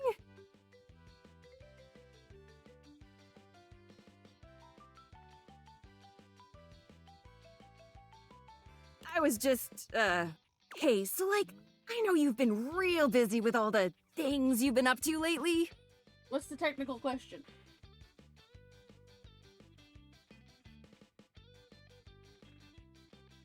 Well, she's my shelves, so I'd consider it planking. Like, sitting on the couch, sitting at the computer, taking naps. But since you haven't really been looking at me, like, ever, it makes sense you might not have noticed. I'm dusty. I mean, like, I'm cool with it. Dust is great. It's so powdery. Now, the open book would be lyric. Yeah. But it's making me sneeze, and that makes it a lot harder to hang onto these walls, so... Or the vases and the photos. Maybe we could, like, live to the fullest and dust me! Shelley thrusts the feather duster out towards you. Withdrawing her hand so swiftly, you nearly let the duster fall. Or the cactus on her hat. Your humble feather duster. You've never been all that big on dusting, but this thing does get the job done. Shelley has her eyes shut tightly as she waits for you to dust her. She looks oddly nervous. Why do you look scared?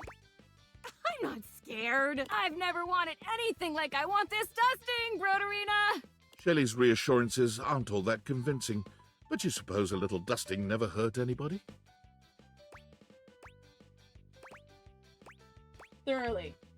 Shelley winces when the duster makes contact with her, and once or twice she looks as if she wants to complain.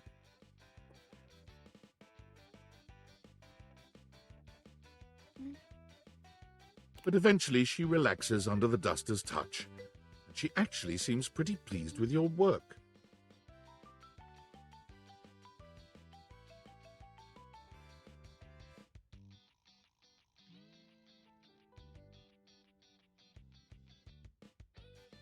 My head was getting hot. You try to hand the duster back to her, but she shakes her head. You keep it. Wow, look at us, huh? You actually talked to me, and now you've actually cleaned me. Our relationship is deepening already. You're not gonna leave now, are you? I'd never do that. Oh, good. Look, buddy, pal, boo-boo bear. Boo-boo bear. You're a human being and not a shelf, so, like, I don't know if you can understand the kind of stuff I deal with. And that's okay. Nobody understands the pressure of being a chef. Personally, I love being so unique that nobody gets me. Imagine if I was one of those people who had tons of friends who supported them. Psh, where would I be then? Happier? Happier?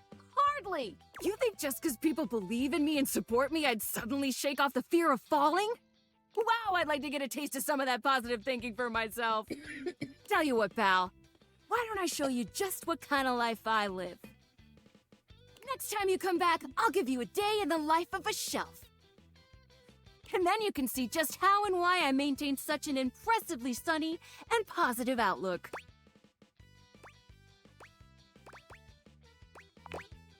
We always have a choice, bucko! I hope you'll choose the best and right and most positive thing! My goodness. See you next time, pal! Bye, shells. Okay, we've got one left, and we'll talk to Trapdorian first thing in the morning. But for right now...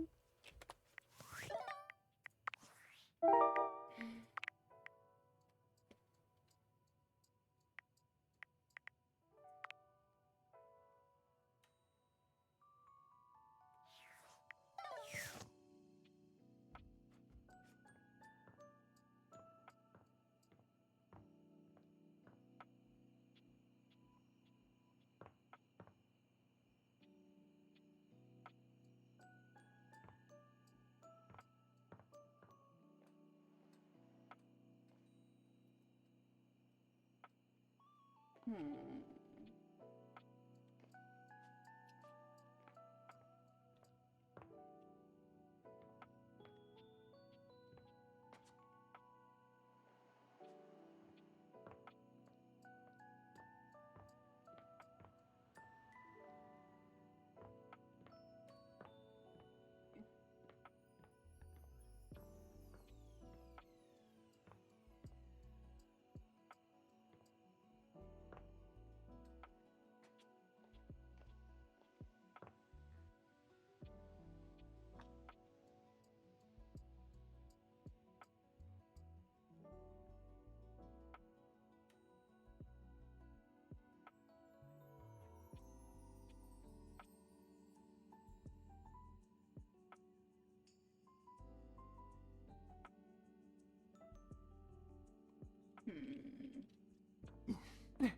Yeah, I know, you hate my guts. The vacuum hates me. Woohoo!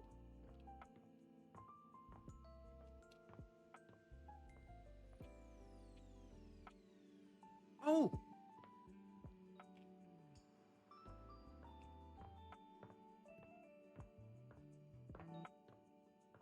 Oh.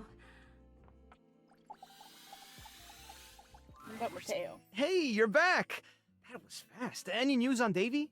Were you able to check out that lead from Telly?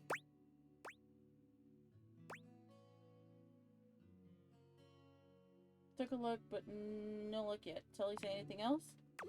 Not much, just that they were chasing Davy out of Connie's cords not long after Hoof saw him in the laundry. How's everyone holding up, though? About as well as you'd expect. I think the nerves are starting to get to all of us. If you wanted to stick around for a bit, I'm sure they'd really enjoy the company. Nowhere else I'd rather be. Well, that makes two of us then. You can say hi to whoever you like. Don't let me stop you. Okay. So now that Connie's out of her trancy thing, we can talk to her tomorrow too. Oh, but I've talked to her a lot, but that's because it's my own fault. Nope. Go to bed.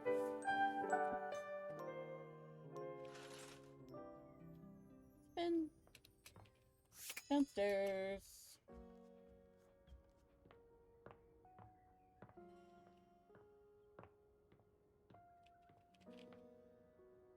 Connie! Oh, my sweetest Yael. I bet it makes you happy to hear me say that. I haven't forgotten you.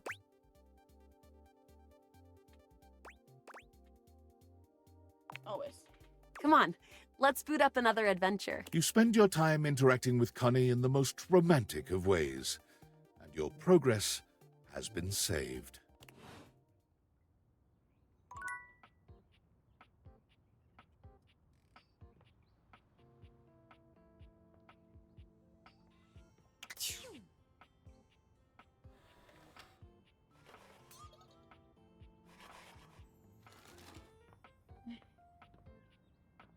She's got no wires, bro. Alright.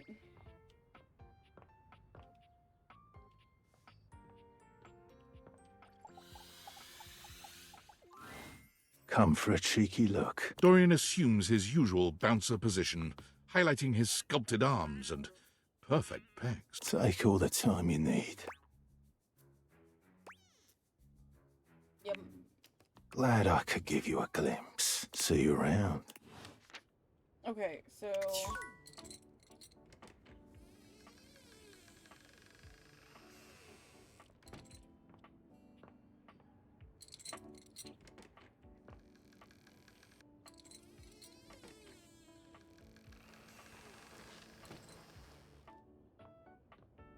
Is this broken?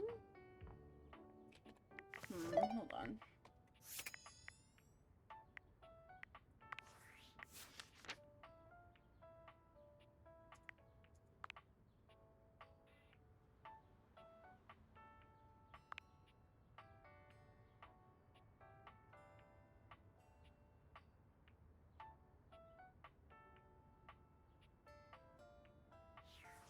Am I, like, blocked from that?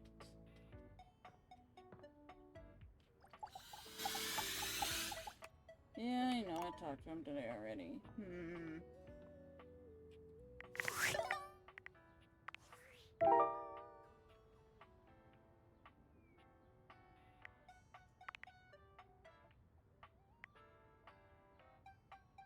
Oh, last seen her on. I wonder if he's in Hoof. Which I don't believe I have access to at this point.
Trying to figure this out.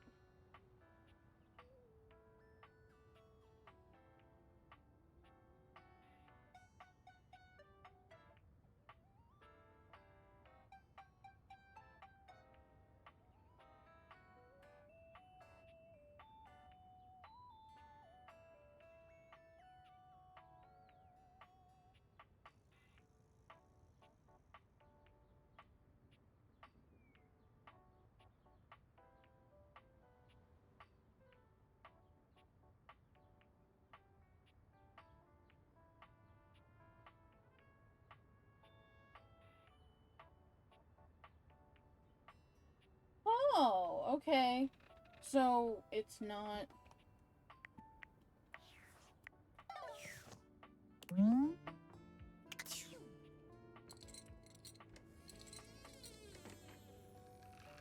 Huh. Okay, so it's a bug. You have to spam it. Into the crawl space. Because I was down here during a mission earlier. I decided to look that part up. This part up, I should say. I'm so short. What the hell?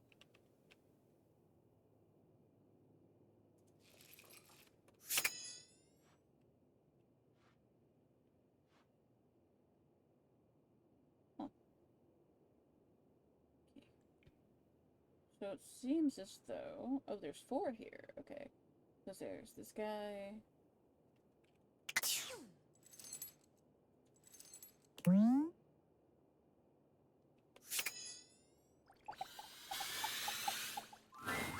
You're not sure what you expected to find in the crawlspace, but it certainly wasn't this well-dressed, regal figure. He seems quite stunned by your arrival, but the moment you liberate him from his underground prison, he comes alive with joy and gratitude. Ah, fresh air. It has been far too long. Thank you. You're welcome. I have been trapped within that accursed crawl space for so long that well, I don't even know how long it was. Time lost all meaning under there. But never mind that now. I am Keith, and but I owe you a real debt of gratitude, eh? Oh, Eso! I wonder if that key that I found with the heart on it is for the house itself. Hang on! My content aware is going off. Keith, the skeleton key, has a bit of a personality quirk that I would like to warn you about. But I also don't want to ruin the surprise. So I'll ask you, would you like to have the dramatic effect? Or would you rather know from the start?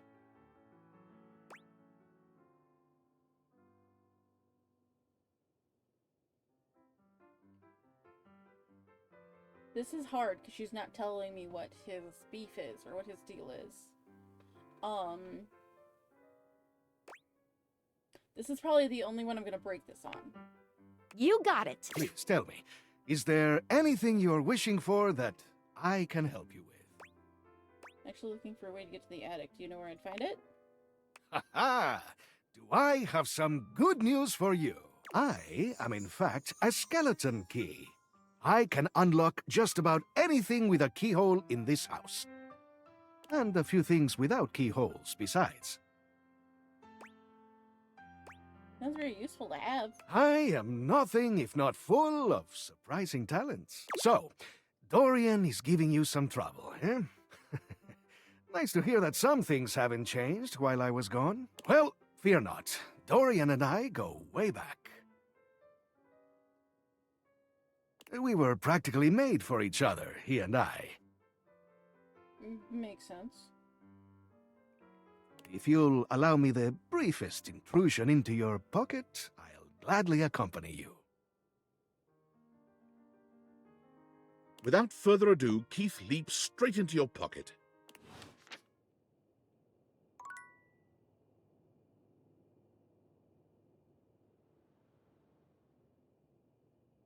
Okay.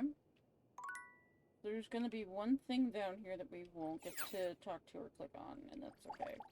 We'll do the mouse trap and what looks to be a time capsule. We'll do the ladder later. An unholy amalgam of rat and trap stands before you. He regards you as you do him, with surprise and disgust. He holds his hands up to his chest in a distinctly rodent-like gesture, his nose twitching at intervals. Holy frickin' shit! Talk like a Brooklyn landlord! What am I looking at here? A new face in the crawl space? Are you real or what? Yeah? Yes. What's wrong with you? I'm looking for love in all the wrong crawl spaces. You ain't gonna find it here. Hello, I'm Vaughn. I'm your rat trap. Bring in your little card. You'll see. Hi, I'm Vaughn. I can't wait to love you or whatever the fuck. Or whatever the fuck! He's a little crass compared to the rest of them. Von Trapp, like, Sound of Music. The Von Trapps. Yeah, right there. How long have we been down here? Oh, a long time, Pally. A long freaking time. Whoa there. My content aware has given me a tickle. Vaughn is a rat trap. There's gonna be some content here about animal death. And if that's something you don't want to hear or joke about, I'd recommend skip it. You cool with that? Or you want to skip it? Skip it, please. No worries. Hey, Vaughn. How would you like your relationship with Vaughn Trapp to resolve? Friendship. Vaughn looks into your eyes with what could only be described as a manic friendship. Aw, friends forever. Being friends with me don't mean nothing.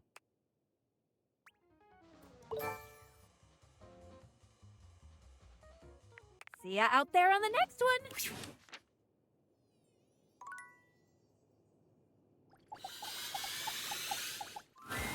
You see a concerned face peeking through what might be a cryogenic tube, containing tape both sticky and cassette. The face notices your presence and begins to speak. Yes, this is Choice. I am officially found. Oh, a time capsule. Neat. You got it, compadre. Hey, mind letting me out of this thing? So you're this thing, but also trapped inside the thing? That let you out are gonna be, like, cease to be? Like, dematerialize? Nope. I mean, I don't think so. Maybe. I love that he sounds like fucking Spicoli. Only one way to find out. Let her rip. If you're down, I'm down. Down? I mean, I was down. Down in the ground. But now I'm out. It's not quite what I meant, but okay. What? Hold tight, pal. The stranger who stands before you can best be described as nostalgia given form, an assortment of 80s memorabilia sculpted into a well-muscled male figure. Okay. You are a lot to take in, my dear friend. Alright, so we have the shorty short gym shorts. I think these are supposed to be his Walkman headphones. The floppy disk, or the 3D printed save icon, as children would say today. It's a movie ticket, perhaps Blockbuster death? I don't know, maybe... The Light Bright? I never had one. Oh my god, the old weird patterns from, like, Taco Bell and shit. Let's see, videotapes, like VHSs, scrunchies! I want to learn how to make scrunchies with my crochet. Cassette tapes, the Rubik's Cube wristlet, and the hair, and it's a bunch of the inner tapes from the cassettes that have been unwound. Woohoo! Yeah, I'm free! The 80s is surviving and thriving, baby! Oh, yeah! Although his cassette tape ribbon obscures much of his face, you can still make out a friendly expression and handsome features.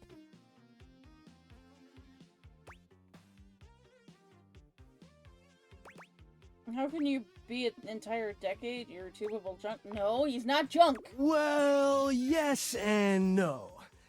Think of me as the essence of what's inside that time capsule.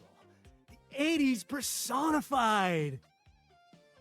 He pulls an electric guitar from somewhere, playing a very loud and intense note as he strikes a pose.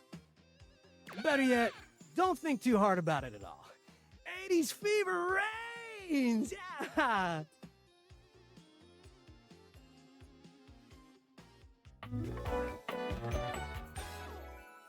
Yo!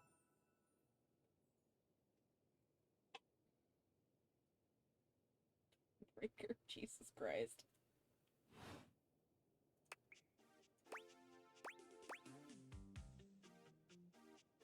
It's in the 1980s. I don't know much about it other than retro media. I wasn't even born yet. Technically, I wasn't, but I fucking love the 80s Oh, as a heck whole. yeah, compadre! And the 80s love you back! Look at the head! But first, I need a minute to decompress, if you know what I mean. Because you were sealed in the tube. Totally. Tubular. Nice reference, pal. Totally topical. Now you're getting it. Anything else you need, baby? Yeah, I might bop around the house a bit if that's cool. A lot of tube talk, mateys. Alright, get some rest and we'll talk You later. got it. All right then, I'll be around just chilling like a villain. Ah! Can't wait to learn about where you come from. Sounds different. I'll teach you the ways, Daniel-san. Karate Kid! Fuck yeah. You got it, Mr. Skiyagi. Oh, look at you, acing the class already. You are gonna be a bodacious student, I can tell. The guy who played Mr. Miyagi, his would-have-been birthday was the 28th of June, by the way. Okie dokie, Smokey. Just gonna shut the peepers and recuperate. Okie dokie, Smokey. Talk to you later. I think I love Bodhi.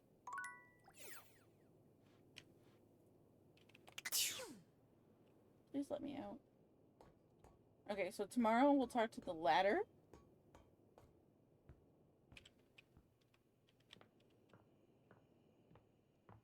And then we're gonna go into the attic.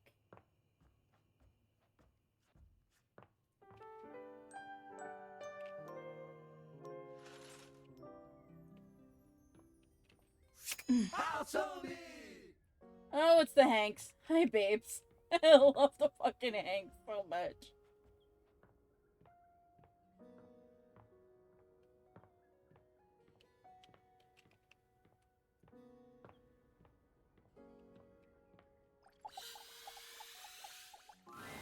Come for a cheeky look. Dorian assumes. Take all the time you need. Glad to see you're in. Not what I wanted. Oh, I guess Dorian's part of the stepladder. Okay, so I don't need to talk to him. I also need to talk to all the doors in the house at some point. I've talked to some of them, not all of them. Oh, Dodo!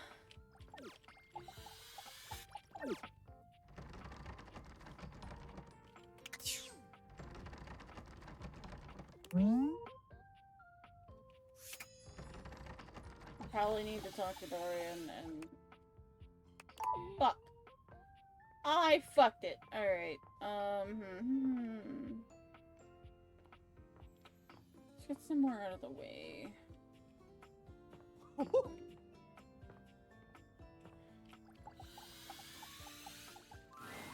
You find Dunk stretching idly by the weights. When he sees you, his handsome face breaks into a cheerful grin. He's so excited he can't seem to contain his energy, bouncing back and forth on the balls of his feet like an overexcited puppy. You made it! Oh man, I'm so excited. It's been so long since I got to work out with somebody else. And a newbie, too. Ah, there's nothing like a good lift with someone who's just starting out. Everything is so new, no bad habits to break, less competitive talk.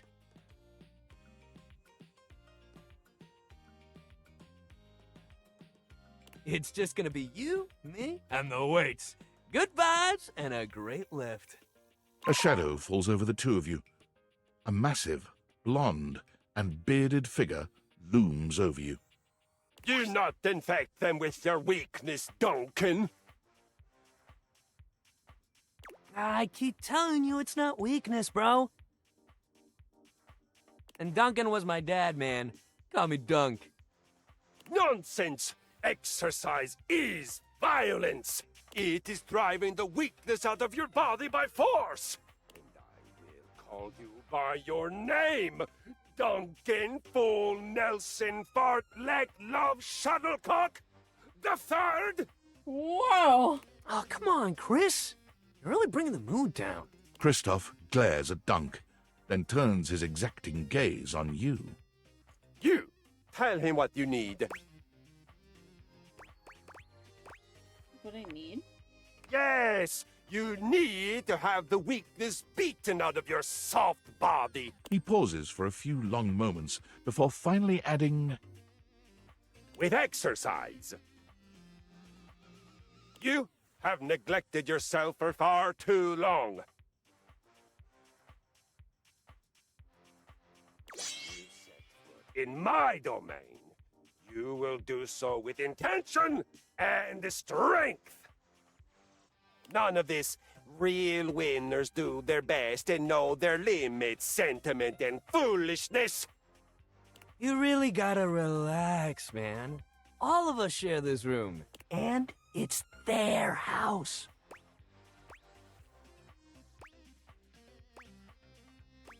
Are you done? I'd really like to work out now. Yeah. I mean, thanks, buddy, but I think we got it from here. You do not got anything but sentiment and foolishness. But so be it. You have thrown your lot in with him.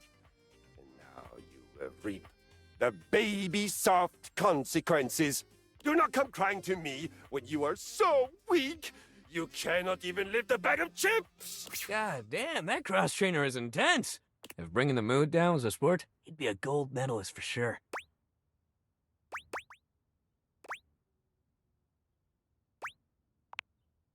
Hell yeah, man. Back to the program. Anyway, today's activity is weights. He gestures to the weights you've long since abandoned. They're still in decent condition, if a little dusty in places. Makes sense. Nothing like a good lift. You can work your whole body out. Anybody can get a good burn going with weights, even if you're only lifting a couple pounds to start. It's a great place to start your fitness journey. There ain't no rules, no competition. All you need is yourself and a good attitude. So, ready to get started? Dunk is so cheerful and confident, it's probably more work than it's worth to turn him down. You could, but do you really want to hurt his feelings? Yeah, let's do this. Let's do this! You lift weights for a while under Dunk's supervision. He ensures your form is always correct, and that you're not lifting more than you can handle. He never pushes you too much. He only kindly encourages you when he sees you growing tired, or if he knows you have just a little bit more left in you. When he calls time, you sit down, sweatier and more exhausted than you've been in a while. Yo, that was amazing, especially for a first session. You doing okay, buddy? Okay, I'm tired, but I feel good. That's great. Make sure you take it easy the rest of the day, okay?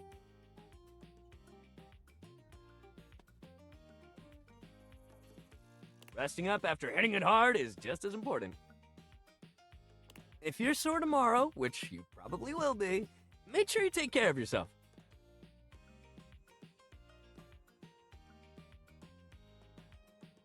Try soaking in a bath with Epsom salts, or use a heating pad. You can even try a massage if you got a massager or anything like that. And it might sound like the exact opposite of what you need, but trust me, keeping that body moving when you're sore only helps. You lay around and feel sorry for yourself, it just gets worse. But I got something that'll help. Next time, we'll do some yoga.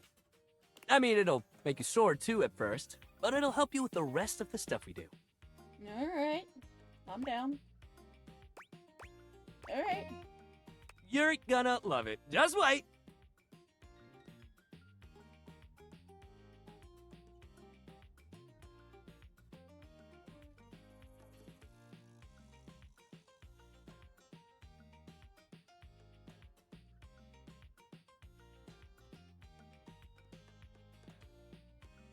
See you at the yoga mat. Okay, yoga's next. And then it's probably the exercise ball.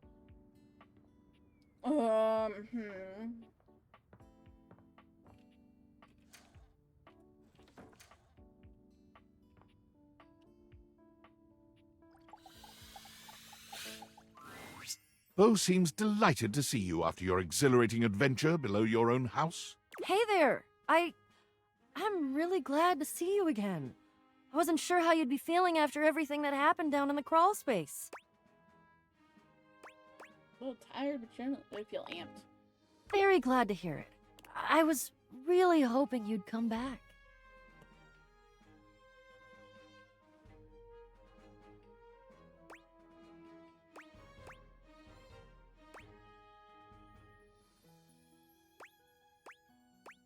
I'm gonna talk to you about something. Go for it.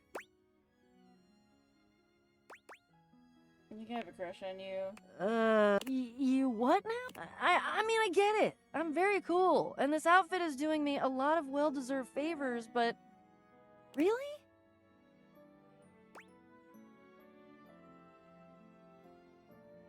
Oh yeah, you're one hot explorer at a mystery looking to be solved. Absolutely fun, funny, handy, and hot. Sign me up. Well. I can't say I haven't thought about you that way. When you go through the kinds of experiences that we've gone through, I think it's a natural consequence. I guess I was just trying to keep it professional, you know? While we were actively questing. Because you kept it professional and nice, and got me through my latest adventure, that means more to me than anything. In fact, I think I already know what my next adventure is gonna be. Yay! Holding hands. I'm already an expert in holding stuff. Let's get to it. Yes! I love Ashley Johnson! Love will be the greatest adventure. Now we're getting someplace. Cool. Love this for me.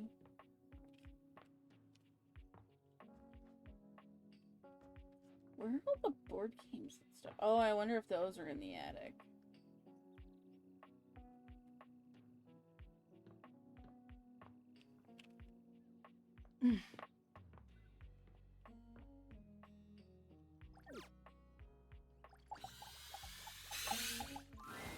Yo, yo, yo! Homie's back in the house! The dope daredevil, the radical risk taker, the boss in border! I love these guys so Make much. yourself comfortable, gorgeous. Couldn't stay away from you guys. Right? Isn't the adrenaline so addicting? Pump it into my throbbing veins! Anyway, don't mind us, Broseph. We're just inspecting our equipment for today's epic outing. It's gonna be so freaking epic, dog!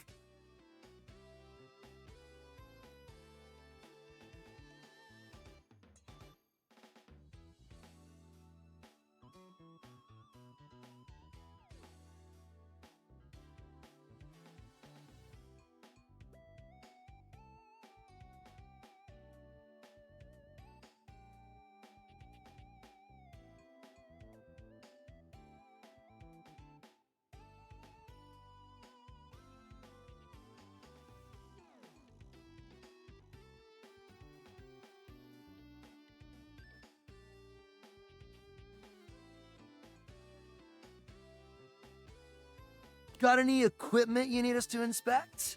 I promise we're very thorough. Of course you are.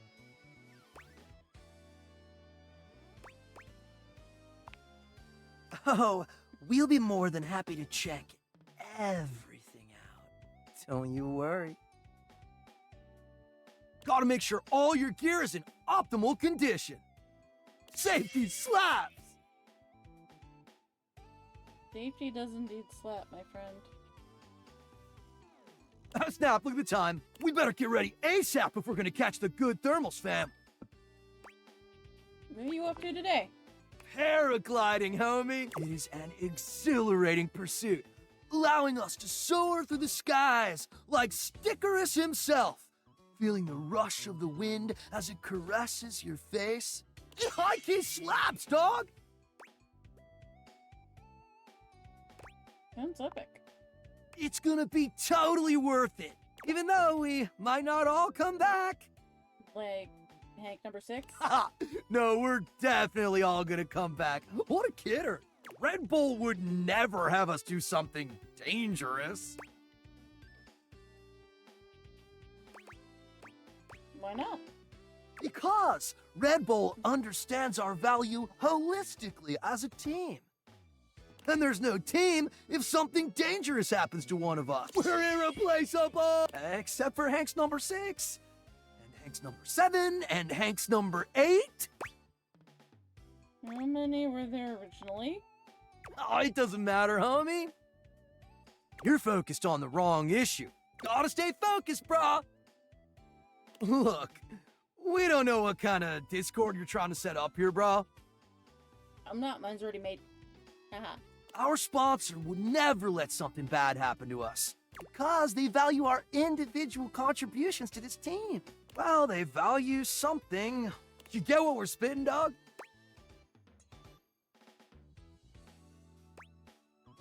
Just asking questions, dude. You care. And we see that, homie. Facts! So what do you say, brah? Gonna come paraglide with us? Or sit it out like some kind of lame-o? Let's do it. Hella dope! Make sure you're totally pumped and ready to push yourself to the limit! Again. Forget your fears and let the rush of adrenaline fuel your flight! Let's go catch some epic thermals, playa! Hank number 4 is kind of adorable.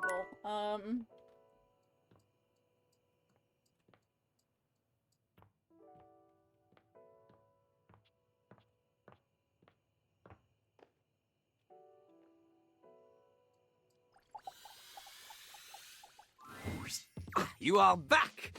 Are you ready to begin the test of rhyming? Or are you willing to die alone? So, that red shirt, c'est fantastique. No matter. I'm ready. C'est parti! Okay, you have returned in time for the first test. This will be a baby game for babies, so little Crapper can make sure you are not a little baby who hates Babies are full diapers, they are not ready for little crapper. Babies have trouble filling their lines in the choices below. They only have so many words before they fill the box, eh?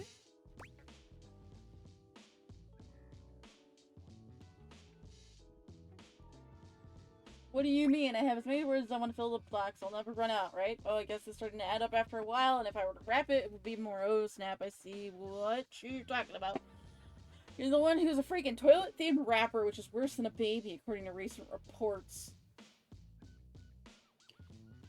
Maybe about the size of a box. My box is totally the right size for my guy. Maybe just can't have my enormous box with a tiny text. There's no way I'm reading this, what's in this dialogue box. It's a complete waste of time, and I'm definitely not picking this option because it's stupid. It's a bad choice. It probably leads to an instant hate ending. See? Look how tiny your presence is. A rapper needs big presence. They need to shout. Luckily, Lil Crapper has an assistant for someone with a little baby voice like you. This is Ballcock. Jean-Loup holds a strangely mic-shaped object in his hands. It's round and black and almost balloon-like. You're sure you've seen it before, but where? What did you say? You know, the part of the toilet in the cistern. It is like a floating ball. Got it. That is the literal name of it. Look at Lil Crapper's mighty hand. Watch him stroke his own ball cock as he sings. No! Put it near your mouth and witness.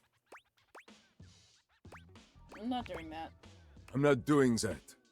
You have a big heart and tiny mouth. Ballcock has a big mouth and no heart. He is ruthless. Together, you will show Lil Crapper that you can be a match for him. Okay, got it. Okay, got it. Here is how the test goes. First, we pick a name to rhyme with. One syllable, easy. Lil Crapper, he picks for you Jacques. Okay. Okay. Lil Crapper will say the first part of a sentence. You will finish the sentence. The word you choose, she must rhyme. And she must make sense. Example. Yo, I know a lad and his name is... This is the part where you say Jacques.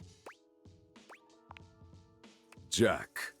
Okay, good. You are not stupid. We go. Remember, only the best can kick it with the crapper. This is easy baby hours. Training pants stuff. You cannot keep up here? You get out of his face. Wait again. Yo. I know a guy and his name is... Bill. Jack. Never in front, always in the... Back. Keeps his stuff in a burlap. Sack. Sack. He's all alone in a tiny... Shack. Shack. In a fight, he'll give you a... Whack. Whack. Woo! Okay. You have rhymed one word with 4 other words. This is very impressive. To a normal person. Unfortunately for you, Jean-Loup is not normal. He is above normal, paranormal. God. He is like a ghost because he is so amazing that only 40% of people believe that he even exists. You have succeeded at the bare minimum. But you keep proving yourself at this rate, maybe, just maybe, you can just barely keep up with Jean-Loup Pissoir, Lil Crapper himself. And maybe someone will want to date you. Yippee! Yippee? Almost anybody can do the basic rhymes for babies. Meter and flow. For clarity, Lil Crapper is referring to lyrical flow. Not the kind that sometimes requires a plumber to fix because you think you can flush any kind of paper down Jean-Loup. Toilet paper only. He does not want your wet wipes, those are for the garbage can. Pah! If you need something more to wipe the buns, install a bidet. Anyway, this test will be checking if you understand flow, syllable count, things that are basic to a genius like Lil Crapper. But for someone like you, who knows?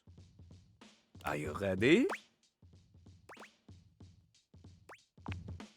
You are not. Let's get it over with. There is much, much more to cover, and you look like you need a break. Jean-Loup understands this. He is fit. Return again for more crapping.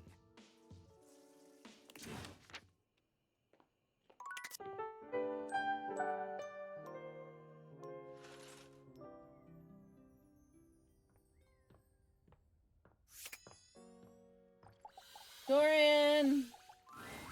Dorian looms over you, arms crossed over his broad chest. He seems almost smug about blocking your way today. Hello, mate. Let me give you a tip. When you see me with my arms crossed like this, it means you're not getting through. What might it take to uncross them, I wonder? Keith? Is it really you? Hello, old friend. It is me, all right. Where on earth have you been? I've been tucked away with my thoughts, you might say. I never knew why you left. I am so sorry I never said goodbye. I never had the chance. Well, I've missed you. Is Keith Dorian's dad? I've missed you too, dearest Dorian. And I am back to stay. Now, come here and give me a hug, won't you? I could never resist you. Dorian and Keith curl their arms around each other, fitting together as perfectly as, well, a key and a lock. Our brothers? And just like that, door is open. Two seem like lovers. We've tried that. Oh, okay. Indeed.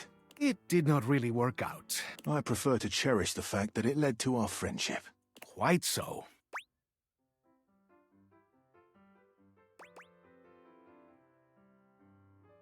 Don't you think love can include friendship?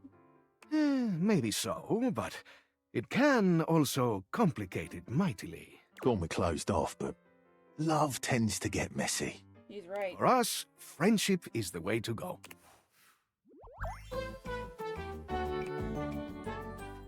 The treasure trove of friendship is open to us.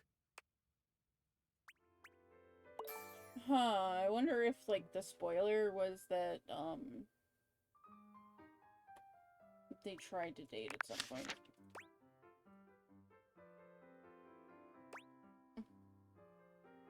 I hope someday I can open you up like that, Dorian. Maybe you can.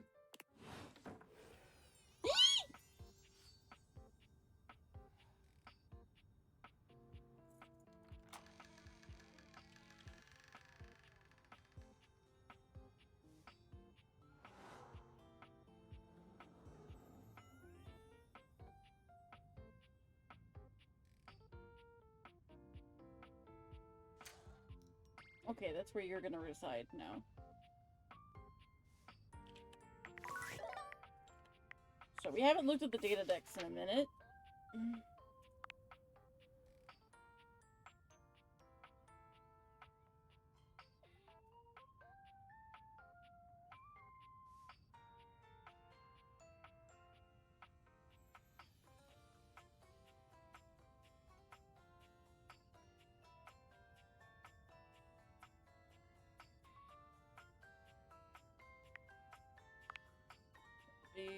Sure, Shelly, Abel, Connie. I had to love on my games, that's for damn sure. Pam, Toilet Boy, Rongo again.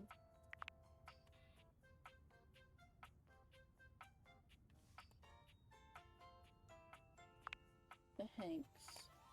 Haven't resolved them yet. Titus, we still have to work on. Allegra Clark. Dunk. Tony. Oops.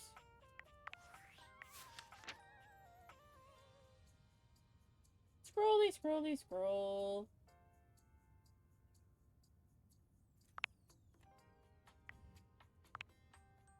Clover Love, me Keith, Christian Lance, I have no idea who that is, Stephen Booth, Dana Snyder. Okay.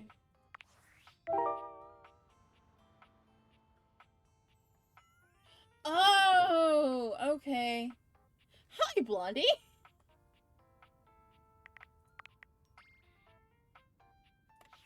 So, I did a thing. I don't know how long you've been here, but I did a thing. And it's not a good thing. The vacuum hates me, Hoove.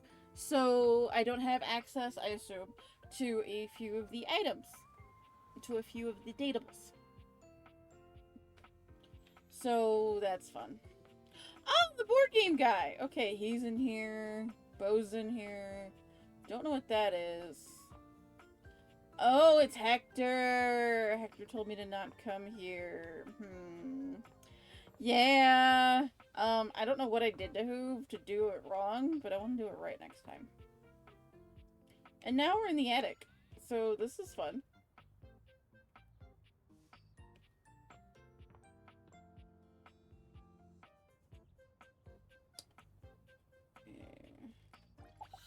Who are you? Who are you? A marble Adonis regards you with a critical gaze, completely unembarrassed to be wearing so little in your presence. He gestures to the room around you, wrinkling his sculpted nose. Oh, a preponderance of dust. Oh. Art. Next. I'm so glad you're here. As the owner, the curator of this house, I feel this must be brought to your attention. Just look at that. The dust has created almost a cake-like texture. Makes it next to impossible to divine any detail or subtlety the piece may possess. Truly unforgivable. Oh. Well, it's not as bad as all that. Perhaps it indicates a gentle lack of attentiveness, but that can be remedied. Yeah, I ended up with a couple hate endings. Washford hates me. Washford, who... So, therefore, I've met Reggie. It's not like it's a red wine stain, or sun bleaching, or, and may we be preserved from such, a child with a new box of markers.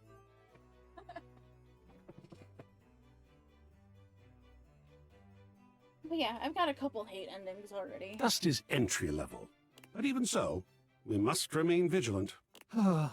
Conservation has certainly entered a lowered state of late, but there is always hope. I am forever an optimist, and a pessimist, actually. Oh, and a nihilist. What are you talking about? Myself. I am describing myself. Do you not do that on occasion? I'm talking about myself a lot, actually. Wonderful. I now imagine you as having a healthy and well-developed self-esteem. Or perhaps you are quite selfish, even narcissistic. Oh, or maybe you are a seeker, always curious about why you are you, the motives and structures behind your thoughts and actions. We are all so varied and unique, don't you think? But there I go again. Allow me to introduce myself. That might help you understand why the artwork that is you is so fascinating to me. I am art. All and sundry, great and small, art. I am a towering intellectual achievement of profound psycho-spiritual depth. I am a wonderfully ridiculous and whimsical court jester to you, the monarch. I am a passionate, sensual bacchanal. I am a reckless, devil-may-care risk-taker. He sweeps his arms in a grand gesture, striking a pose that makes him look like the ancient statues he's modeled after.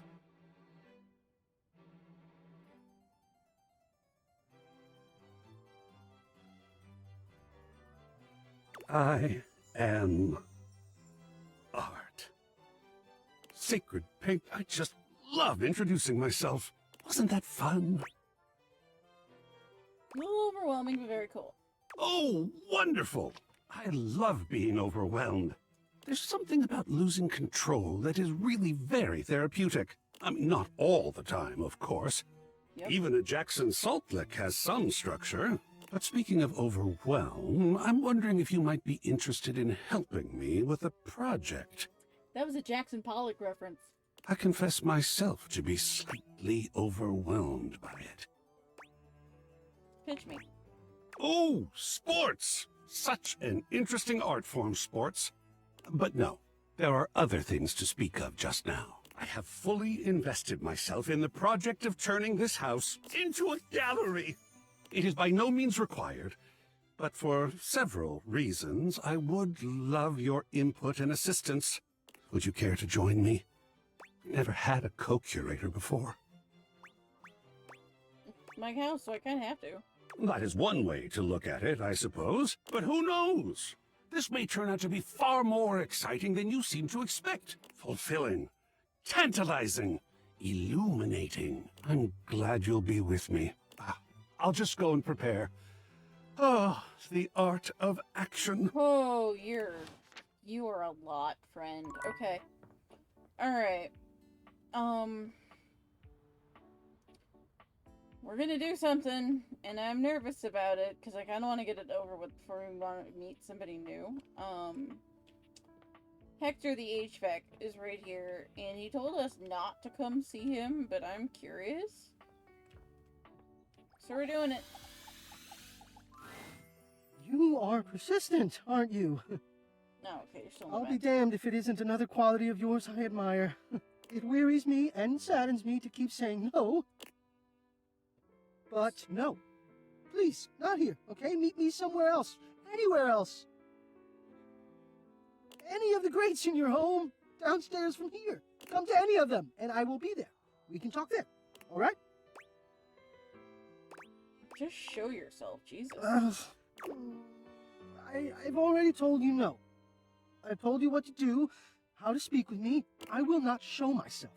Some circus animal on a leash trotted out into a claustrophobic arena. What, so you can jeer? So you can point? I tell you, I won't. What are you afraid of? Oh, you could never know. You could never understand. Have you seen me, dude? Why would you ask me so flippant and easy what I'm afraid of? Can you not understand that the fear itself would prevent me from answering you? I'm afraid of my own fear. And you ask me to toss it aside and move on.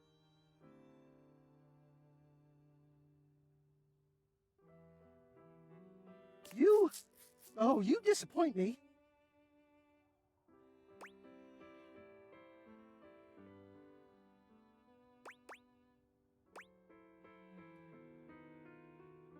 Come on, just let it go. Just let it go. Is that what you really are? Have I truly been this wrong, this mistaken about you? Here is the truth of you. It is a truth I would have dreaded if I'd ever even let myself consider that it might be what was underneath that exterior I have warmed and cooled and cared for. God, if I had ever truly believed you could be capable of this, I would have frozen you out. It would have been an Arctic blast to rival the coldest winter's chill.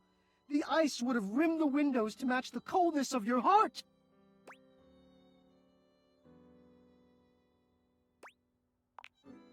Jerk? What a flippant word. You've been cruel.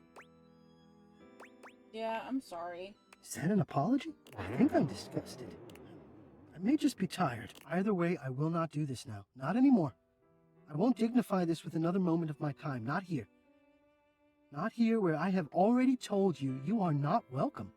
Please get out. Maybe we can try again. At the Greats. Oh my god! Fucking hate your ass. A flowering beauty waves at you, a radiant smile inviting you closer. Abundant plastic foliage frames her pretty face, and a little inanimate hummingbird rests on her shoulder. She looks rather like a fairy tale princess, and the delicate way she carries herself does nothing to belie that impression. The floor has been farted.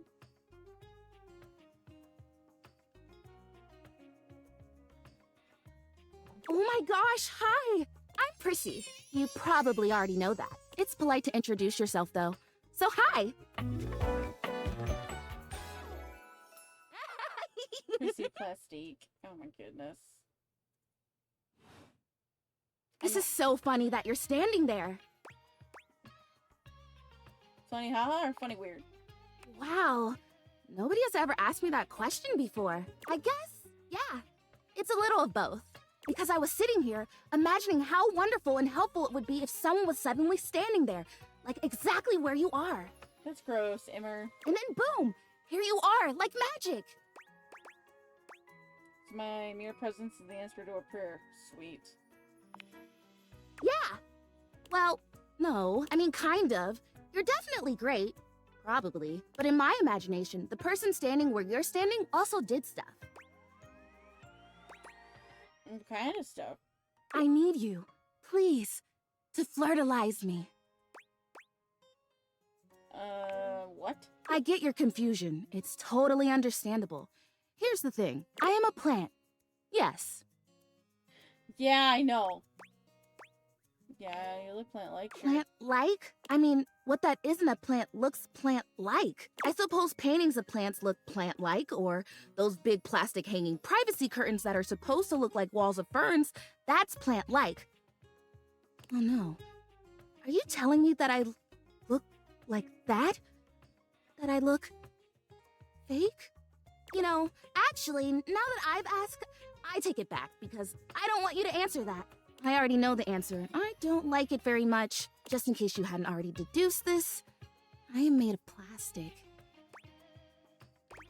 I bought you, so yes, I knew that. Oh, well, then great. Glad we're already on the same page. Even saying that word. Plastic. Ugh. Anyway.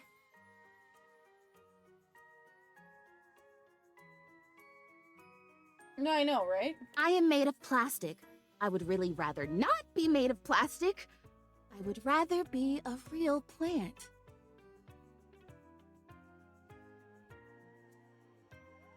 I want to grow. I want to reach for the sun. And I want to feel the photosynthesis in my leaves. Right now, I mostly feel dust in that Labreeze, your room is clean now, smell good spray. Which doesn't actually smell that great, if I'm being honest. How does Flirtalizer fit into this? Flirtalizer! Right, yes, thank you! Pinocchio headass. See? Keeping me on track. You're already the perfect person to help me. The Flirtalizer is the result of months of dedicated study on my part to find a substance that will, drumroll please, make me real. Prissy presents you with a green jug, covered in pictures of flowers aggressively mugging for the camera. This is about what you expected from something called Flirtalizer. Is this realization? Oh, no. Not yet, at least. If I'm going to be a human, I want to at least be a real plant first. You're a human, and you were never a plant, so you don't even know what you missed out on. I have done so much research. I can't even tell you. And this is the answer. The gold standard for making plastic into chlorophyll. I just need you to give me a good dousing right at the roots and then stand back and watch the magic.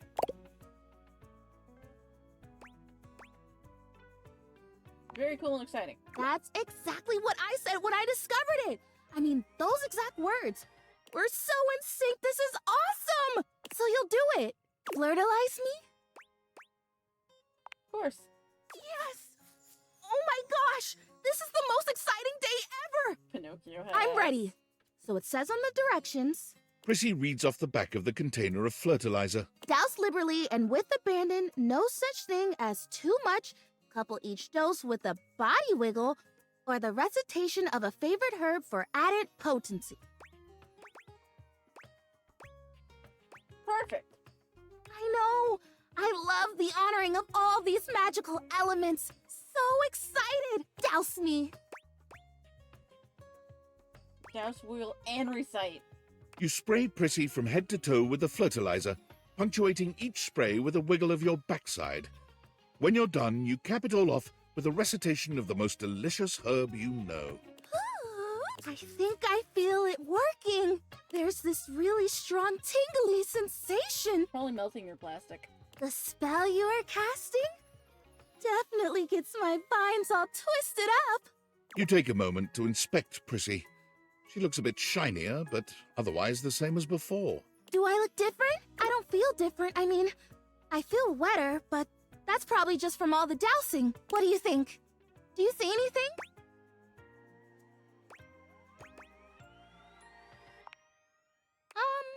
I don't think so. Not yet, at least. This was a result of a lot of research and a lot of investment. Like, heart investment. But it's okay, because it was also my first real attempt, and all great endeavors have failure before they have success. So, I'll try again. Hey, would you be willing to help me again? If I need it? Totally, you're fun. Thanks. I am fun. Well, I better go dry off. Don't want to risk mold and mildew. Okay. Read the last one. I got one more in me.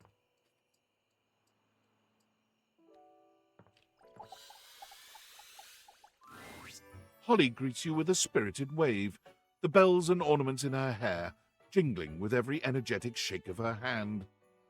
You made it! Thanks for making the time.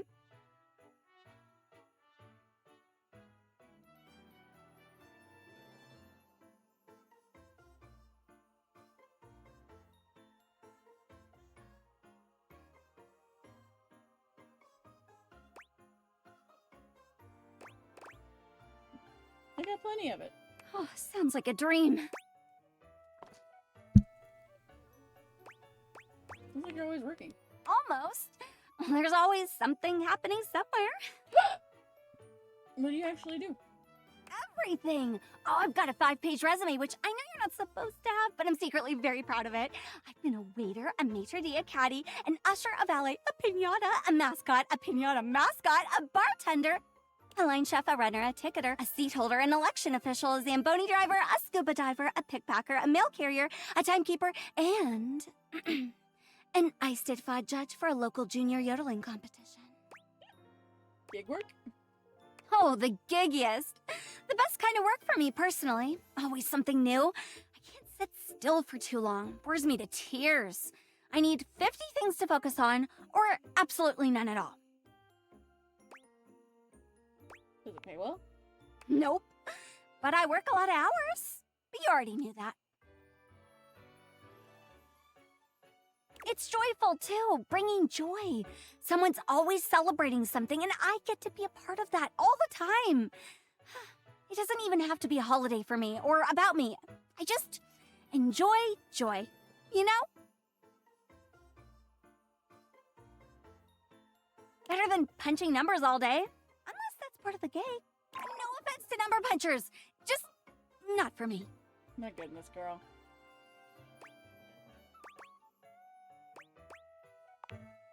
What about you? What do you do? Got fired my second day. Oh, sounds nice.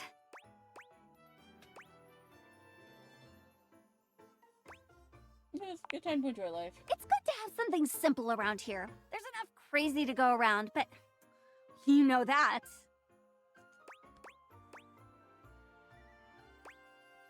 What are the others saying? Depends on who you ask. How do you feel about me? Well, you waded through my busted schedule, so you can't be that bad. Hardly running for office. Sounds like you're dodging the question. Yes, I am! Speaking of which, I gotta bounce to another shift. Gleester in July is really hopping this year. I can't even say that because it's July 1st. I know, right? That's what I said. Anyway, okay. Bye. Bye. Okay. Now I'm out.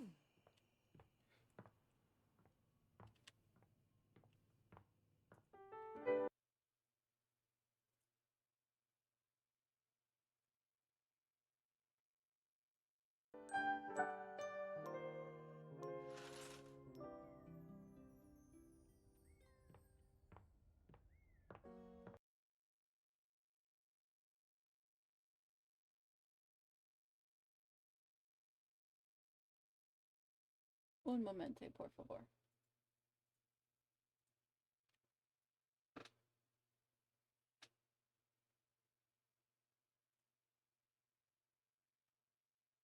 Okay, so I have been live for quite some time now. And since we just ended another day, this is as good a time as any to stop for the day. I don't want to burn out too hard in one session.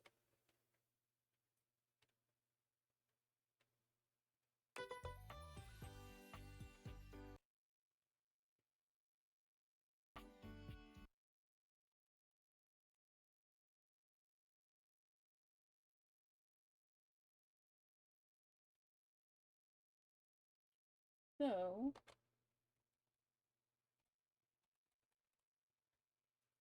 we're gonna end for the day.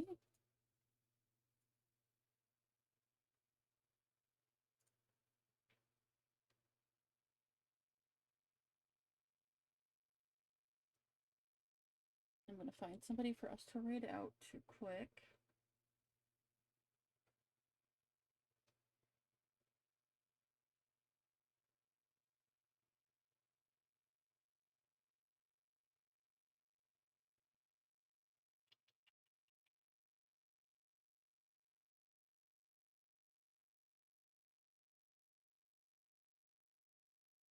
I'm looking for more live friends right now. I don't want to read Panda because he'll yell at me.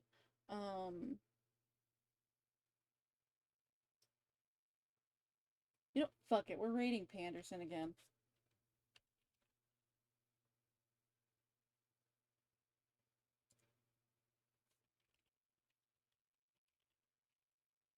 Because I need to talk to him. Anyway, so, he's playing Sparrow too. So, you guys, you know the drill. Stay scary, be good to each other, stay safe out there. Drink your water. And we'll be back tomorrow at noon Central Daylight Time. I will catch y'all on the flip-flop. Now, peace out, my Girl Scouts and Boy Scouts.